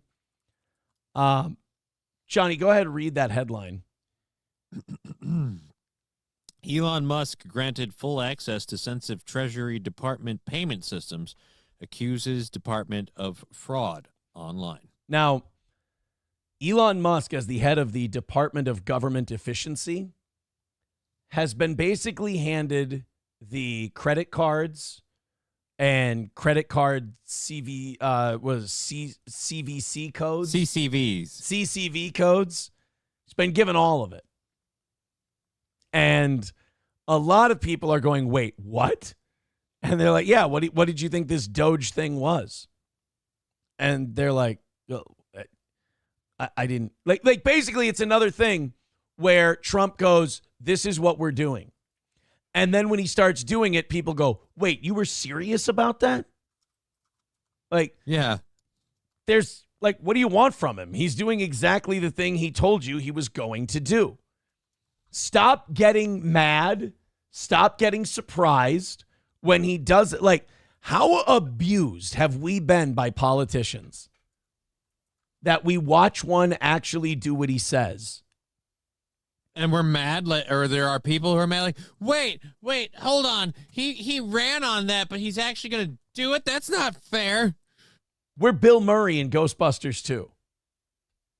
We're going, hey, aren't you supposed to like lie to me and kiss my butt? What you looking up? Oh, nothing. Somebody messaged me, so I'm just. Ooh, cool. What's it about? What are they talking about? That's private. No, it's not private. No, you're doing it on the. You're doing it on the show. I'm not going, dude. I'm not reading this to you. They were good enough. Like stole your attention. Come on, it's got to be good. Nah. Are they pregnant? Like I said, this is one I'm not. No, I'm not talking about this. Well, then no. If you're doing it on the show, you can talk about it. No, I can't. Yeah, you can. No, I mean literally, you can. If we're in the middle of, all right, let's say I can, but I don't want. No. If we're in the middle of doing a show, and then you're like, well, fuck the show. Let me type this up here. What? It's got to be something good. I apologize. I muted the mic when I realized I'm clicking keyboard. No. Go ahead. Oh. No, I was asking you a question, and you literally were clicking. I'm like, well, I don't have his undivided attention, so I need to know what's so goddamn good. See what this shit is, Jake? Is 99% bullshit, but it entertains me. What's the no? Come on, it's gotta be good. Not even a little.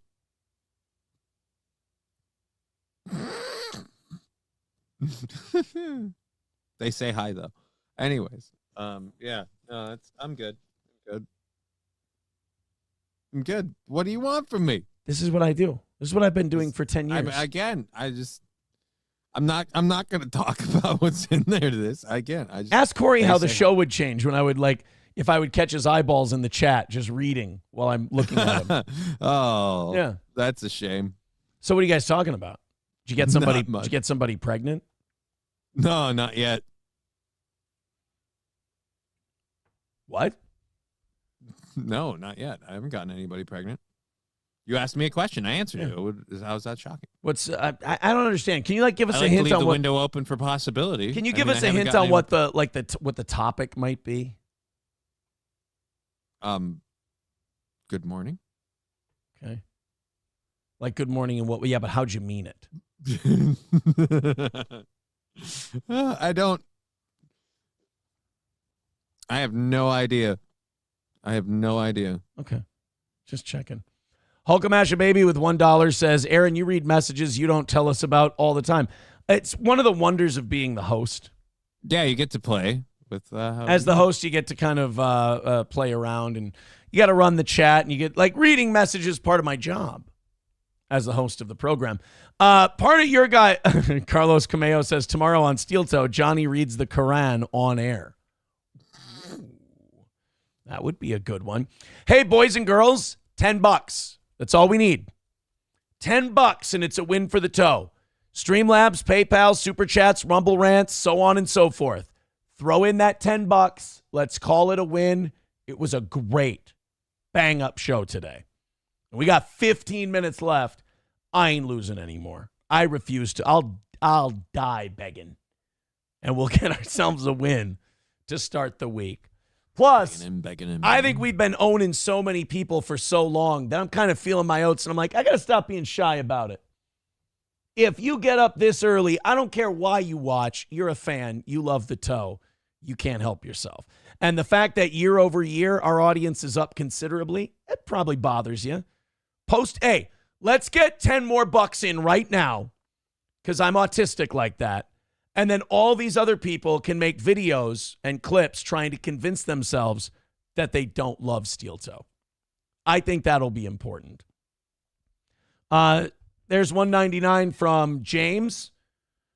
Why do normal women find they don't at all, James. I'm sorry. That's another little fan fiction you wrote for yourself. Again, James, pretend you're not a big fan, sweetheart. Somebody's coping. Pants Maestro's coping. MSO is coping. It's too bad, man. You guys are here. Oh, but we watched it for this. No, you watch because I'm fucking good. Approachable says, Aaron, his exotic meat delivery was getting dropped off, and they needed the code for the freezer before that meat started to thaw out. Oh, is that what the message was? No, again, I have to keep telling people, if I was, balls deep in exotic meat money, I would not be doing, my shows all the time with goals. I wouldn't be trying to make my goals for my shows if I had exotic meat money to keep me afloat. You know what I mean? Bigot on Socialist Media says, will be a passionate win for the toe. Oh, it's going to be a passionate win for the toe.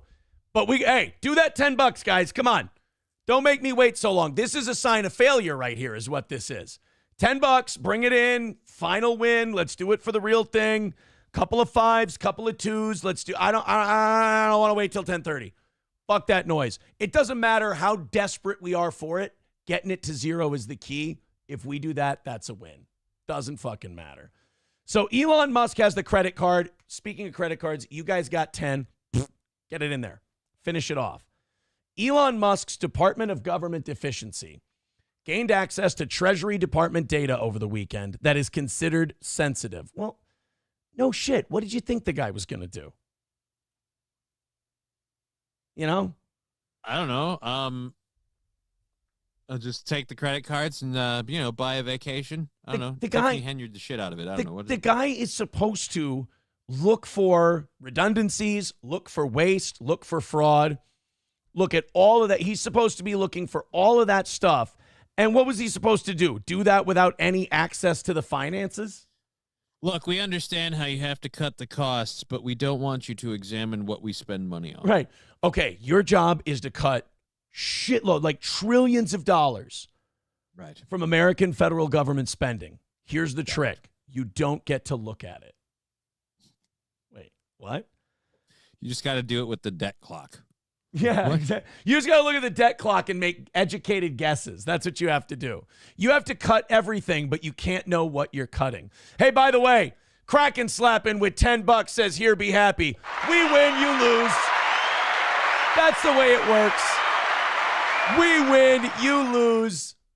Suck it. No, go make a Cope video about how terrible I am. Surely it's going to be great. You're a big fan. Dash with $2. Thank you very much. We're officially over for today. Another win for the toe. I'm happy. Killer show today. Sarah with $5. Thank you very much, Sarah. We're into tomorrow morning already. Thank you so much. They're seething all over.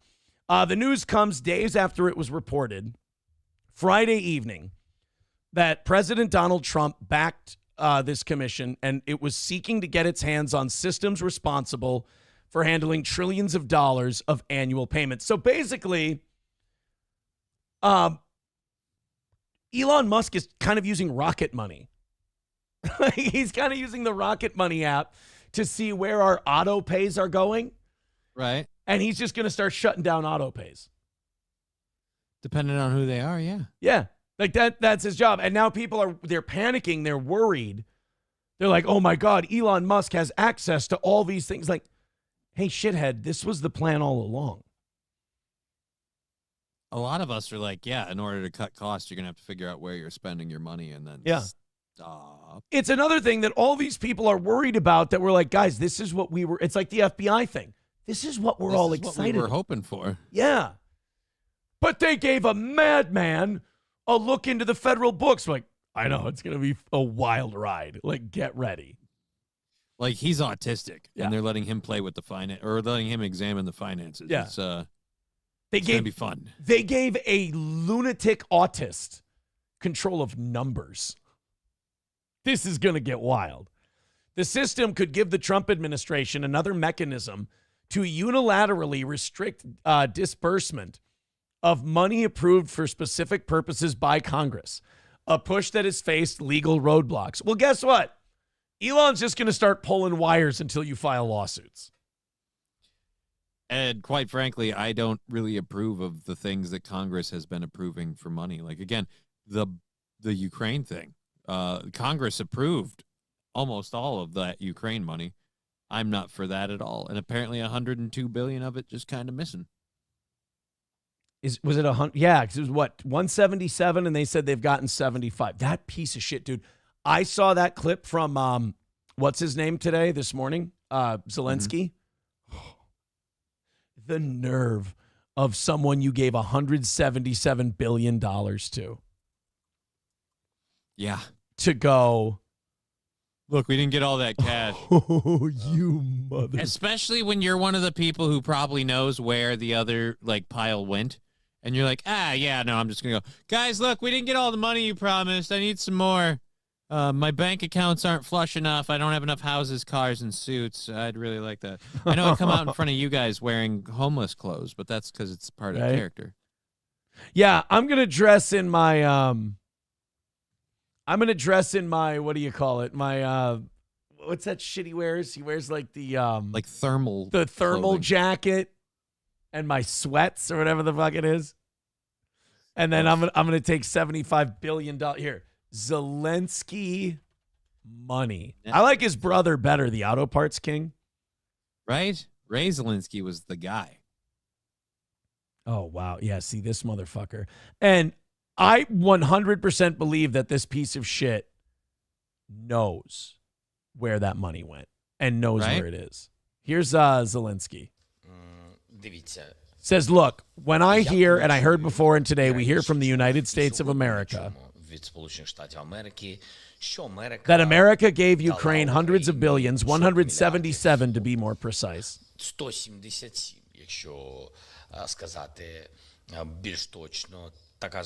That's what the exact figure sounded like, which was supported or voted by the Congress, etc. Look, as the president of a warring country, I tell you, we received just over 75.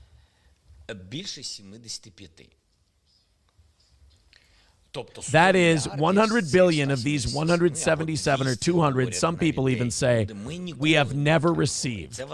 And this is important because we are talking about specific things.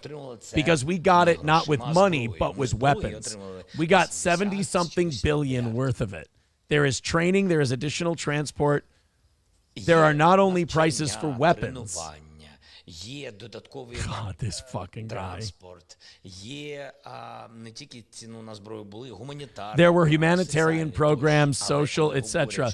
But when they say that Ukraine during the war received $200 billion to support the army, etc. This is not true. I don't know where all this money is. Yeah, you do know where a lot of it is, your bank account. Yeah. Oh, I don't believe for I don't believe for a second that this guy doesn't know where that money is. Oh yeah, no, dude. You know who has it. They're your handlers. They're the people who put you in. Like again, I don't think you just showed up in the middle of the night to lead your country into this revolution when before this you were a comedic singer and actor on TV. This screams so much of Wag the Dog that it hurts. Yeah. It's just like you are a prop. And not only that, we know that they've been selling our weapons. Right. And they've been making money on that. So I wouldn't be surprised if the Burisma people got their cut, Zelensky got his cut, they sold a bunch of weapons, and all that is off the books. They're going to... You know what it is? Zelensky's the Mandarin from Iron Man 3. He's Trevor. He's just an actor. You know? You got to leave him alone. But I do think they're hiding a lot of that shit. And I think they're going to use that as the next way to try and get taxpayer money out of us. I mean, good luck from the Trump administration, but I do think they're going to. Das Optic Nerve says, this motherfucker begging harder than Steel Toe. Yeah, but we get to zero. We get W's. They don't. Yeah, he never counts his goal over to the next day when he meets it. Yeah. And they keep going. Ukraine doesn't get a war goal, nail it, and then take the rest and roll it over to the next day. We're the most honest, baddest motherfuckers out here. Oh, by the way, Steel Toe derangement syndrome sufferers. But I'm afraid I've got some bad news. We did it again. We started off the week with a win. And we're going to keep winning because just sheer force of will.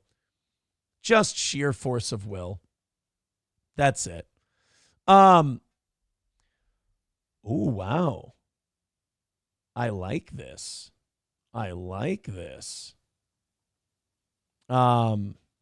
We have. There's something I got to look into after the show. We could have a big scandal brewing. Uh-oh. But I just got tagged in it now. So Scandal of what? Like a scandal where I don't want to say anything that's not accurate. Okay. Because people are saying they've investigated and they've found this, and I don't want to report it because it's something where if it's true, it's a pretty big scandal for somebody. And I think they sent it to me because they think I'd want to hear it. But I'm a little smarter than that. And I'm like, well, let me just not that I don't believe you guys, but let me check your work before I say anything. Let me verify my sources before I go public. Also, I don't know if somebody edited this or this was an edited screenshot, but Jim Norton has a podcast with his wife. Okay. Nikki. She's a trans woman. Oh, all right. I am currently on tour. Whoops. And no shit. Okay, it was real. Congratulations. Look at who. Hi, I'm on tour, as you know. All right, Jim. In February, I'm going to be. There we go. The newest episode of Sword Fight with Nikki and Jim. Look who the guests are. Let me. I can't see with the screen in the way. Scroll down. Gino Bisconti and Keanu C. Thompson. Holy shit! I think this show. Fuck yeah! I think this show does numbers too. I think it does pretty decent. Well, it's got 66 likes already. Yeah, I mean that'll be a pretty big deal for them. I'm surprised they never even said anything publicly to anybody that they were doing this show. Well, I guess no reason to promote it until now. Yeah, they got 25,000 views. Oh, they're kind of all over the place. 34,000, 14,000, 29,000, 9,000. So I guess it kind of depends on who the guest is. Oh, that's a bad barometer to be in. But they're right. Now you got to put up the numbers. They're between, as people say, the numbers are the numbers. They're between 15 and 30 mostly. 15 and 30,000 for their podcast. Good for them. So an hour-long thing with Gino and Keanu, I'm sure a lot of people will feel like they need to hate that. Numero uno Josh Denny fan says, that's the link I sent you, genius. Well, then I apologize. Numero uno Josh Denny fan is the man. He's the best, and I'm pawn scum. I appreciate it. Thank you, guys. Barely conscious pawn scum. I appreciate that, guys. Hey, thanks for starting the week off with a win. I appreciate it. Johnny, do we like the new format of prepping? I sent it over to you. Do we like that better? Yeah, I like it. You like that better? It's nice. Got to watch bats hang upside down. That was weird. Got to yell at the FBI. I could do that for a while, too, sadly. Got to learn about nature cam. Yeah, got to learn about Joe Hendry. Yeah, Das Optic Nerve with a good point. Zelensky doesn't even do overtime. Yeah, that bastard. All right, do us a favor. Before you leave, hit like, hit subscribe, hit follow. I appreciate it. Great show today, guys. Thanks for coming through goal-wise. We appreciate it. Johnny, you've got a show at 2 o'clock today on Just Kidding LLC on Rumble, YouTube, and Twitch. Go correct. Check out the Steel Toe shop. It's got Johnny stuff on there. It's got Steel Toe stuff on there. tinyurl.com/STMS merch. That's the easiest way. The other link is way too long. I'll get on that. Otherwise, you guys take it easy the rest of the day. I'll be back for the evening show. Great start for a sick man. Thank you so much. We'll talk to you again soon. Believe in Joe Hendry, and have a great rest of your morning.